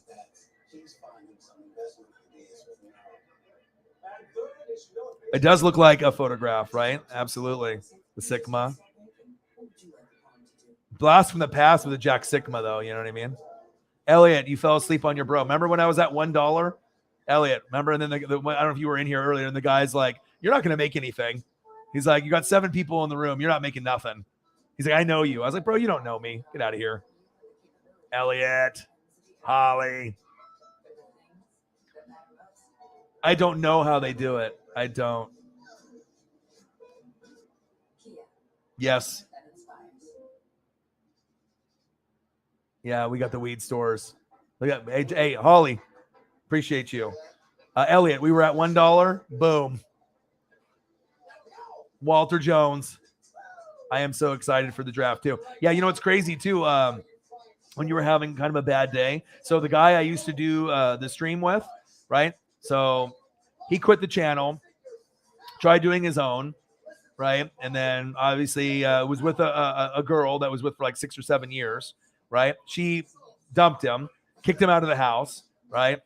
So now his life is like spiraling, and now he's threatening me and Preston and his ex-girlfriend. So he's losing it. So he sent Preston some messages, created a fake account like Tom Curry, like some fake account, and said that, I'm in town, I'm looking for you or whatever. And said he wants to like beat up Preston and me and wants to spit on his ex-girlfriend. Like, this is just crazy to me. It's like the guy's over 40 years old. I mean, you made the decision to quit on me. Then your girlfriend obviously, decided that she didn't want to be with you. And then, maybe you hate your job now or whatever, but now you're trying to like, go after me and Preston and like, saying that you're going to spit on your ex-girlfriend or that you want to beat up or punch me and Preston in the head. And you're like, you're like threatening us. Like at some point you're going to go to jail, dude. You know what I mean? So just sad that some people have to, you need to be able to get this. I mean, you made the decision to give up on me.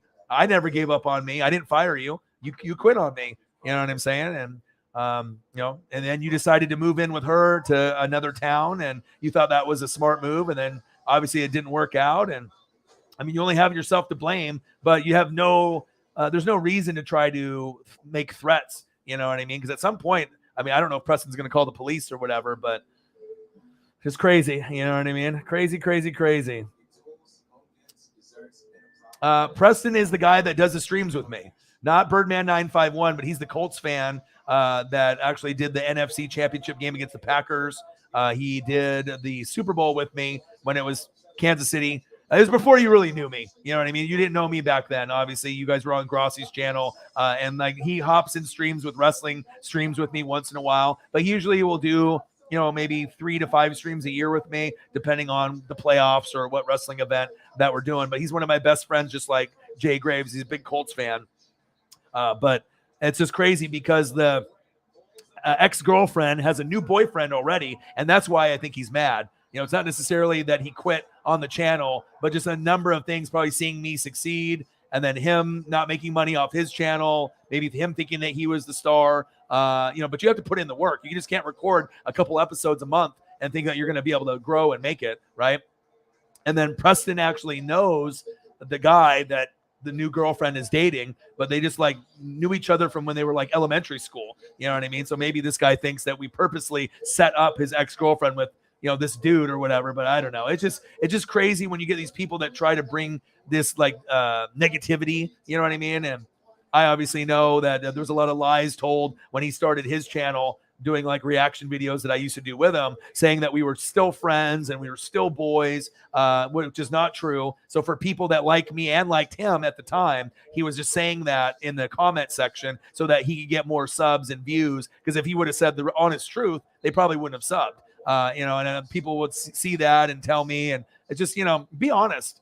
You know what I mean? If you're fake and you're telling lies that aren't true, the only reason we're not recording is because you moved to another city. Lie. You know what I mean? Are we still friends? Lie. You know what I mean? Like, but I guess that's how it goes. You know what I mean? Jealousy and envy are a bitch. But I work really, really hard for what I'm doing, but it just, yeah. So that's what's going on with that. So he's not sending it to me directly, but he's sending it to Preston, which Preston has nothing to do with it besides he's mutually friends with the new boyfriend. But I was like, okay, well, I guess that's what's going on. So I imagine you've had some stuff going on, you know what I mean? But hey, me too.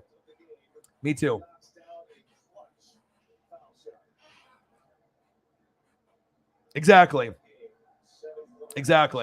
You know what I mean? It's like if you're gonna do a channel as a duo, you don't leave at halftime.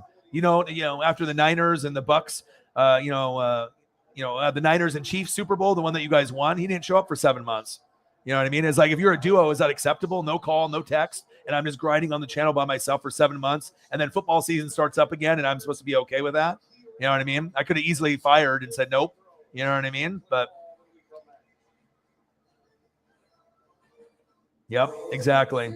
Especially when you're promoting violence, like you are trying to injure us. You know what I mean? There's a lot of jealousy, a lot of envy. You know what I mean? It's like, can you just, you made the choice to quit on me. You know what I mean? Obviously, the relationship didn't work out. You know what I mean? You chose her and moving away. And obviously, if you do that, I mean, well, he didn't even show up, and stay for the full games when we live 10 minutes away from each other. If you're moving an hour away, you're not coming.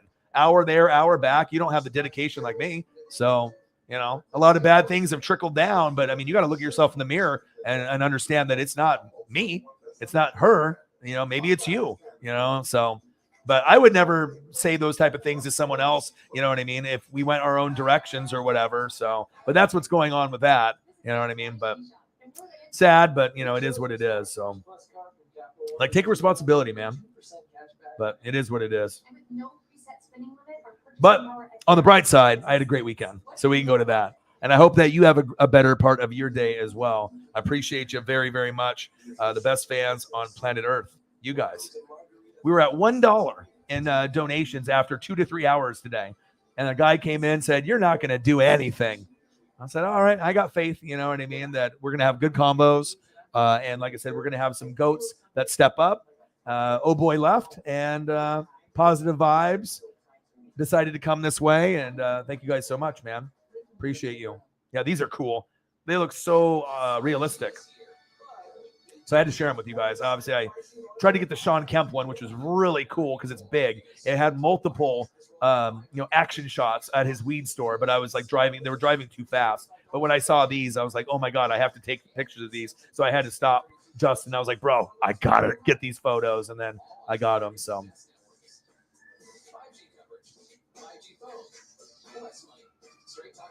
Do you remember him? Yeah, the Colts fan. Yeah.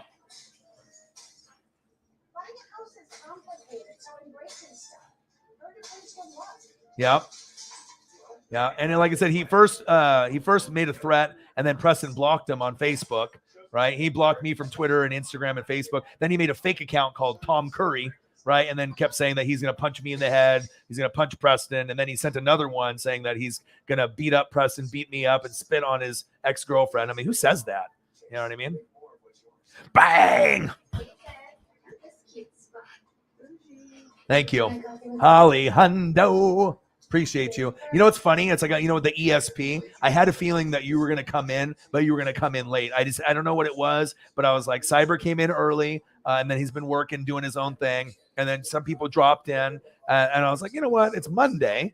I was like, I've been gone for a couple days. I was like, I imagine you either have a headache, you feel like shit, or you have an early morning meeting. But I had a feeling that you were going to come through and just say hi and hang out and stuff, and we can share the stories together. Thank you so much for your generosity. Thank you so much for your commitment to the channel. Like I said, I was talking to Jay Graves, this is probably my best friend. I mean, this guy besides Preston, these are my two best friends. And I was telling him about you guys and the support and, how much you guys mean to me. And he's like, wow, man, that is so cool. And this guy worked with me at the Verizon place where I worked with my old partner and a bunch of other people. And it was just like this place where it was only about sales, just do whatever it takes to get them. And me and this guy aren't like that. We actually have morals, and we weren't going to lie just to get, phone, internet, and cable sales, for Verizon or the other companies that we work for. And it's also really good that they let us go and we were able to do what we want. Now, my boy, is working at Batteries Plus, who they got like 14 locations. I think the owner is like a multi-millionaire, right? And he ends up calling business accounts and just getting them the batteries that they ran out of for commercial warehouses, boats. It's not just like little watch batteries for like an old grandma. Like it's like a bunch of stuff. So he had to train in the store for a few months, but now he has access to like all the business accounts, and he just calls the owners and says, hey, what do you need? This is what we have. Boom, boom, boom. Gets a pretty good commission from it. And he's actually happy for the first time in a long time. I'm happy too. I'm glad not to be working there with all these toxic people, because once you start hanging around people that only care about money and leads, and that's it, and you have no soul and you have a black heart, that's when you start saying these fucked up comments that you're going to beat people up. And you know what I mean? It's like you start turning into those people that are there. And then the people that are there now, it seems like there's a few of them, and they're all, I don't want to say they're all evil, you know what I mean? But when you only care about money and leads and whatever way you can get the commission, that's not a good look. I mean, you know what I'm saying? And you start going down that rabbit hole, you start changing as a person. And I think that's what happened. You know what I mean? You start hanging around people that aren't really the most honest, and you start turning into them. You are who you hang around. So it's crazy. 305 now. It's that ESP. ESP. It's real. I appreciate you so much. Good. You know what's really funny too? We had a 6-pack of joints that my buddy brought. Didn't even smoke one. I was going to get one from him before we left, but we were so tired and with the train ride and waking up early. I was like, I don't even need to ask for one or whatever. So, I mean, he had a couple things of gummies, but they weren't really super, super powerful. But I brought 3 of those 10 milligram ones. Yeah, I probably shouldn't have done all of them, I think on Saturday, because I think that's what I did. Yeah, but the beers is ultimately what got me over the top. The Jaeger and the combination with the Jaeger, the gummies, and the beers. If we wouldn't have bought so many beers, but my buddy, once my buddy starts, and he doesn't really drink that much, so it's just that specific, like celebration or whatever. He hasn't had alcohol all year.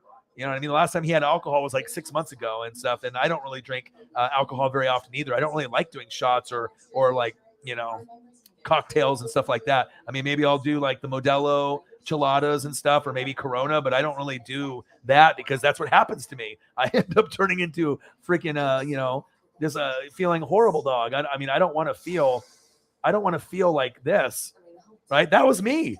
7th inning. I was like, oh my God. I couldn't even put my head up. My head, I'll show you. This is what it was.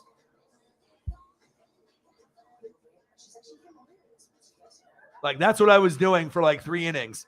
Like, I just, my headache, and I was like, oh my God. And I had to have like my head in my legs. And then I look up to see the score. Absolutely horrible. I have not felt that bad. And then Edgar got ruined, the box, but I said, you know what? We're not drinking it all today. I was like, we're going to have breakfast burrito. We're going to drink a shitload of water and Gatorade. We're going to just take it easy. I'm going to get a ball. And I did.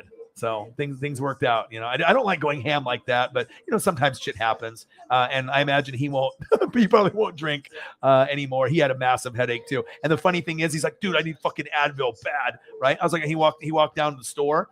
Then he reached into his other pants that he had. And he's like, Orion, dude, I just found Advil. I'm like, what do you mean? He's like, these other pants from like last week, I must have just like knew I was going to need Advil. And he's like, I just went down to the store and bought Advil for nothing. I was like, well, shit, sometimes you think ahead, if you know that you're going to maybe have a headache. And he just reached in there and did that little, like, how you have jeans and you have that little baby pocket. I don't really know what the baby pocket is for. A key, change, Advil. But then he reached in there and it was in there. I thought that was pretty funny. He's like, oh my God, because he didn't want to go anywhere, but sometimes you got to be able to get that fresh air.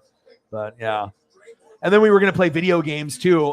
He has this like retro system that's got like the Nintendo 64, Super Nintendo 64, NES games, like on one of these modded little systems. And I got to play a little bit of the WrestleFest on the 70-inch TV. We figured it out. And I was going to play a little bit more on Sunday night, but I was like, you know what? We got to wake up at like 5 a.m. I was like, I'm just going to watch a little bit of the Mariner game, the replay. And I stayed up until like the 8th inning and I wanted to see myself on TV, passed out. And then I woke up in the 12th inning and I was like, oh no. And my shit happened in the 9th. I just wanted to be able to see if you could see me on TV, but my buddy said that they saw me. So I was on there, but yeah, but it was good times. I didn't get to play as many video games that we wanted. Didn't get to have the chicken, but the Shake Shack place was fucking good though, for sure.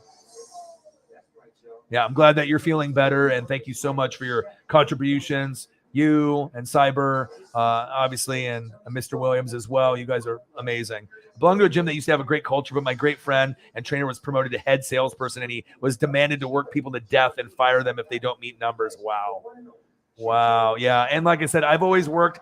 That's the reason why I feel I'm so good at YouTube and stuff, because I've always been on the phones, like either face-to-face, but primarily I've been on the phone sales like 20 years of my life out of my 40.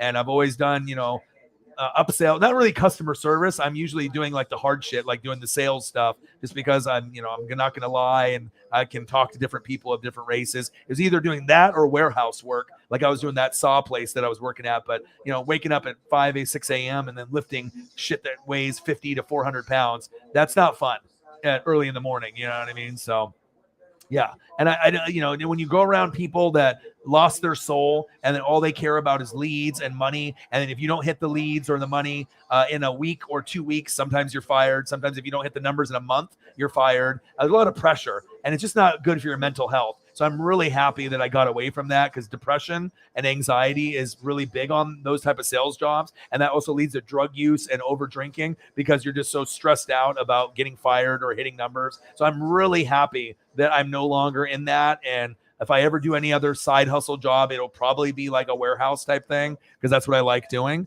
But I never will do sales. I will never do sales ever again. You know, I already did it for like 20 years. I'm not doing it. I'm not doing it. So, and I've seen it turn people that were normal people to like evil. You know what I mean? Like turning in that you got one bad person that rubs off on another guy that maybe isn't bad, but then he starts getting, you know, greedy and, you know, and doing whatever it takes to get a sale. Like I can't just sit there and lie to someone just to get some commission. Like, oh yeah, we have this. And then, you know, you get the sign up bonus or whatever. And then they find out that you sold them something that wasn't, you know, like you're giving the company a bad name. You're giving yourself a bad name, but I guess some people, it's all about the commission and how much money they're making. And if they think that, you know, the money is more than being a good person, then that's on them. But I never was that way. Just freaking sad that some people are like that. You know what I mean? 305. Let's get to Tree Fitty, baby. Let's do it. Yeah.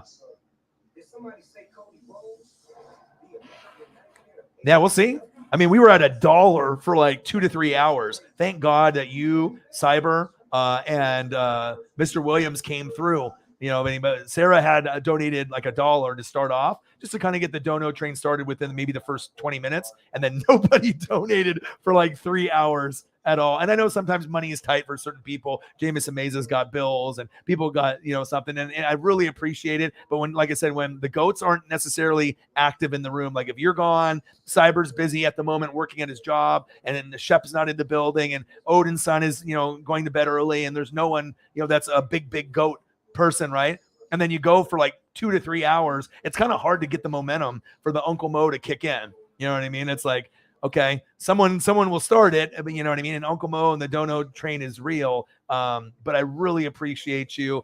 Not everyone can be like you guys, you know what I mean? And like I said, I owe everything to you guys. I told my boy Jay Graves, Justin, I was like, these people really have my back and really appreciate what I'm doing. And I appreciate them so much and have to show the gratitude back. And I told them my ultimate goal is to get to a point where I can do like a jersey giveaway every halftime on every Sunday night, Monday night, Thursday night game. But at that point, I'm going to have to be making, you know, 500,000 like every game. So that way I have extra funds coming in. So that way I can do something awesome, like a sewn jersey or something that they really want. And then that will draw some more people to the channel too, but just to show that love and appreciation and gratitude. Yeah, I know. I appreciate you. But I mean, today though, ask Jameson Mesa. We were at $1 for like 2 to 3 hours. I was like, we're going to get there. Even you had a guy come in and say that I'm garbage. I'm not getting anything. He's like, dude, you got 7 people in the room. You ain't getting shit. I was like, well, obviously you haven't watched the channel, because we can have less than 20, and we've hit 200 to 1,300 pretty much every stream I've done. And then I was thinking, maybe we'll hit like a hundo. But you know, the goats always come through. And Holly's trying to start a dono train, but with the people that are in the room right now, that's sitting at 2:37 or 3:37 at night, because no one on the West Coast, I think, is in the room. I assume everyone that's in the room is in the Midwest or the East Coast. You guys are amazing. Maybe a dono train will come in, but I don't know. But we definitely got to an amazing number, and I wouldn't have been able to do it, obviously, with Cyberpunk. Mr. Williams, Cyberpunk with 84 on the Cash App, Mr. Williams with a 115, and Holly with the pretty much the rest that we were at. I mean, you guys are fucking unbelievable people, man.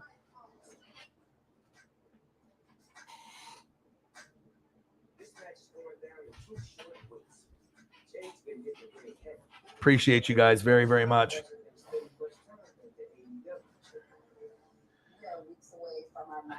First, he needs to get his body in his ring and train several hours. Yeah. Several days a week. Once he started, I mean, and the funny thing is like, for me, I don't really like, you know, drinking beers that aren't Modelo Cheladas. So it's like when, you know, that was the thing, you know, but if he's coming in and going to the, you know, up to the concession and buying 2, and then we're sipping on it, you know, but I told him, I was like, you know what, all I want to do is just eat hot dogs, Griffey dogs.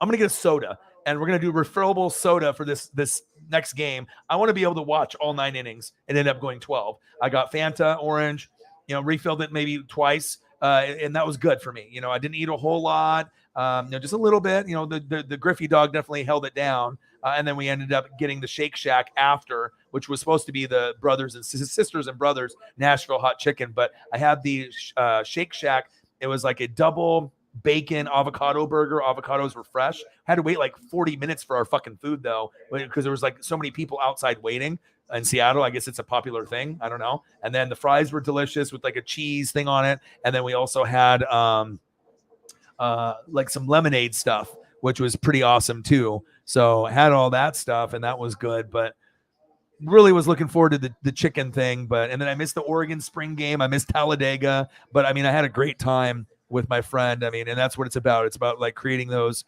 memories and having those memories, right? That's what it's about. I'm trying to look to see what I got going on here. I got 911 Lone Star, 911 King of the Hill, Wicked Tuna, Bob's Burgers, Simpsons. I watched Simpsons last night, new. And I'll tell you what, when you watch Simpsons on a 70-inch TV in a hotel room, that's 4K, and you're on a bed that feels like, I don't know, like feathers, and the pillows are the softest things I've ever felt in my life. Man, it was heaven.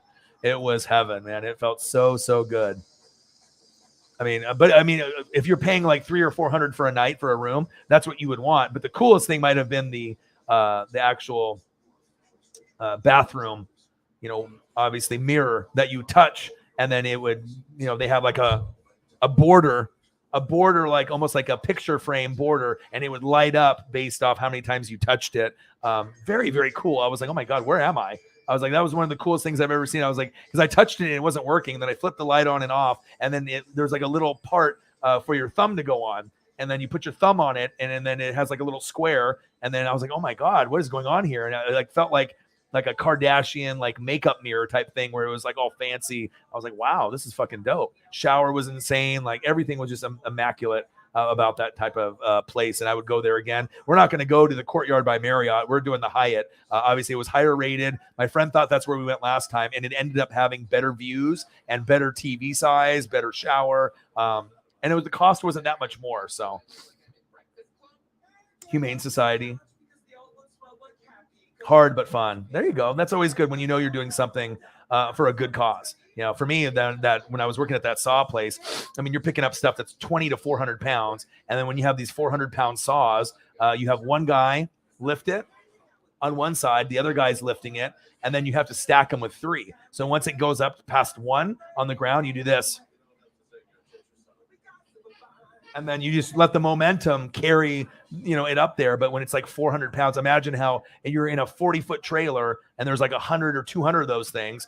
And then there's 5 trailers to do in a day. And there's all this product of heavy ass shit. It got my arms strong and whatnot. But I mean, having to wake up early, and the first thing that you have to do at like 6 a.m. is start lifting shit that's heavy. Not really ideal. You know what I mean? But, the job did cool stuff. Like they did like, food carts every month, and they gave a good bonus. It was like $1,000 some bonus in the wintertime. And, I got hired on, and then like maybe like it was just like right when I got hired on, then I got the bonus there. But almost everyone that works there doesn't work there anymore, just because they go through a lot of turnover. It's a hard job. But then I ended up getting like a government grant. We tried to apply for it to see if they could help us with rent for like financial aid type stuff.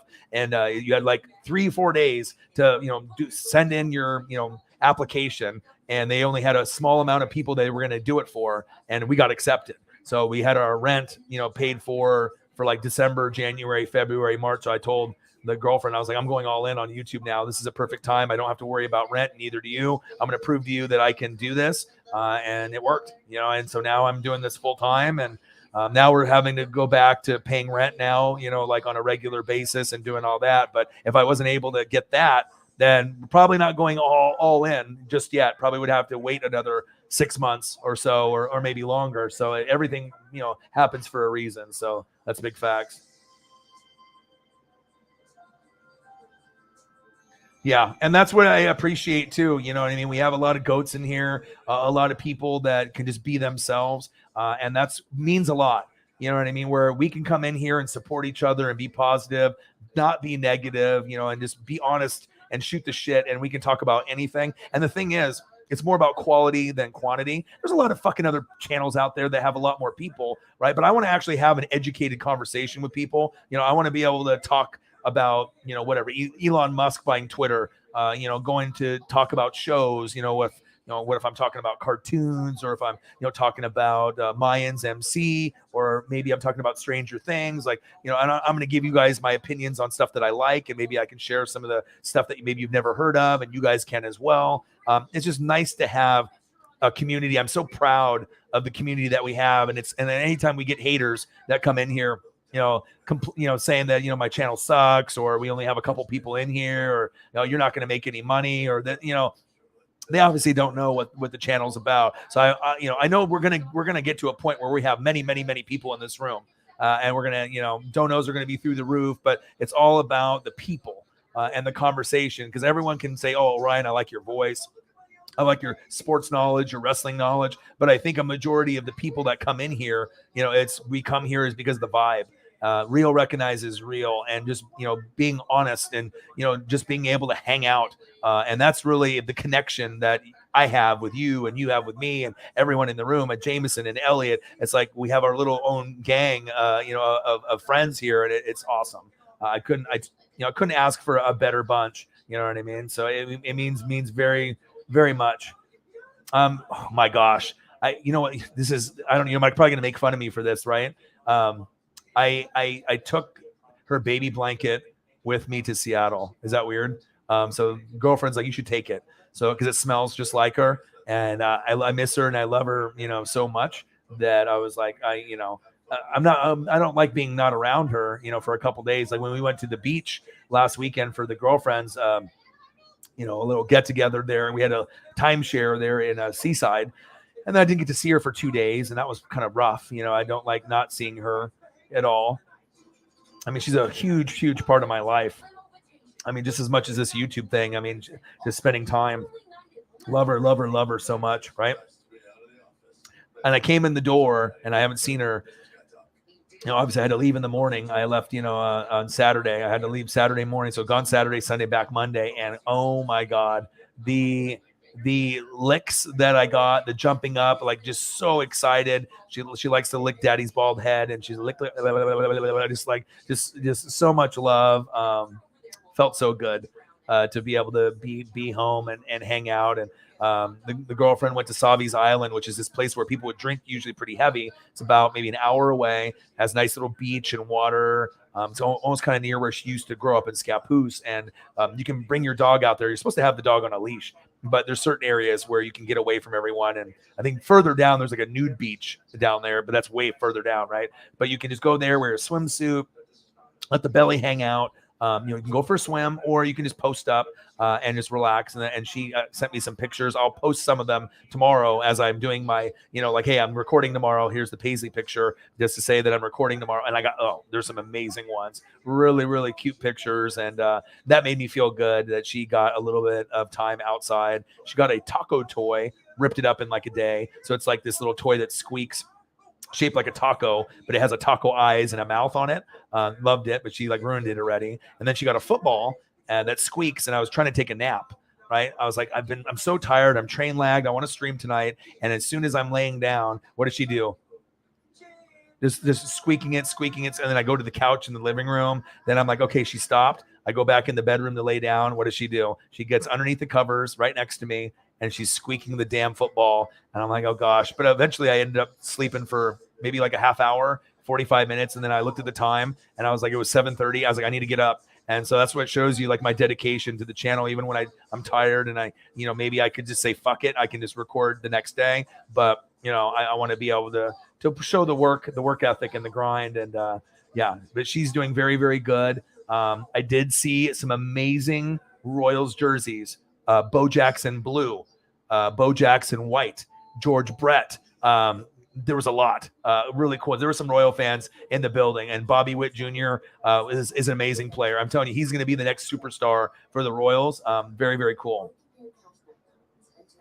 Yes, trust me. If you go to see Bobby Witt Jr., he's third base. You'll have fun. Like I said, with this Royals team, even if they're not winning a whole lot of games, just to go there. And like I said, if you're going to look at like a baseball jersey to buy, if you don't buy like an old school one, like a Bo Jackson or a George Brett or a Brett Saberhagen or like a Tom Flash Gordon, this Bobby Witt Jr. is the number one prospect. He's awesome at defense. He plays third base. He might end up being one of the best third basemen ever, like at that position. He looks very, very good, just like my guy Julio, who plays out in the outfield. He's going to be one of the better, baseball players. Are they going to be as good as like a Mike Trout kind of name? I don't know about that, but they say that they think that Bobby Witt Jr. on the Royals, third base, and Julio Rodriguez, they think are going to be superstars. And people don't say that unless they really think that, they have all the tools to make it happen. So, I mean, if you're looking to buy, a jersey of someone early on and watching that player grow, that's the one that I would buy if I was in that area, even though I'm a Chief fan. And obviously you like KU and, you got, your jerseys that you got there, and obviously I helped you get the ESP and get you your championship for Rock Chalk Jayhawk, right? Bobby Witt Jr. would be the jersey to buy. And I'm telling you, you buy it, you won't regret it. Because if I was living in your area, that would be the one that I would buy. And besides a throwback one. But he is the real deal. He is the real deal Holyfield, for sure. Yeah, we were stuck on 16. We were at $1, and then we got like a 5. And I think we are, and then we got to what 6? And then we got to 10, then we got to 16, and then obviously we all know the GOATs are the best on planet Earth. Bang! Holly with the 50 spot. Thank you so much. Appreciate you. Super sticker is just I guess it's just another option. I mean, you can just select one. Sometimes when you do a super sticker, a little graphic will come up, like a little like emoji, like, you know what I mean? It'll come up. Sometimes it comes up, sometimes it doesn't. But a lot of times people will do that for the sticker. And then obviously if you want to put a message, then you do the other one, the standard one. Because that's what I do for Grossi. I usually do the standard one so I can put the message in with it. But either way, you're a GOAT, and I love you, and I appreciate you very, very much. Elon Musk. Okay, so what was going on? And I'll pull this up here. One sec. 59-59. I already have this one on here, so let me pull this up.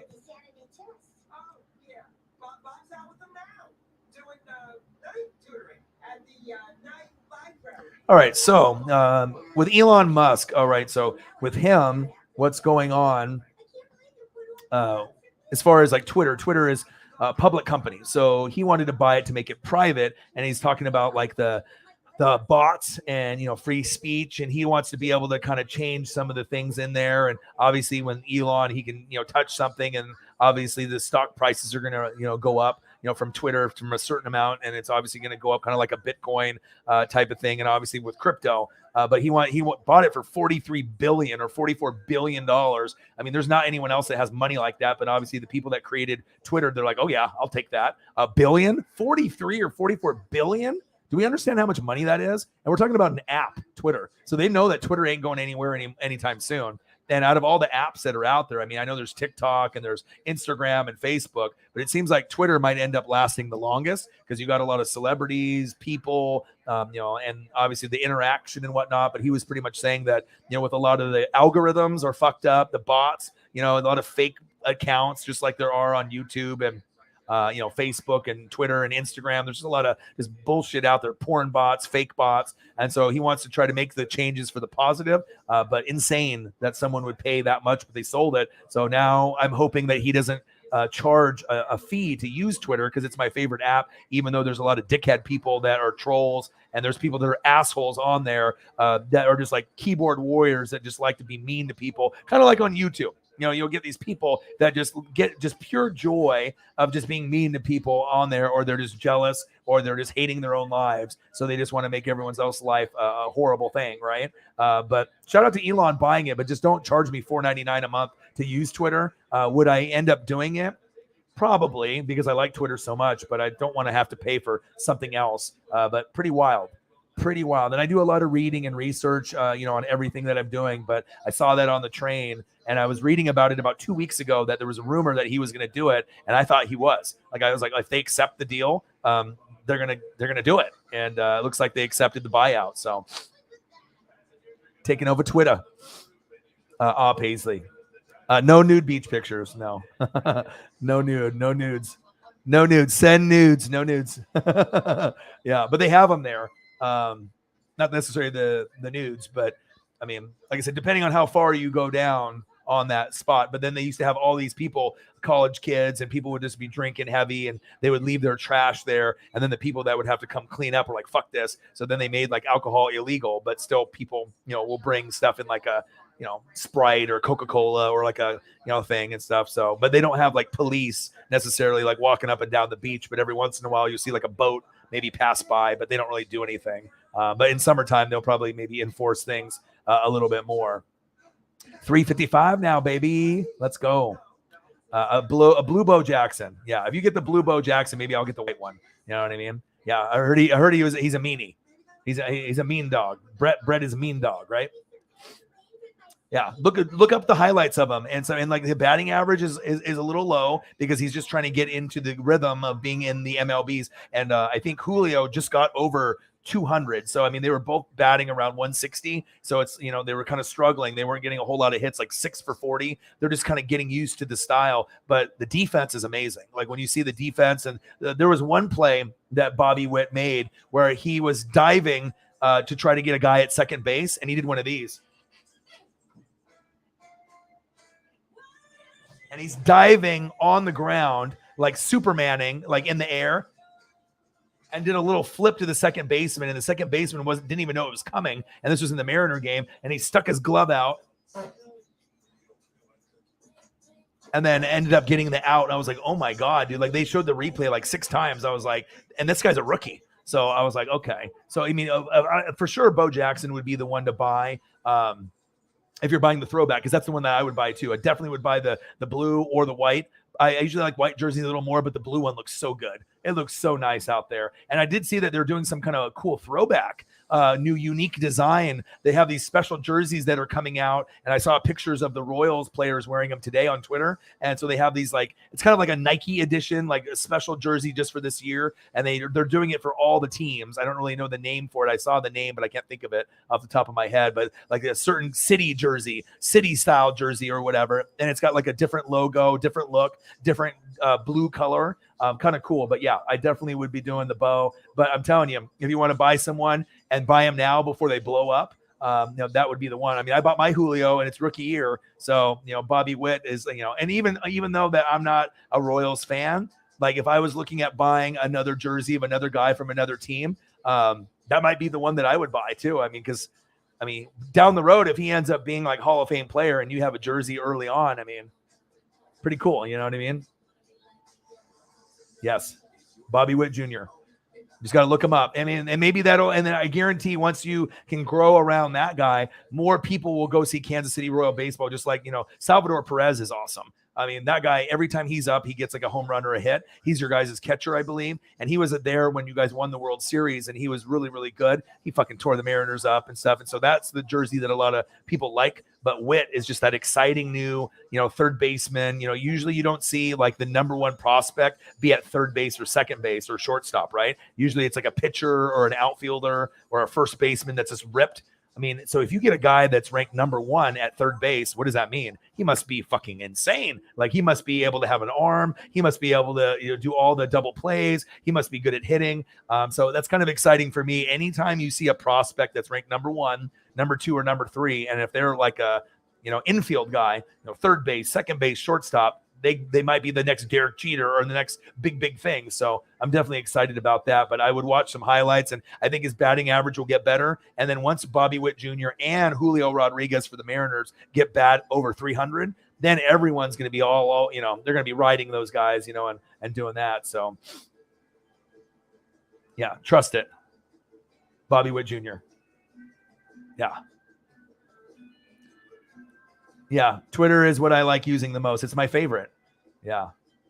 I don't like really Instagram that much, to be honest, because like the pictures, I mean, it's okay, you know what I mean? But it's just not really for me. Facebook, I don't really like it, to be honest, really that much either. There's a lot of ads and a lot of bullshit. It's like I'm not even seeing my friends. Like usually it's like I see like the same 10 people in their algorithm, and then what about all the other friends that I have or supposed friends, and then a bunch of fucking ads and stuff. It's like I don't know. I don't like it. But Twitter I like because, like I said, I can follow what I want to follow. I get my articles, I get my memes, the GIFs. I can communicate with you guys. I just like that the best, you know. So Twitter's fun. I like it, but some of the people on there are suspect, but you know, sus. But yes. Yeah, supposedly I have almost 500 friends, but in reality I have like 5. I think a lot of people are just using it to spy on me a little bit, just to see what I'm doing. You know what I mean? I bet I have like maybe 5, like maybe really close friends, and then maybe about another 10 or 15 acquaintances. But you know, some of these people I just went to high school with back in the day. I mean, we don't talk regularly or anything like that. Or maybe I went to Canby High School or Aloha, mutual friends, maybe people I used to work with. But yeah, I don't know. And the only reason I started the Facebook, I never had one back in the day. I only started it when I started my YouTube channel. So that way I could get more people possibly to sub, and I could connect with some people that I haven't talked to in a long time. So I didn't even start my Facebook until 2012. Like, you know, like that. So, I mean, there was plenty of times where I graduated in 2000, and then like a lot of people started having them. I didn't even have one. I didn't have any real reason to reach out to these people on Facebook or whatever and stuff. But I was like, there. And then I had some buddies who are like, oh, if you want to try to get some more people, you should probably try to reconnect with some of those high school, junior high, and, you know, both high schools that you went to. And yeah, you know, but like I said, I only have one guy that lives here in Oregon that watches all my stuff and shares my stuff, Marcos Pineda. Sometimes he's on the stream here, Seahawk guy, Beaver guy, Blazer guy, Mexican friend, Latino, my dude, you know. We used to work together at, what do we work? We worked at Gap Outlet, you know, Tommy Hilfiger, Polo at the Woodburn Outlet Mall. And like I said, we just had a lot in common, and he's the only one that really supports me through and through. Everyone else, you know, maybe they say they do, but I mean, I can tell who shares my stuff and who watches and who doesn't. So, but it feels good to at least have that one person there. And obviously I want to be able to take care of him once we blow up. So.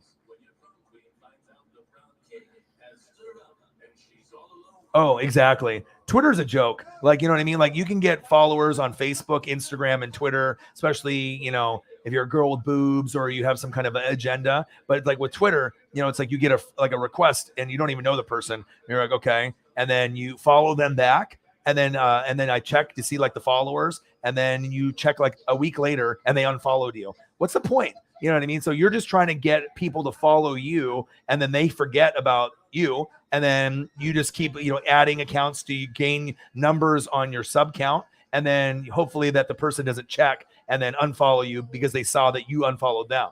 It's like, what's the point? You know, aren't you supposed to just follow people and they both follow? But that's what these people do. They're either bots or porn bots or people. And all they do, the specific thing they do is like these follow trains, you know, through like, I used to do a few of them with like NFL. So you go to an NFL follow train post, you follow all the people in the room, they follow you back. But then you check like those things a couple days later, and half the people unfollowed. So they don't, you know what I mean? They just do it temporarily to see if you notice or not. And then they just do that over and over and over again. So it's like, dude, I don't understand what you're trying to do. You're trying to have a bunch of fake people that don't give a shit about you just so you say, I got 10,000 followers on Twitter. Those aren't real. You know what I mean? That shit is not real. You know, and then like you get Facebook people and Instagram. I mean, a lot of the shit is just like, they're not real people. They're like bots or just people that don't give a shit, you know? So it's, I don't know. I think the numbers on Twitter, it doesn't fucking matter. You know what I mean? That shit is like, obviously with YouTube, you want to be able to get those numbers. The hardest subs to gain are on YouTube, because obviously they have to not only like you, they have to love you.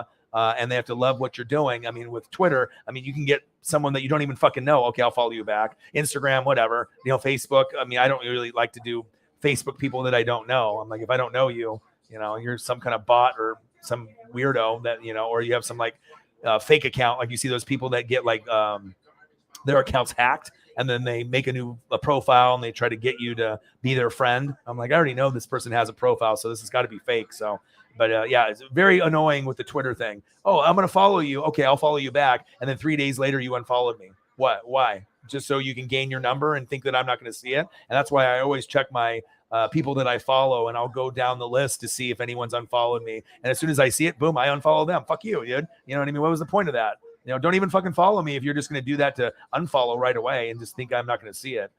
Annoying. You know, I could make a whole post and I could make a whole YouTube video about that. So Yeah. So hopefully they make it a little bit better. It sounds like Elon wants to do the free speech and make it a little bit better. And it's going to be like private instead of public. So none of the social media outlets are ideal. I like Twitter though, because I can get information all in one place. So I'm a reader, right? So I like to read a lot. Cityscape.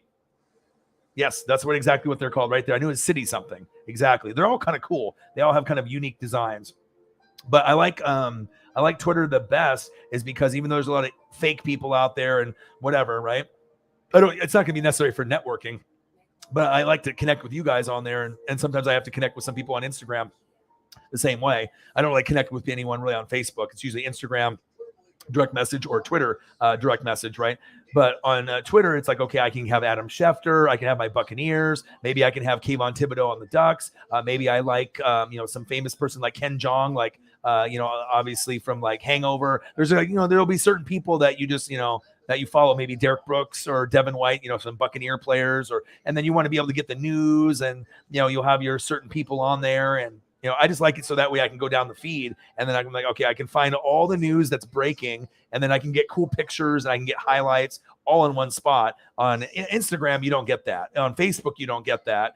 Any other app, I don't do TikTok. That's just, I'm never going to do that. I mean, that shit is, I'm glad that I'm not part of that. You know what I mean? Because I know a lot of people can make money there, advertisements and stuff, but it just seems so silly to me. You know what I mean? Of course, I know, you get all these people copying each other with like dance trends and shit, but that's not for me. I want to be able to read and see highlights and find stuff that's actually important, what's going on and stuff. So a majority of my stuff is just reading, and I get to see the cool pictures and I get to see the cool video, throwback video and stuff like that. But yeah, none of them are really, really ideal.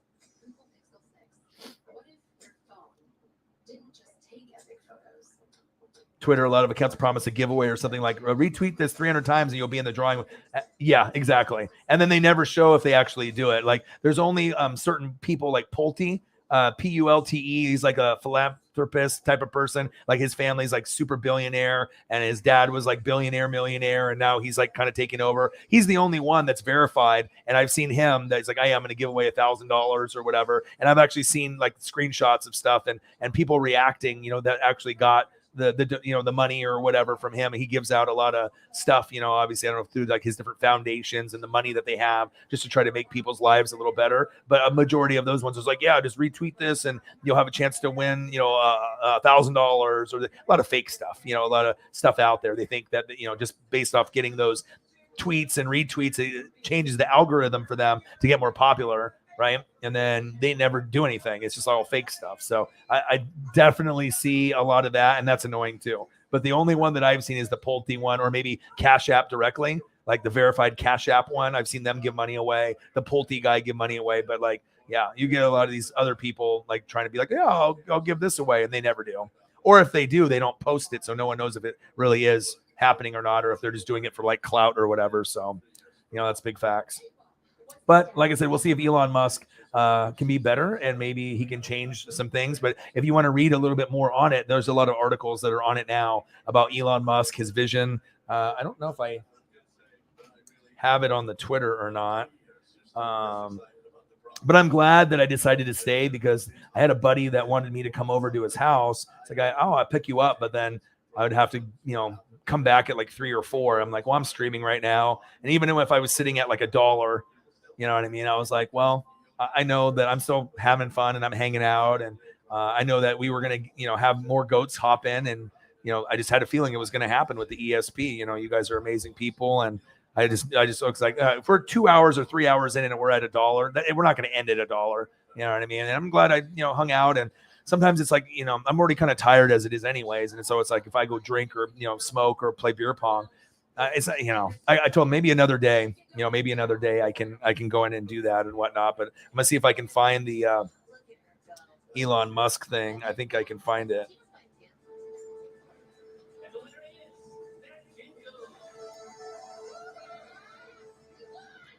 Okay, so this is Elon. This is off his Twitter too. All right, so with this, it says free speech is the bedrock of a functioning democracy, and Twitter is the digital town square where matters vital to the future of humanity are debated, said Mr. Musk. I also want to make Twitter better than ever by enhancing the product with new features, which is exciting, making the algorithms open source to increase trust, defeating the spam bots and like the porn bots, right? And authenticating all humans.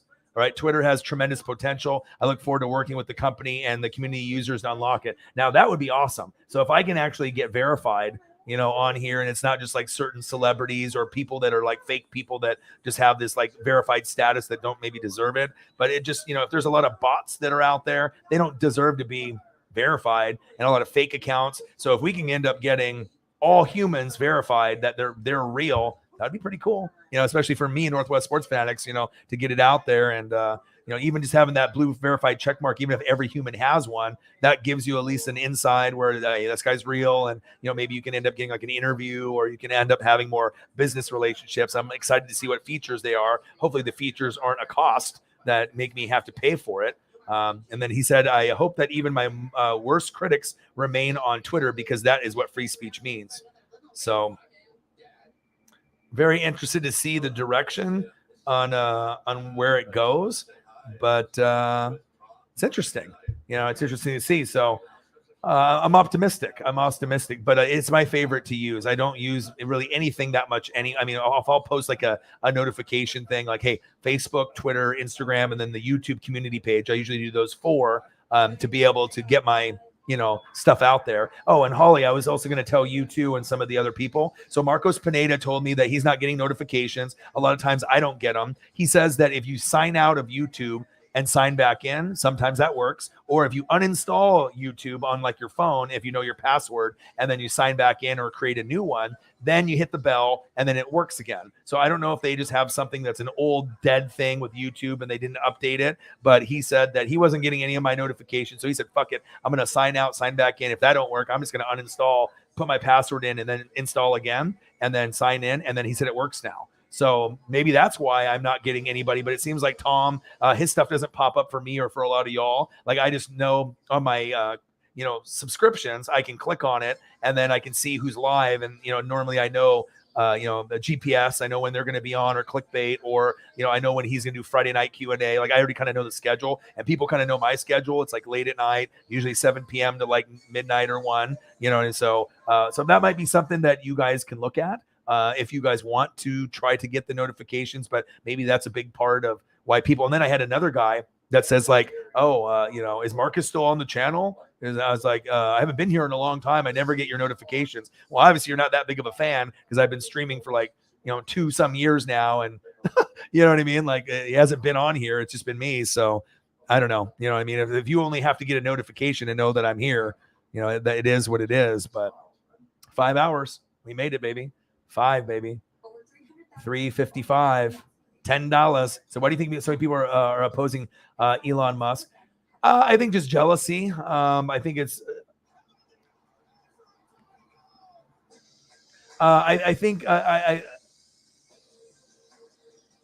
yeah. I don't get Tom. I mean, I only subscribe to like a very limited amount of people. Like I think I only have like literally like maybe 10 accounts. A lot of other people have more, but like I have like on my subscriptions. Like if I see the little red button by the subscriptions, I'll look there. But literally it's like All Elite Wrestling, of course, right?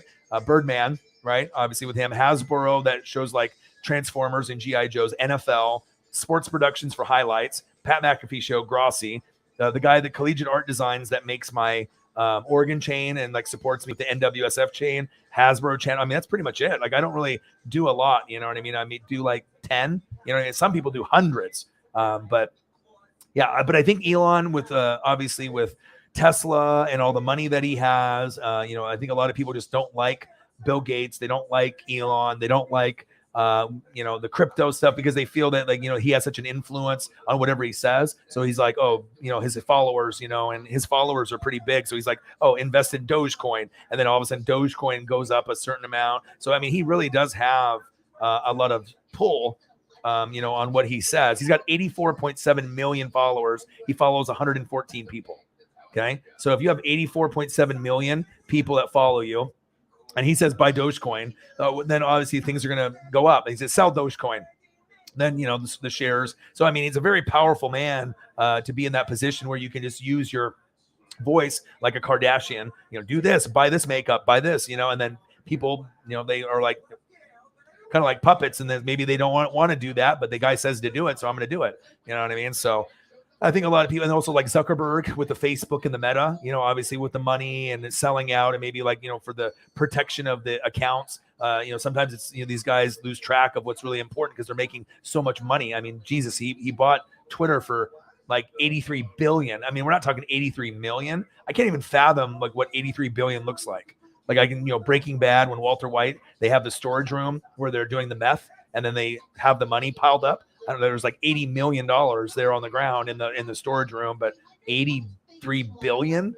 I mean, it's just almost unimaginable. And it's like, if you got these people that have this much money, why not like take care of people so no one is homeless and everyone can eat food, and we don't have, crime as much as like, with people that have addictions with like heroin. I know if I had that much money, I'm making sure we get people off the streets. We're getting people fucking drug help so that we don't have this drug addiction shit with the heroin and the meth and the crack and all that. Get everyone a fucking house, even if it's one of those like artificial, like Home Depot small houses. Like, you can do a lot with your money, but I guess when you're super rich, it's all about you. Right. And you decide where you want to put your money: charity, space exploration, you want to make vehicles or, rocket ships or whatever you want to do. But I think for me, if I had that kind of crazy money, why don't we try to like improve the world, overall, not just in the United States, but globally, to make things better. Global warming and all this other shit's going on. And obviously we, can't really predict everything with earthquakes and tsunamis and all that, but I mean, we can definitely put the money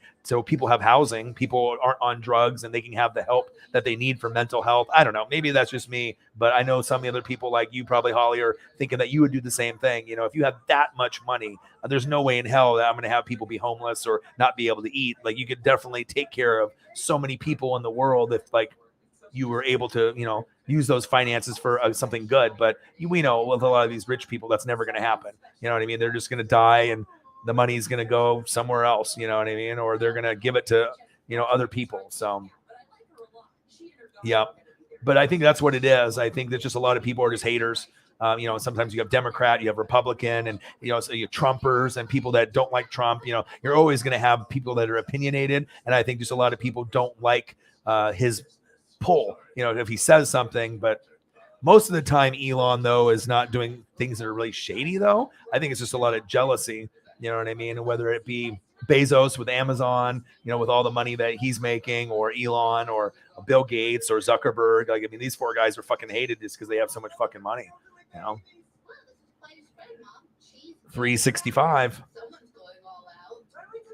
Yeah, and I just wanted to pass that on. Thank you very, very much.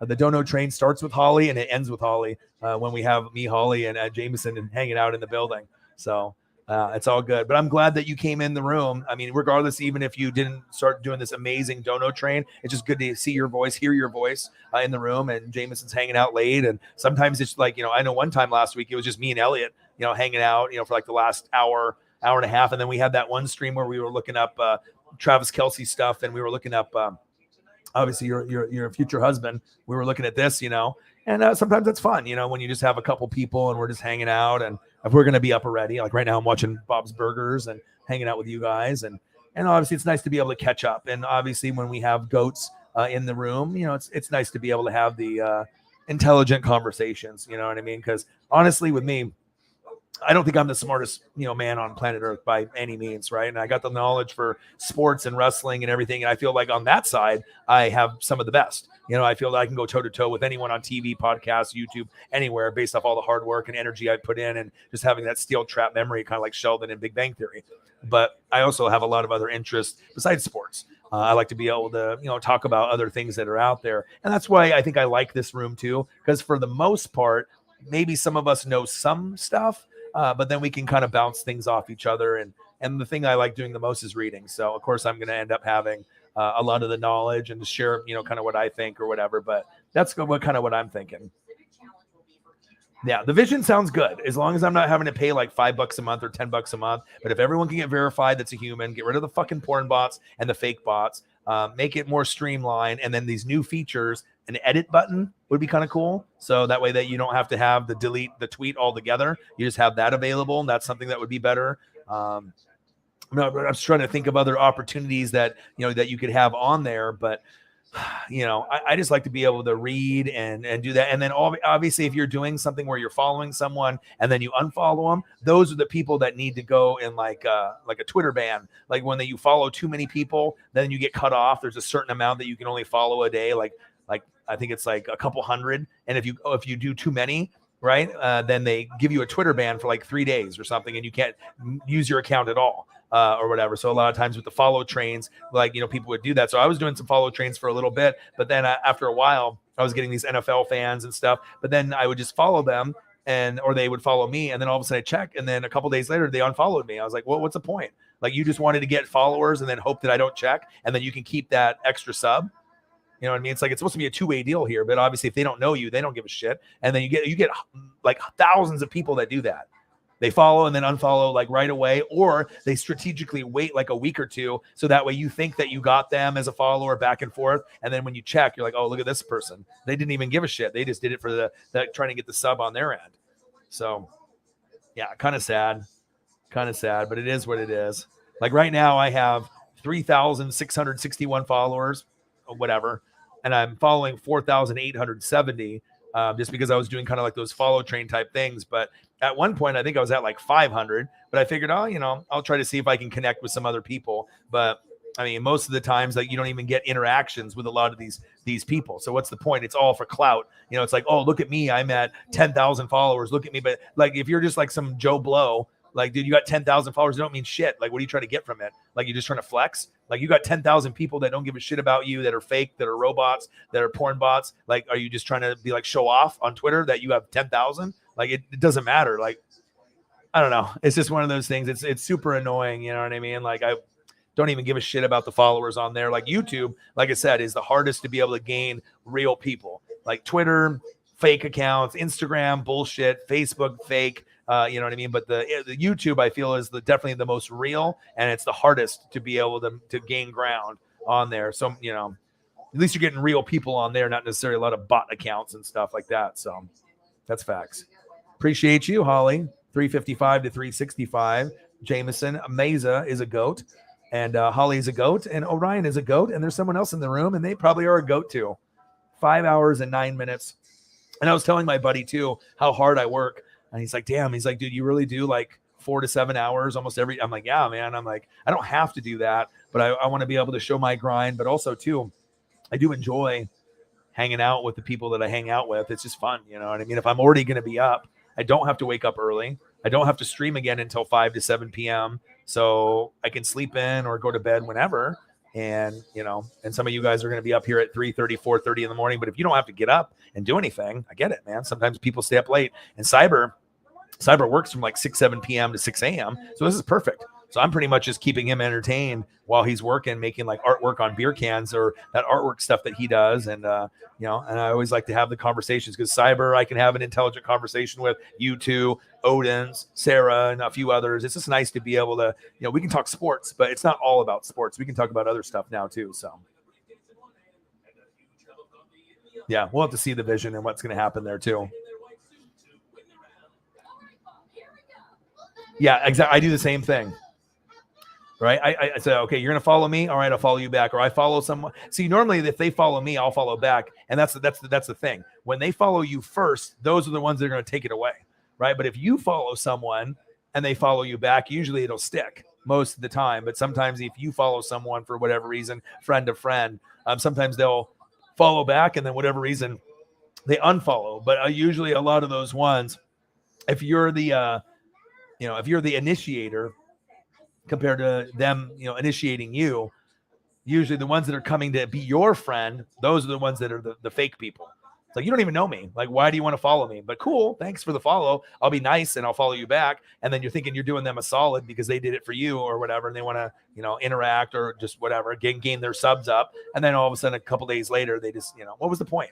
And the whole point is to do that as many times as possible and hopefully find people that are dumb that don't look at their account and they keep growing and taking their sub away. And the other person is a fucking dumbass idiot and they never notice. So that's the most annoying shit with Twitter for me. And I want to be verified so bad. So that way I can just hey, I'm real, you know what I mean? Get my name out there. And obviously if you have the verified check mark, it definitely helps. You know what I mean? And I think you have to do like an application, put your ID or like driver's license, and then they can review it and they decide if you're, you know, good enough to be verified on Twitter. But it's definitely political, you know, on who they have and whatnot. But yeah, I'm hoping one day to be verified by Twitter, but it looks like at some point maybe every human will be verified, which will be, maybe it'll take away the kind of like specialness of being verified now. But I'd rather have all humans be verified than a bunch of these like porn bots or these fucking fake accounts. I mean, they should definitely be suspending those people that if you follow someone and unfollow and you do that consistently, those are the people that should have a Twitter ban, because we got to get rid of those people. Those people are the worst. Like, oh, look at me, I got 20,000 fucking fake friends. Like, what are you trying to prove? Like, you pull out your phone, look at me, I got 20, you know, I got 20,000 people on Twitter. Like, well, what's it doing for you? Is it making you money? Are you actually gaining friendships? Are you networking? Or are you just doing it for clout? No, look at me, I got 20,000, you know what I mean? Very true. Right. Well, like even me, you know, normally I was at the 500 mark, you know what I mean? And I was just sitting there. I just liked your post. I just saw it pop up. Carl Aftis. And then also a shout out to you, Jameson, too, because I never knew that you promoted the channel on your, I mean, I don't usually see the Twitter of you that much on there. I don't know how active you are, but it means a lot. You know, you and Holly and Sarah, as far as I know, are the only three that when I go live, that you guys will retweet or make a post of saying, hey, come in here and hang out with the community. And that means a lot, you know what I mean? Just to try to get more people. But like I'm at 3,661 and I was at 4,870 following. But I was just doing kind of like those follow trains for a little bit. But then once I started seeing all of these people unfollowing and doing that, I was like, this is stupid. I don't want to do this anymore, because there's certain people that do these follow trains every morning. So every morning there's a few people like Zeke Spoon and certain people, and that's all they do. They do a follow train. Hey, NFL fans, you want to follow each other. And then you have hundreds of people that like the post. You go in there and you like everyone and follow everyone that liked it. You follow everyone that retweeted it. And if someone made a message, you follow them. So you have an opportunity to follow so many people, and then you see if they follow you back. And then there's other people that do the same thing for basketball or wrestling or whatever. And then they just do it over and over and over and over again. And that's how they gain the followers, but they're not real. You know what I mean? Like you're just doing it just to get a number. You know what I mean? And obviously I wanted to be able to connect with people, but when I found out that you're not even really connecting, it's just all for clout and it's all fake shit. And like, you know, I want to be able to actually connect with people, not just have a number and say, look at me, I'm at this. So yeah, so I don't do that shit anymore. Oh, it's not at all. Not at all. Because like I said, I'm at 3,661, but out of those 3,661, how many are actually important to me? You know what I mean? Less than 100.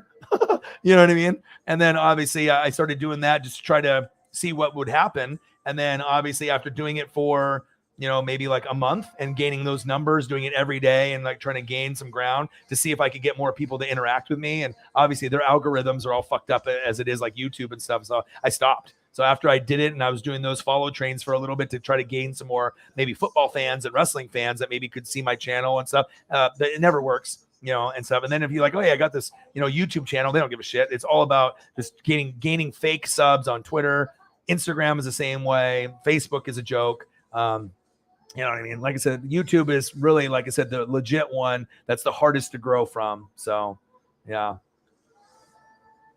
Yeah. No digs. It's no digs. I'm being honest on what, you know, I did to try to gain some ground. You know what I mean? Because obviously if you have 10,000 followers, you know, if you have a YouTube channel like me, that looks better, you know, based on what I got, almost 20 on here. But if they're not real, then what's the point? You know what I mean? If they're just going to follow me and unfollow, it's just all fake. It's not legitimate. But you know how people are. It's like, you know, they wanted to show off. Hey, look, you know.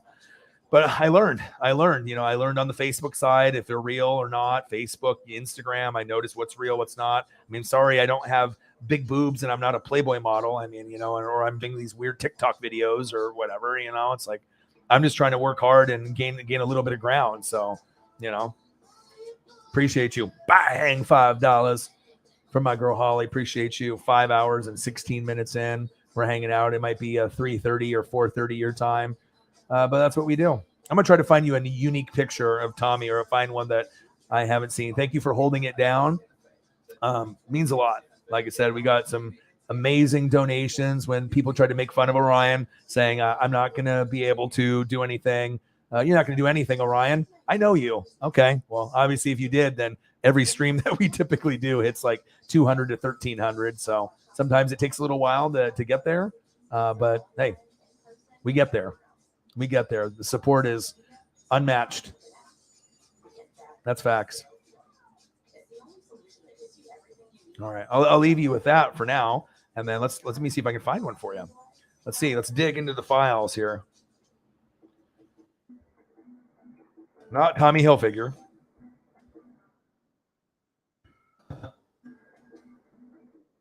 Not Tommy Townsend, the country singer.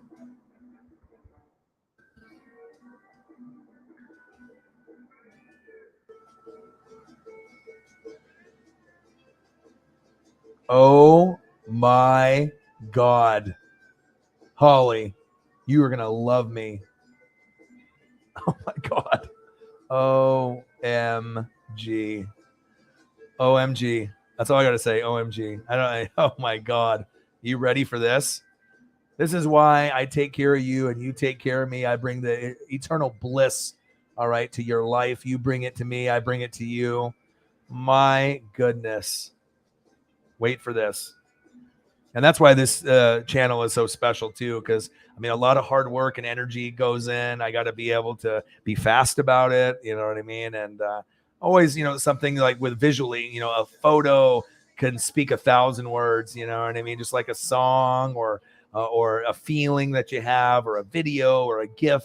But I love photos. I love the vibe. My God, are you ready for this? All right, so it looks like when Tommy was in high school, Tommy committed to the Tennessee Volunteers out of high school and then decided to change his mind and then go to Florida. Are you ready for a Tommy picture without long hair from high school? Are you ready? Oh my God. Are you ready for this? Are you ready for this? All those donos, all the love. Ready? Oh yeah. Oh, your life is made now. Your life is made now. Oh, baby. See, and this is magical for me because the thing is like when I know I have someone that loves something or someone, when I find something I've never seen before that I get excited about, I know that you're going to love it too. Look at that. Looks like I don't know if it's Boone. He has his jerseys pulled up right there, so I'm not sure if he went to some kind of Boone high school or something there. I mean, I can look it up. Oh my gosh. Illegal Tommy. This is a 17 or 18-year-old. So committed to Tennessee and then decided to go to Florida. Wow. Look at that. Chomp, chomp, chomp, chomp, chomp. You're not ready. You're waiting, and it was worth it. Oh, baby. Yeah, I don't follow. Yeah. Yes, exactly. So I don't do the dono. I don't do the follow trains, or I don't play around with that shit anymore. Look at that. Isn't that a man? I think it looks like Boone though, right? It looks like Boone. Boone. I mean, I can't think of anything else that it would be. But wow, that's staying on my files. We're not getting rid of that. That is one of the best ones that I've seen in quite some time. Wow, that is a good one.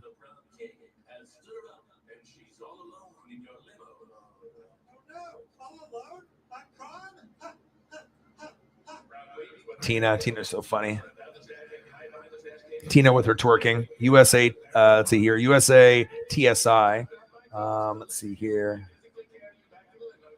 Yes, I will definitely keeping this for you. Anytime I can have ones like that, I'm definitely going to be keeping ones like that for sure. For sure, absolutely. I got another one here. Not like as epic as this one, but just like a Florida Gator one. I'm always going to try to take care of the people that take care of me. I mean, the least I can do is give you some visual goodness, besides staring at my big ass fat head for fucking a couple hours. You know what I mean? You can stare at that for a little bit while we're talking, but I'm going to give you at least something that's more beautiful than my face. Okay. Something that you really like. Let's see here. All right, where are you at? USA TSI 114. All right, here we go. This one will be smaller and it won't fit the screen either, but just another photo. Oh, I guess it does. There we go. So we got a little Tommy one here. Looks like he's getting tackled by, is it Purdue? Something there. Vanderbilt? I think it's Vanderbilt. There. I think Purdue, no, it's Vanderbilt. They're in the division, the SEC. So Vanderbilt and then the Gators. I like this one better because this is young Tommy, but yeah. Watch out, Holly. Yeah. Holly's like, uh-oh, jail time. He's young. Gosh, he looks like 17 or 18. He's like, I'm a prospect. I'm going NFL. You watch. I'm going.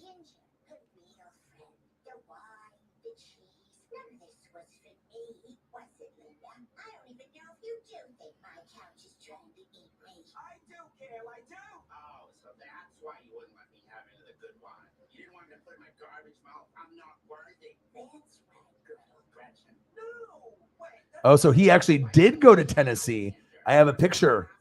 He did go to Tennessee. So he committed to Tennessee. He went to Tennessee and he transferred to Florida. Look at this. I didn't know that. Did not know that about him. Let's look at this. I mean, obviously, if you're digging a little bit, I can find more information, but look at this. See, we learn something new every day. That's what it's about. You got to be able to learn something every day. I mean, the biggest flex in life is not how much money you have. It's how many lives did you impact in your lifetime positively. Okay. And look at this, Holly. So Tommy's like, okay, here's me, high school Boone, I would assume, right? And I thought committed to Tennessee, but then changed mine. And then, did this, but no. Actually was in Tennessee gear. Look at him, 27. I think I like the other number better with the 43. But the 27 looks good on him. All right. Short hair, don't care. Look at this. I might keep that one for you too. Look at this. Yeah, he went to Boone. I see he went to Boone. I see it here. Oh my gosh. I have all these Tennessee Volunteer ones now. Oh my God. I just opened up a whole nother door. That's what happens when Orion, goes the extra mile for people just like Holly Hundo. Look at this. I mean, it puts a smile on my face. You know what I mean? Like, at least I can do something special, something new, not just some recycled pictures that, I have, which are so great. But I always like to be able to, something new on every stream, at least a little bit, You want to make it interesting. There's some photos are just super iconic, I get, but I love new. Okay. New world order. Here we go. I even got an action shot. Look at this. Orion reads and Orion finds something new. Unbelievable. All right. Boone High School prospect, long hair, don't care. Okay. 27. Get the punts. And then he's like, fuck it. I'm going to a better school. I'm going to the Gators. And then gets drafted by the Kansas City Chiefs. And then long hair, don't care. Holly's in love. Holly sends selfies, takes selfies, sends selfies. Hello, Mama Townsend. I need a jersey. Handsome man. I see you. Wow. Wowee.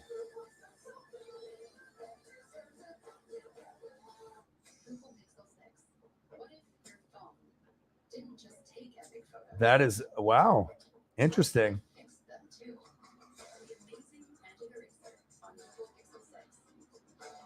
Yeah, most of the pictures, I just can't believe how I didn't see that before, but I decided to do like a different search.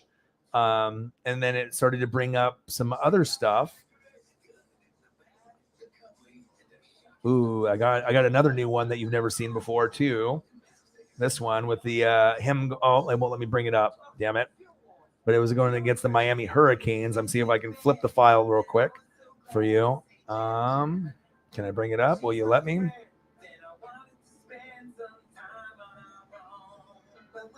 Oh, that one I can't pull up with the Miami, but at least I was able to do a couple of these ones for you. This one is epic. Never thought I would see that one. Then you get this one, and then you get a little bit of a history lesson today, and then you get a little bit of that too. We'll leave it on this for now. Unbelievable. He's so young. It might be illegal. Tommy Boone. It's epic. He's probably legal. We're fine.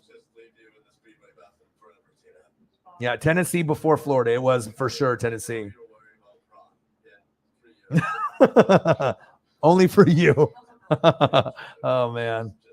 I love your sense of humor too. You know, it's a lot of people out there that you know, you're so witty. And it's like I said, just the connection that you can have with me and the rest of the people in the room. It's nice to have people that can joke, you know, and make fun of themselves and just be witty and funny. And you definitely bring a lot to the channel. I really do appreciate what you and Jameson Meza and all the regulars do for me on a you know, a regular basis. You guys are so funny.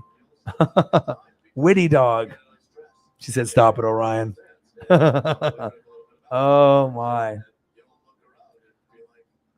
Love it. Love you guys. Oh, what are you guys thinking? We're 2 minutes away from 5 hours and 30 minutes. I mean, Jameson's probably like, fuck, I need to go to sleep or something.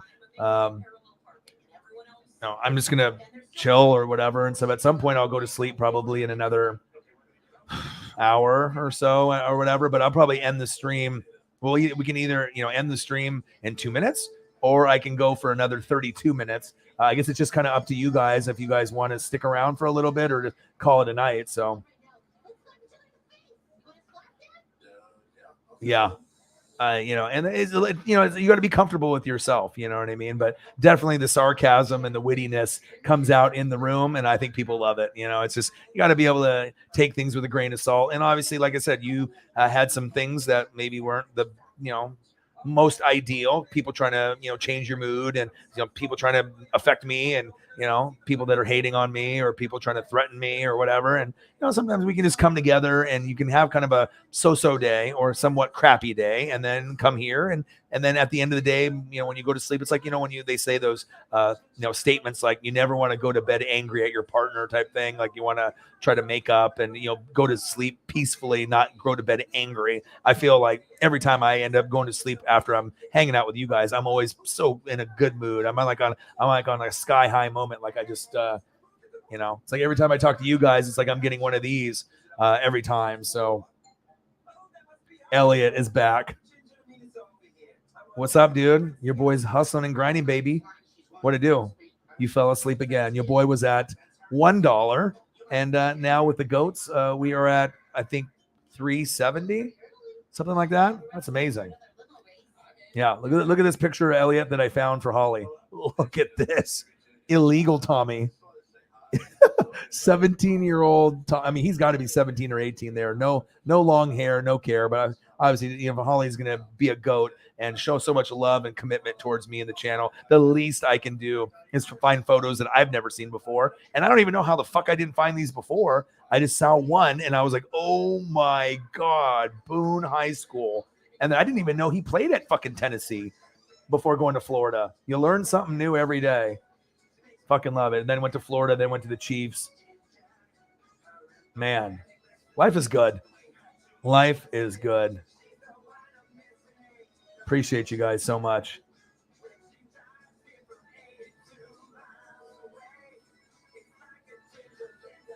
Bang, $10. Stinking sleep schedule is screwed, but again, I don't have any time dependent obligations for the next 24 hours. All right, well, fuck it. Do you want to stay on for another 30 minutes then? We'll just make it an even 6 hours, and I'll try to find some more Tommy photos and anything else that you guys want to talk about or whatever. Let's do it. You want to stay for another 30? I mean, obviously I could stay a lot longer than that, but you know, 30 more minutes. I mean, I'm already grinding for 5 hours and 30. Fuck it. Might as well make it 6. Usually I like rounded numbers anyways. So let's do that. Let's stay for another 29 minutes. If Jameson, if you get tired and you want to go, that's completely fine. I mean, Elliot will probably fall asleep 3 times now before the stream ends. But hey, let's go for another 29 minutes. Regardless if we get any more donos or not. Holly's doing her own personal dono train to support your boy, which it means everything to me. Thank you so much. But yeah, let's do it. Let's hang out. Bang, bang, bang, bang, bang. I don't have any obligations either. My buddy did invite me to go over to his house about 2 hours ago, and I would have been able to play some beer pong, but I wouldn't want to have to take a Lyft ride home. It's like if I get faded and then I have to ride in a Lyft, and I get car sick. So then if I have to sit in the back seat, that's a no-no. And I had to sit in the back seat from Portland to my house, and I don't like that. It makes me feel queasy and sick. I hate it. I absolutely hate it. So that's why I don't really like lift. And then if you sit in the front, you're a fucking weirdo. They're like, what the fuck are you doing here sitting in the front? I get car sick. Like people don't like it.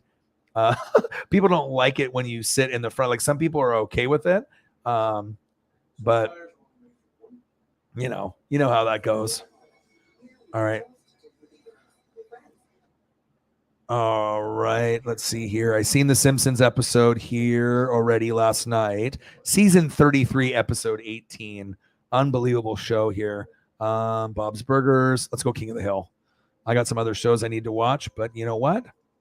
Let's go with something. And I got Wicked Tuna that I have to watch. I have to watch that at some point. It's like, if I don't, it's like you want to be able to watch shows to complete your life. And it's like, I know sometimes when people don't come here or if they don't maybe see Grossi or like, it's like there's certain things that you really enjoy. And for me, it's like if I have my shows, I try to get those in weekly. And if I don't get some of my shows in, I don't like it. It definitely leaves me empty a little bit. And like I said, I love you guys, man. You guys are awesome.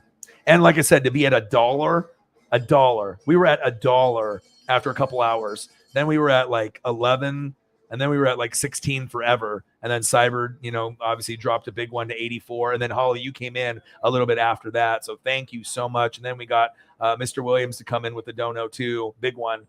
Thank you guys so much. Yeah, but like I said, I don't have to wake up early.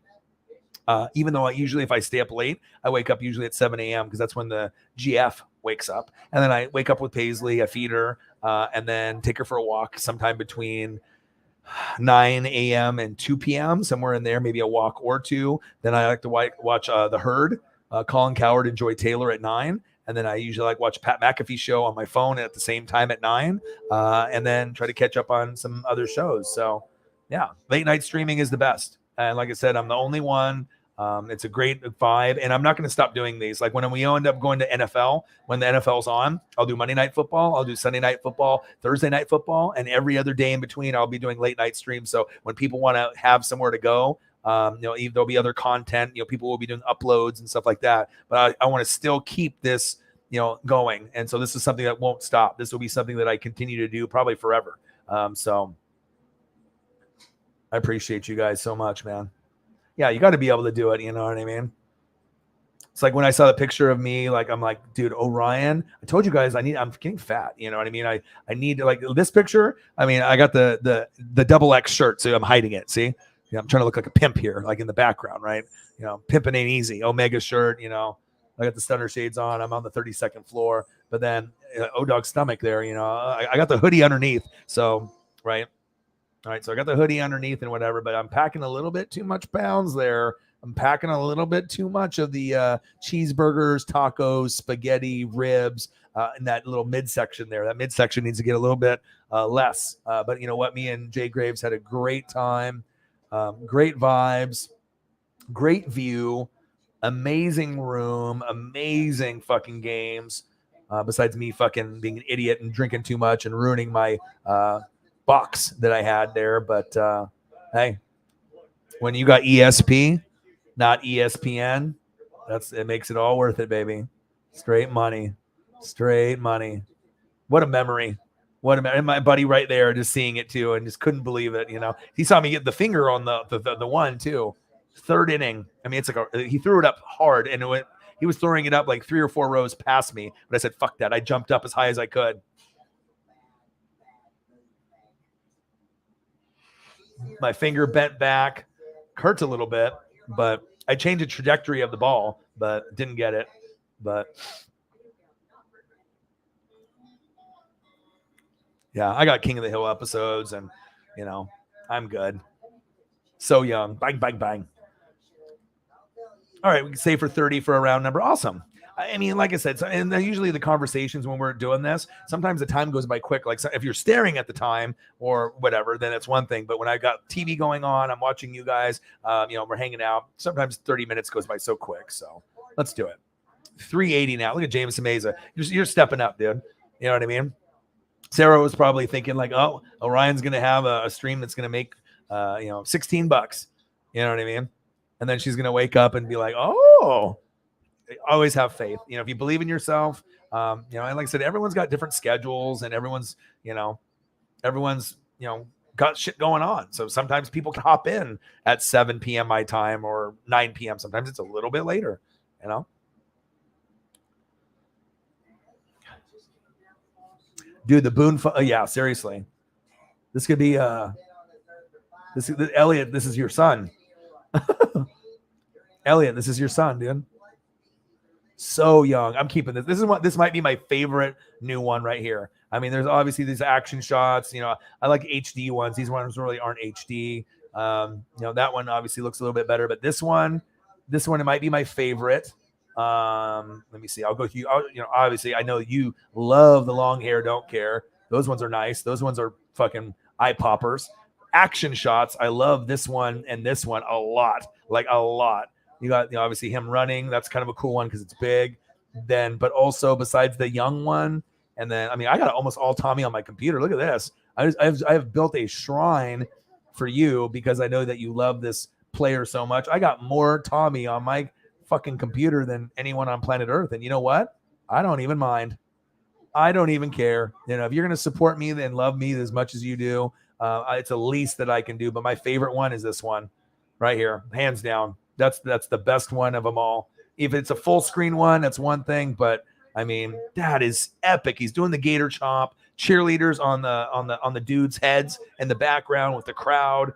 That is an epic photo. Like if you could get that photo blown up and signed, that would be fucking epic.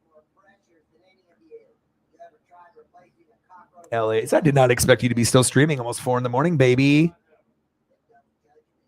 Right? 149, 349, or 449. Fuck it. Fuck it, baby. I appreciate you guys still being here. You know what I mean? And sometimes people just wake up randomly and then they just see that I'm on. They're like, damn, this guy's still grinding. Yeah, you know what I mean? Because I need to, you know, show these people. There's people out there that you know, they'll do like in 30 minutes, an hour, 2 hours, but are any of them dedicated enough, that love their fans enough, that just love spending time enough to grind and work hard and grind for 4 to 7 hours? I mean, I am the only one. You know what I mean? And like I said, I enjoy spending time with you guys. I don't see it as like a chore, or I have to do it only for the donos. It's like, you know, obviously donos mean everything. They're very important. You can't lie about that. Right. But obviously the people that are in the room, the conversations are good. Like, and Holly's always asking good questions too, which is awesome. So, you know, if I talk about Elon Musk or if I'm talking about something, I can bring something up. You know, it's always good to have people that ask questions. So that way we can, you know, make the stream go a little bit longer and we can go in depth of something. So when you ask questions, or if, you know, you want an opinion about something, we can kind of bounce it off each other and stuff. But yeah, I'm excited for the NFL draft. Now Grossi's doing a show. Pat McAfee's doing a show. I'm doing a show. Everybody's doing a fucking show for the draft. So people are going to be bouncing around from, you know, stream to stream. Sometimes people are going to stay in one, but you know, I'll be obviously grinding it out and I'll be doing that. And yeah, and I'll probably stay on the stream a little bit after, depending on when it starts. When it starts at 5, I don't know how long I'll go for, but maybe 5 p.m. to midnight. I don't know. I mean, we'll see. We'll see. I mean, it depends on with all the crazy shit that happens and stuff. So.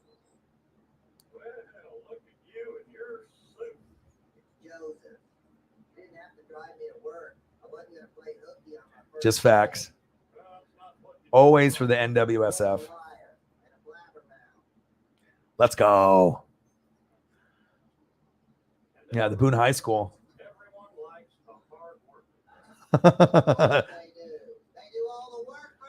Gator chomp, baby.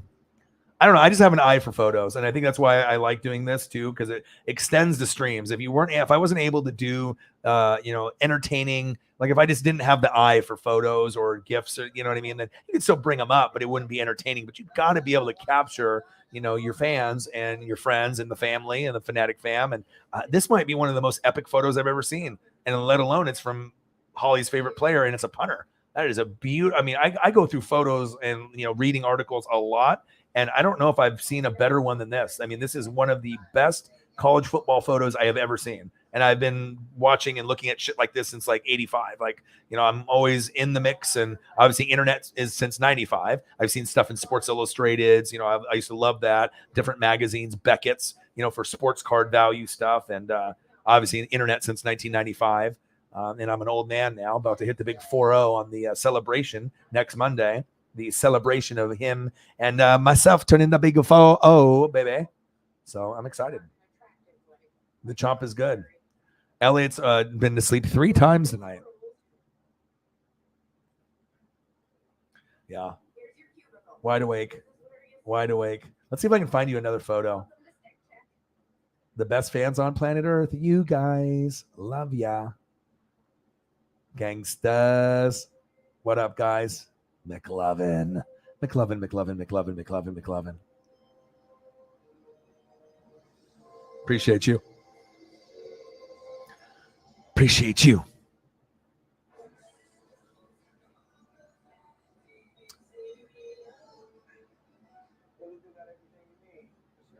All right, let's just look at this for a little bit. This is for Holly's pleasure for all the amazing donos and everything that she's done for me and the channel. So the cheerleaders in the background. Yeah, actually, you know what? This is a good one, but actually I want to go back to the other one. This is the newest one, and he looks good, but I want the action shot. Let's go back right here. Let's do this. All right, and let me see if I can find another epic one for you. Probably not. I'm not sure if I'll be able to find an epic one, but you never know. Sometimes I have an eye, and sometimes I have to dig and like dig. And sometimes I have to rotate stuff, put it in another file for it to be able to spit out and let me use it. But I'm always looking, and I'm always making sure that I try to find things that I think that are cool. Got to have the eye, though. You got to have the eye. Found another one for you. Brand new one. You haven't seen it. See, like I said, you're going to take care of me. I will take care of you. Let's see here. 1, 3, 4. You ready? This one is actually a pretty fucking cool one. And we don't have any one like this on here. Okay. Are you ready? 3, 2, 1. Celebration. Oh yeah. With the crowd. You got your boys in here. That's a pretty cool one with all the fans in the background. I like this one. This is cool. This is Gator country. Work 'em silly Gators. And look at all the fans. This is cool. This one's staying on my computer for sure. I like this. Now I just got to figure out who number 21 and 49 are. I have no idea who they are, but maybe I'll do some research. But this is a cool photo. What do you think, Holly? You like that one?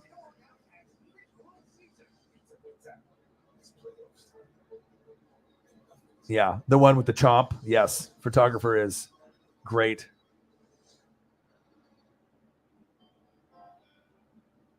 Yeah, yeah. Especially if you take a nap early, you're going to be awake for sure. Rutro. That's a cool one. I like that one.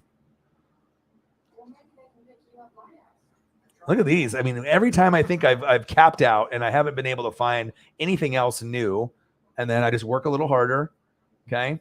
Show a little bit more effort. You know, you take care of me. You're in the room. You're supporting the cause. You tried to do a dono train, and you ended up doing a dono train by yourself and supporting the cause, and then you get jailbait Tommy. Looking good, though. You know, he just looks like an NFL guy. Boom. He's like, you know what? I'm going to go here. You guys don't appreciate me. This fucking team sucks. All right, you suck. I'm going to go to a winner. I'm going to go to someone that's got some better fucking uniforms. Oh, yeah, Gators, the rival. Looking good, brother. And then you ended up going orange, blue, and then you ended up going red. You're switching colors like left and right. And then look at you, Abercrombie and Fitch model with the smile. Happy dog. Happy Tommy. Looking good, man. Looking good, almost as good as this. Your boy, I mean, it's too late for me to order food, and I think I have something in the fridge. And so I got Roxy's earlier today. So I got like Hawaiian food with the mac and the rice. Oh, yeah. Delicious.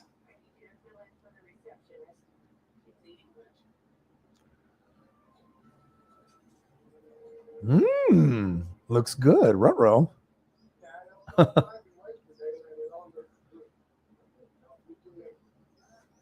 Yeah, maybe you have to look that up, you know, or I can look it up at some point. I'll put it up on there, and then when it's not so late, when it's earlier on, maybe I'll do some research and I can, correspond with some photos, and I can figure out.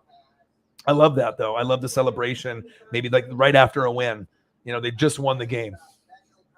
And seeing the emotion from the crowd. I like this photo a lot. Secrets.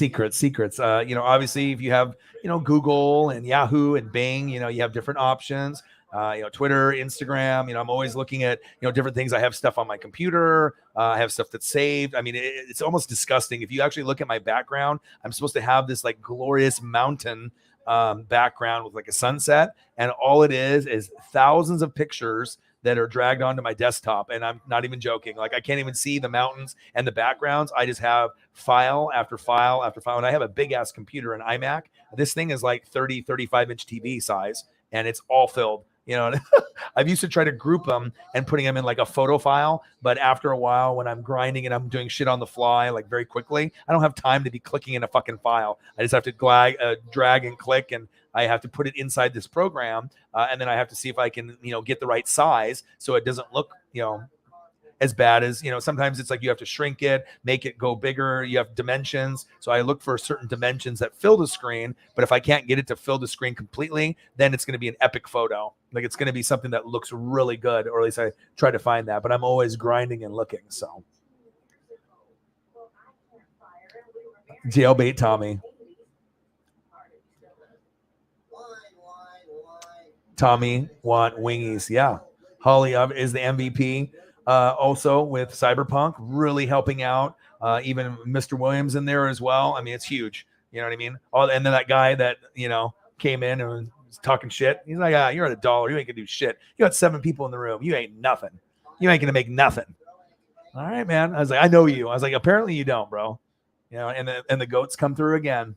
I think Sarah didn't think we were going to get there. I think some people thought, but I knew we were going to have good conversations, and I had a feeling Holly was going to come in the room later. I didn't know how many people would hop in and hop out and who would be there, but I think it's just sometimes you just look forward to talking to certain people in the room. Like I can talk to Jameson all day, Elliot and Holly and Cyber and Sarah. There's certain people that are always in here. It's never boring for me, ever. It's ever, some there's going to be other people that come and go. I like talking to Riggs. He'll give me some NASCAR stuff and he'll talk football. So it's nice to get a couple, different pieces of personality in here, but usually the same people that are in here, we all vibe together, and it's awesome. Tommy, want wingy, all the wingies. Fat man in a little coat.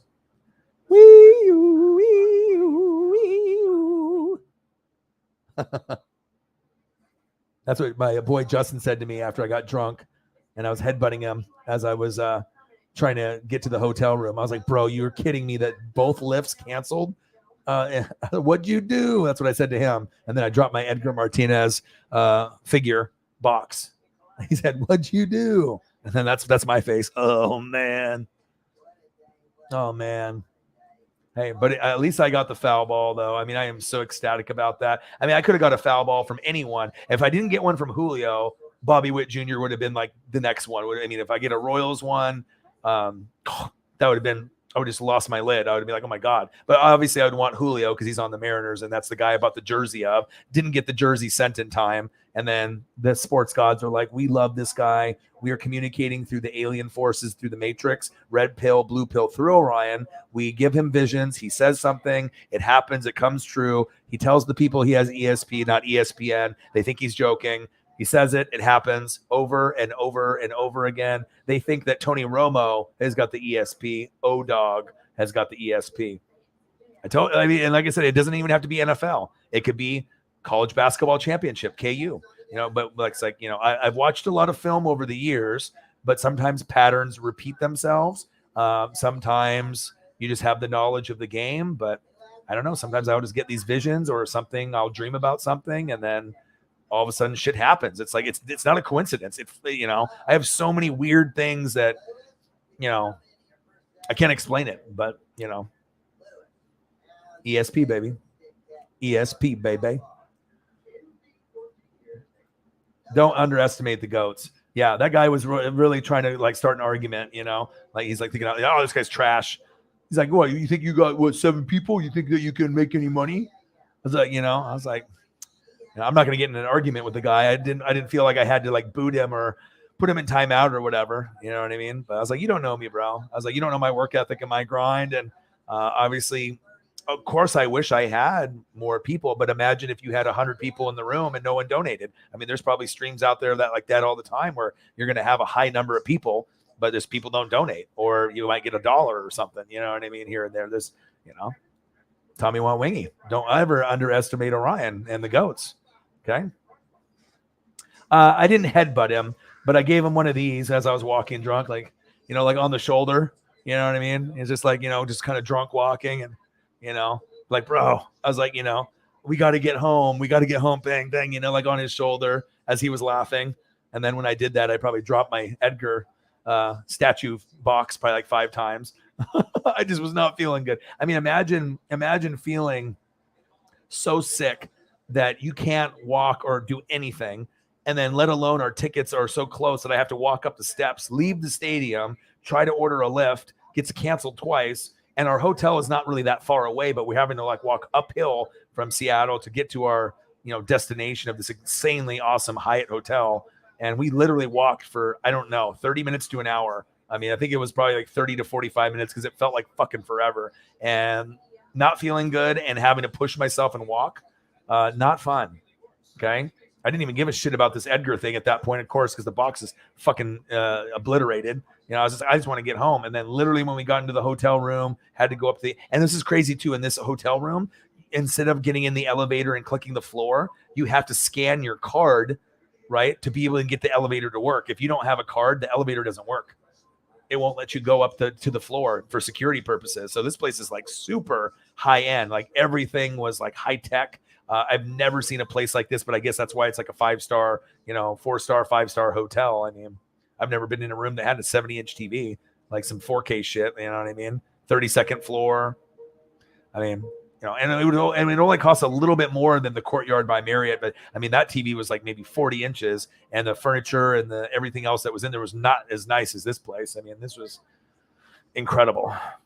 I remember looking down though out of the window, and I'm like, oh God, I'm up here high. But I don't really get a fear of heights when I know I don't really have a chance to fall out. Like I'm in the window, I'm not falling out. I'm not dying. You know what I mean? But it's like when you're dangling and you have a chance to fall out, like if you're on like a cliff and like going at the beach or something. I don't do that. Let my legs hang over. Fuck no.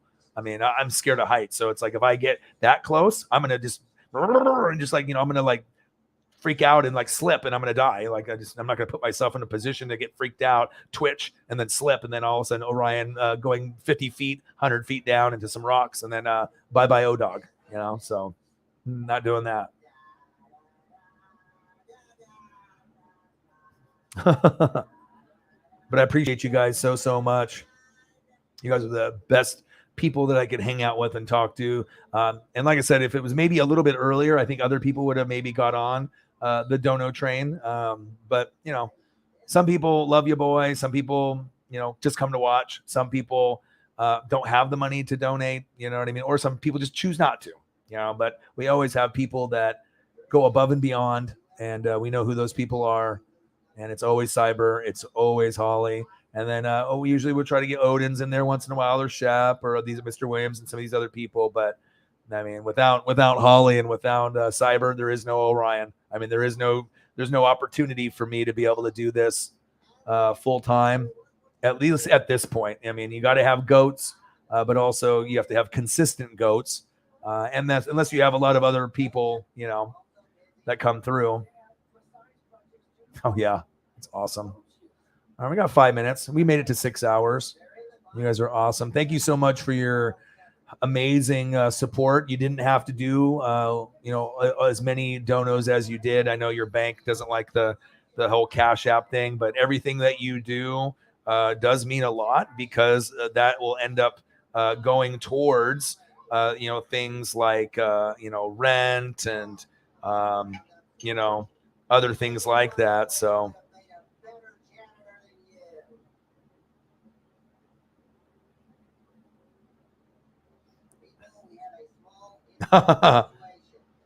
there we go, baby.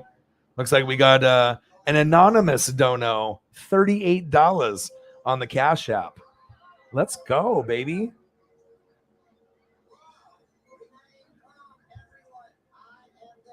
Let's go, baby.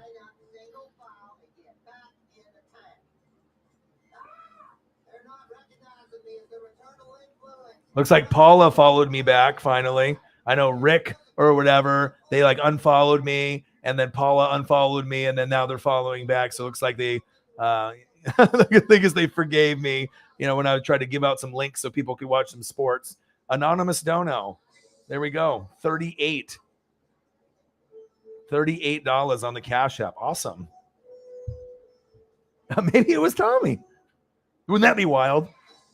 Like if you have an NFL player, obviously Grossi's got Kurt Benkert, but you got to think that if guys like Peter Schrager, are watching, and Madden is watching, you got to think athletes watch YouTube channels, because I know like Pat McAfee and Adam Schefter, they were, or Ian Rappaport, or I think it was Ian Rappaport and McAfee on the show were talking about peeing on trees or pissing on trees, which is Urinating Trees channel, and they watch him. So it's like, you never know who's watching out there. So Anon Dono.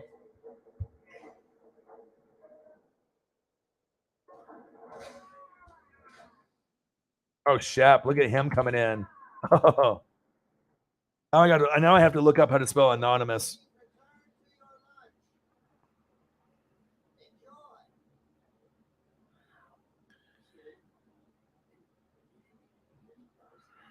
All right, here we go.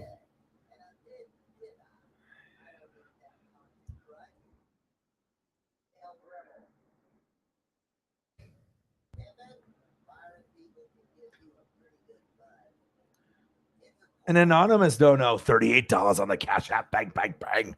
Let's go. Shep just woke up, bro. The Seattle trip was fucking insane.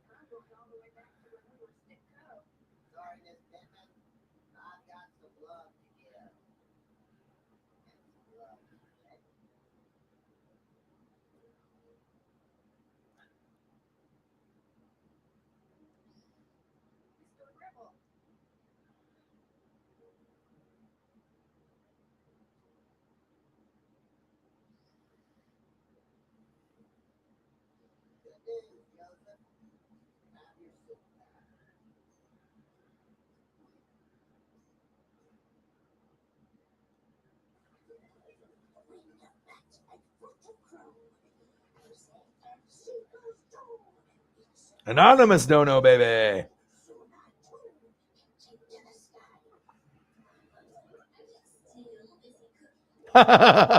Oh, funny. Oh, man. Good shit, dude. We're about 30 seconds in from 6 hours. So it's 2:10 my time. I guess, are we still going? Oh, man. What's good, bro? What's good? Yes, bro. And it was a Julio Rodriguez foul ball. Here, I'll show you. So let's show you. Let's do the quick breakdown. We'll have to take the Tommy stuff down from for Holly just temporarily. Okay. All right. So let me give you the breakdown of everything, Shep. Look at that. Bang. 418. That's what I'm talking. Shep, we were at $1. We were at $1 after like 2 or 3 hours. A guy came in. We had 7 people in the room. He said, "You ain't shit." He said, "You ain't making nothing with $7." Or 7 people in the room at $1 after like 2 or 3 hours. Then we had like a $5 donation. That's 6. And then we got to 16. And then about 3 hours in at $16, Cyber came in with an 84, got us to a hundo. Then Holly came in with a 16. And then the dono train started coming.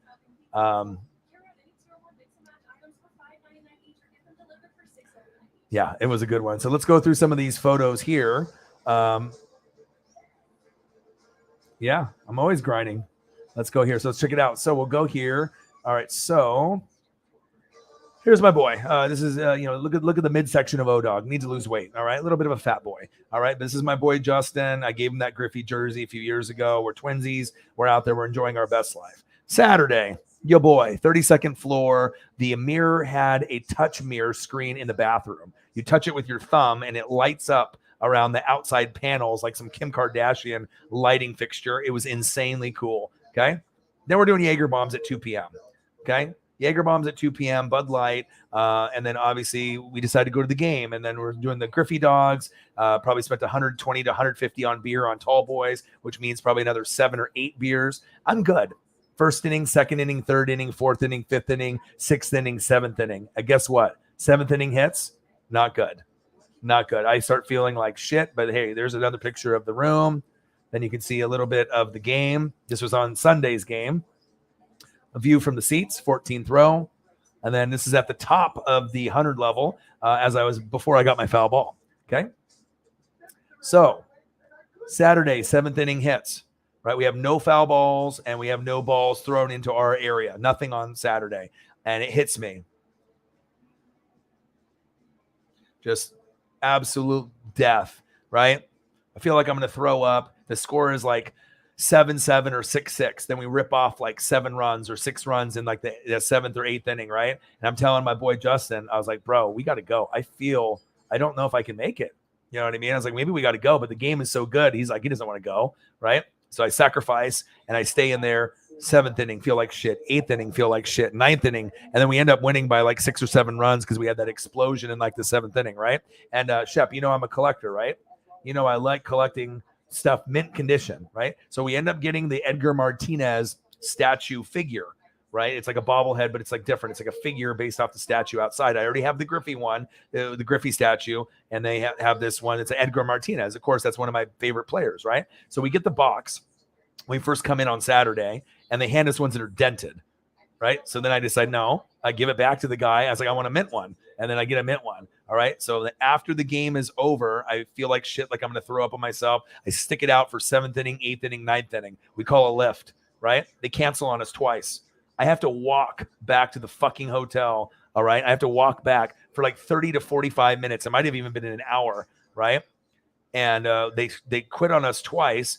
And I mean, if it's car ride, it's not that far, but when you're walking and you're fucked up or whatever, it's just not a good feeling, right? So I'm walking and I'm already fucked up. I spilt beer on my fucking Edgar Martinez. I dropped it like 5 times. And you guys know how much I love my figures and I love everything, right? Shep, look at this. Look at this mint condition box that I have. Ready?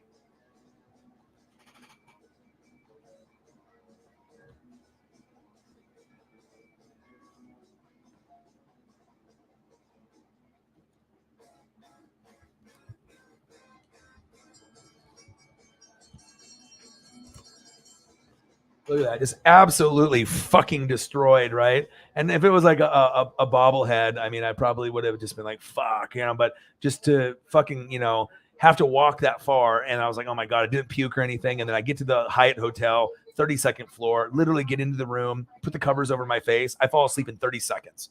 I told him, I was like, I'm not good right now. And then I fell asleep. He said he's never seen someone fall asleep that quick. But after being not feeling good, and, you know, obviously my Edgar got ruined, but the figure itself is incredibly nice, and I didn't get damaged. How much do I owe you? $12.50. No hard feelings, but it's over, Linda.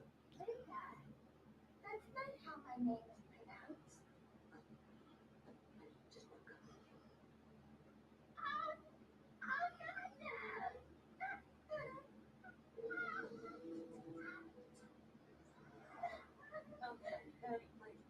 Yeah, boy. And it's kind of crazy too, because the Griffey that I have, I bought at a card shop a couple years ago or something like that, and it didn't have the box with it anyways. But so when you get drunk and you do Jaeger bombs at 2 p.m. and you're drinking Bud Lights and you're drinking, you know, way too much, right?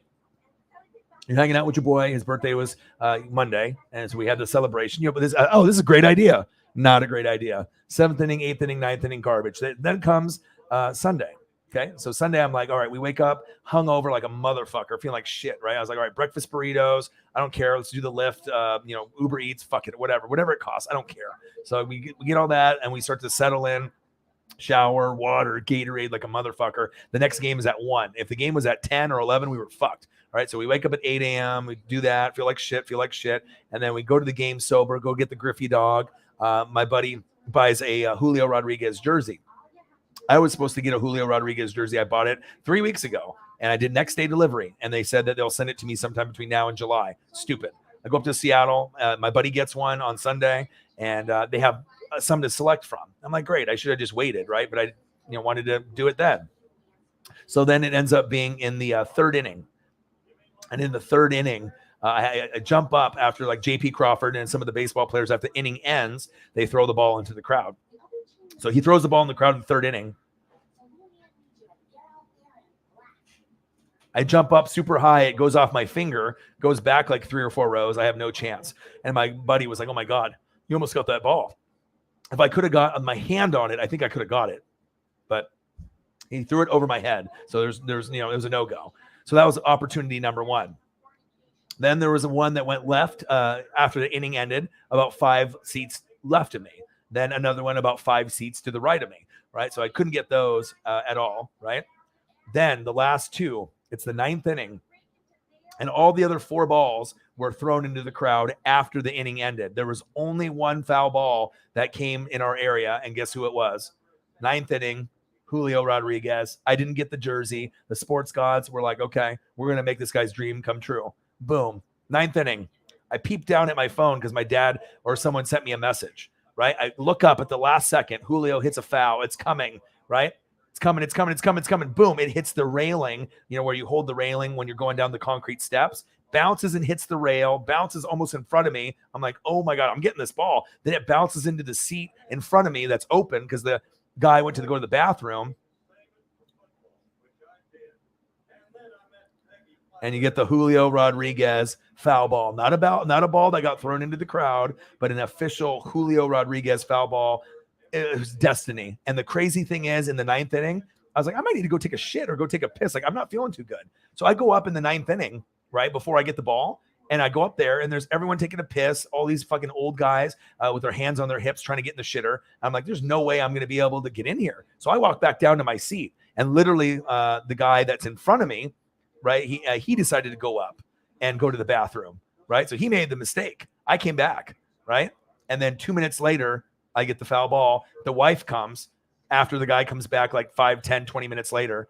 And he's like, she's like, he got the Julio Rodriguez ball. Not after the inning, but actually a foul ball. And he looked at me and I mean, the moral of the story, you got to take a piss or shit. Don't. I'm not saying shit yourself or piss yourself, but don't do it. And the sports gods love your boy. If there was anyone that I could get a ball from, that's it. And, just because I didn't end up getting the jersey, I bought a cool t-shirt. I'm going to cut the sleeves off of it fucking tomorrow morning. I mean, it was like a nice t-shirt, but I don't like sleeves. So fuck it. I know I'm going to cut them off. I'll wear it tomorrow. But to get the souvenir in the 9th inning, and the game went 3 extra innings. It went 12. And it's kind of ironic that I was fucked up for 7th, 8th, and 9th inning of the game prior. And I got 3 extra innings to make it 12 on Sunday. So like the gods were like, okay, you were fucked up and you missed 3 innings. We're going to give you 3 more in the next day. Very weird. And then we ended up trying to go to the Sisters and Brothers for the Nashville hot chicken. By the time the game went 12 innings, we get there. It's 6:03. The place closed at 6. So we didn't even get to eat our chicken. I was so pissed. But I did get the ball, so I wasn't that mad. And then we went to the burger place, something Shack or whatever, like Shake Shack or whatever it's called. Went there, incredible big line. Had a Shake Shack. We had to wait a long time, but I got a double bacon avocado burger. It was amazing. It was really fucking good. Good fries, and had some like lemonade. Had to wait like 40 minutes for a fucking food, and you had to do like this weird like keypad thing. Like they didn't even make you talk to a human. Like you just did your thing on this like iPad, and then you put in your phone number, and they send you a text message, and they bring it to you. So pretty fucking crazy. But I mean, like I said, so this is the difference, okay? Drunk dog, sober dog. So more of the story is don't go too fucking ham. You know what I mean? Don't go too fucking ham. So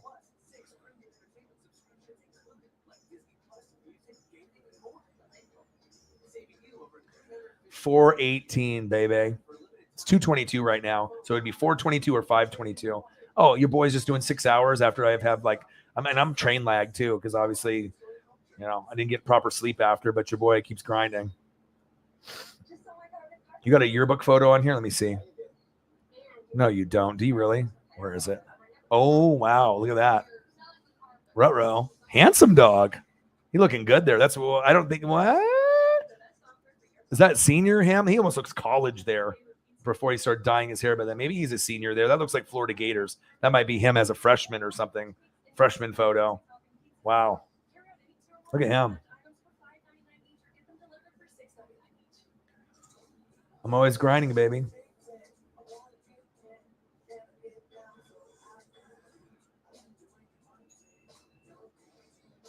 ESP, I told you guys I was going to get a ball too. All right. That's no problem. I mean, you've already did a lot. Like I said, normally I wouldn't even be up this late, but it happens. A trip I never will forget. And at least my figure didn't get damaged. It's sitting on the desk now forever, just as a memory of what happened. I was going to throw away the box, but I thought the box is so fucking obliterated that it's good to see what happens with alcohol. Way too much. And then I took gummies too. I took like 10 milligram gummies. I took like 3 of them. So, I mean, it's like 6 normal gummies. That's insane. No one does that on planet Earth with all the beers and all the fucking Jaeger bombs and I spent like $100, $150. I mean, we probably had 7 or 8 tall boys at the game. I mean, fuck. Just like, and I was good until the 7th inning. But yeah, man, it's good. It's a good story. Plus, when I have the visuals for you so I can show you the stuff. But to get the ball, Gary A's loving it. But to get the ball, it was amazing. I mean, like I couldn't ask for a better ending for the weekend. So, yes, it's good times. Yeah, maybe sophomore then. Yeah, freshman. I mean, he looks kind of old right there. I mean, to me, when I look at that photo, Tommy looks like he's like 18, 19 years old. That does not look like 17. He's got the Gator pin, the lapel. So in the photo on the Discord, I mean, he definitely looks like he's 18 or 19 there. Handsome dog. Spell cheek. Yeah. No problem. Well, we're at 4:18. And I had a hater come in and say that I'm not going to do anything. We were at $1 after a couple 2-3 hours. And then, you have goats come in here like Anonymous Dono, and you have a Shep coming in here late, obviously being Shep. You got Holly Hundo doing her thing. You had Cyberpunk doing things. And then now we're at 4:18. Take that, hater, right? He said, you had $1. You ain't doing shit. Well, I said, you don't know me. He said, I know you. I said, no, you obviously don't, because we got the goats. Never underestimate the goats. Okay. And we could be sitting at $1 after 3 hours and end at, 200 to 1,300. We haven't hit under 200 since I've started. Obviously, like in January doing these late night streams, we've always hit 2 or more. And then the goats come through again, like they always do. For my hater, saying that I won't make anything. You got 7 people in here. He says, you ain't making shit. You ain't doing shit, he said. Okay. Oh, yeah. Your boy has the best fans on planet Earth. Less than 20 people in the room. No problem. I love you guys. Tommy wants Wingy. You guys are great. I love you. Appreciate you. Well, we probably should end the stream now, right? I would assume we're over 6 hours. That I'm streaming like I'm fucking psychopath, but it's a work ethic. It's the grind. It's the effort, right? 2:26 a.m. my time.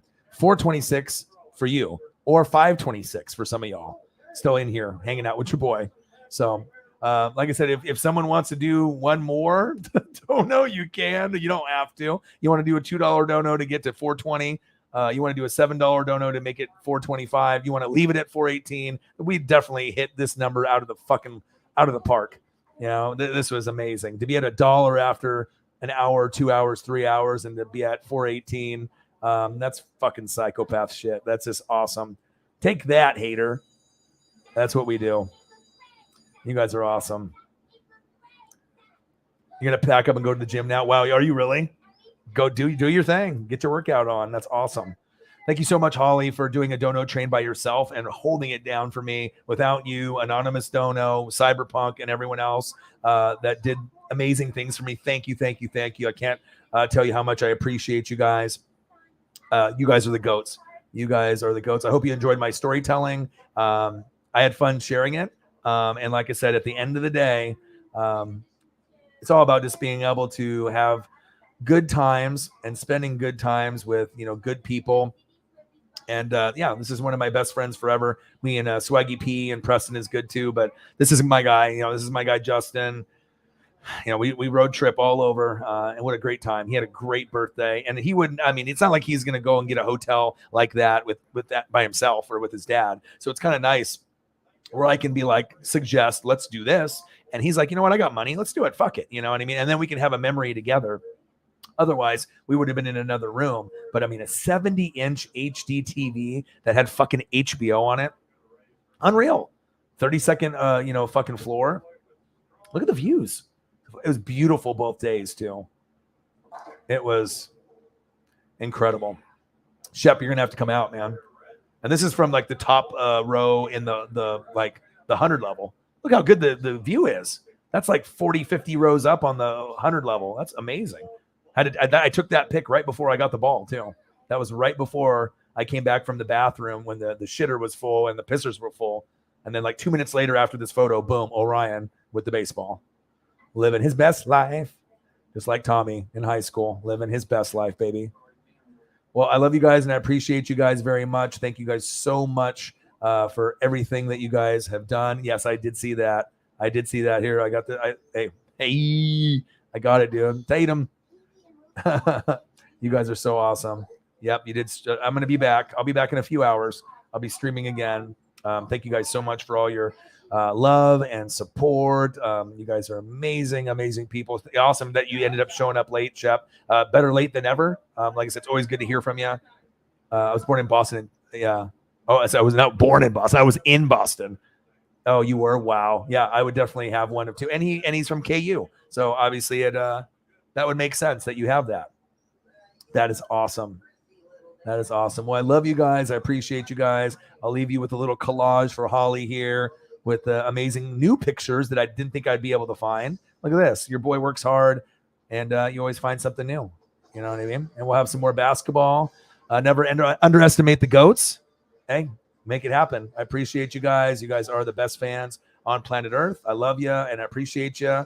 And I'll be back. Jameson, thank you so much for hanging around and handling the dono situation and having great combo. Same thing with Shep. Same thing with Holly. All y'all. I got one question for you. Who talk sports like us? Your boy Ryan, Northwest Sports Fanatics. 6 hours and 19 minutes. I'll be back again. The grind don't stop. I love you. Gang. Gang, gang.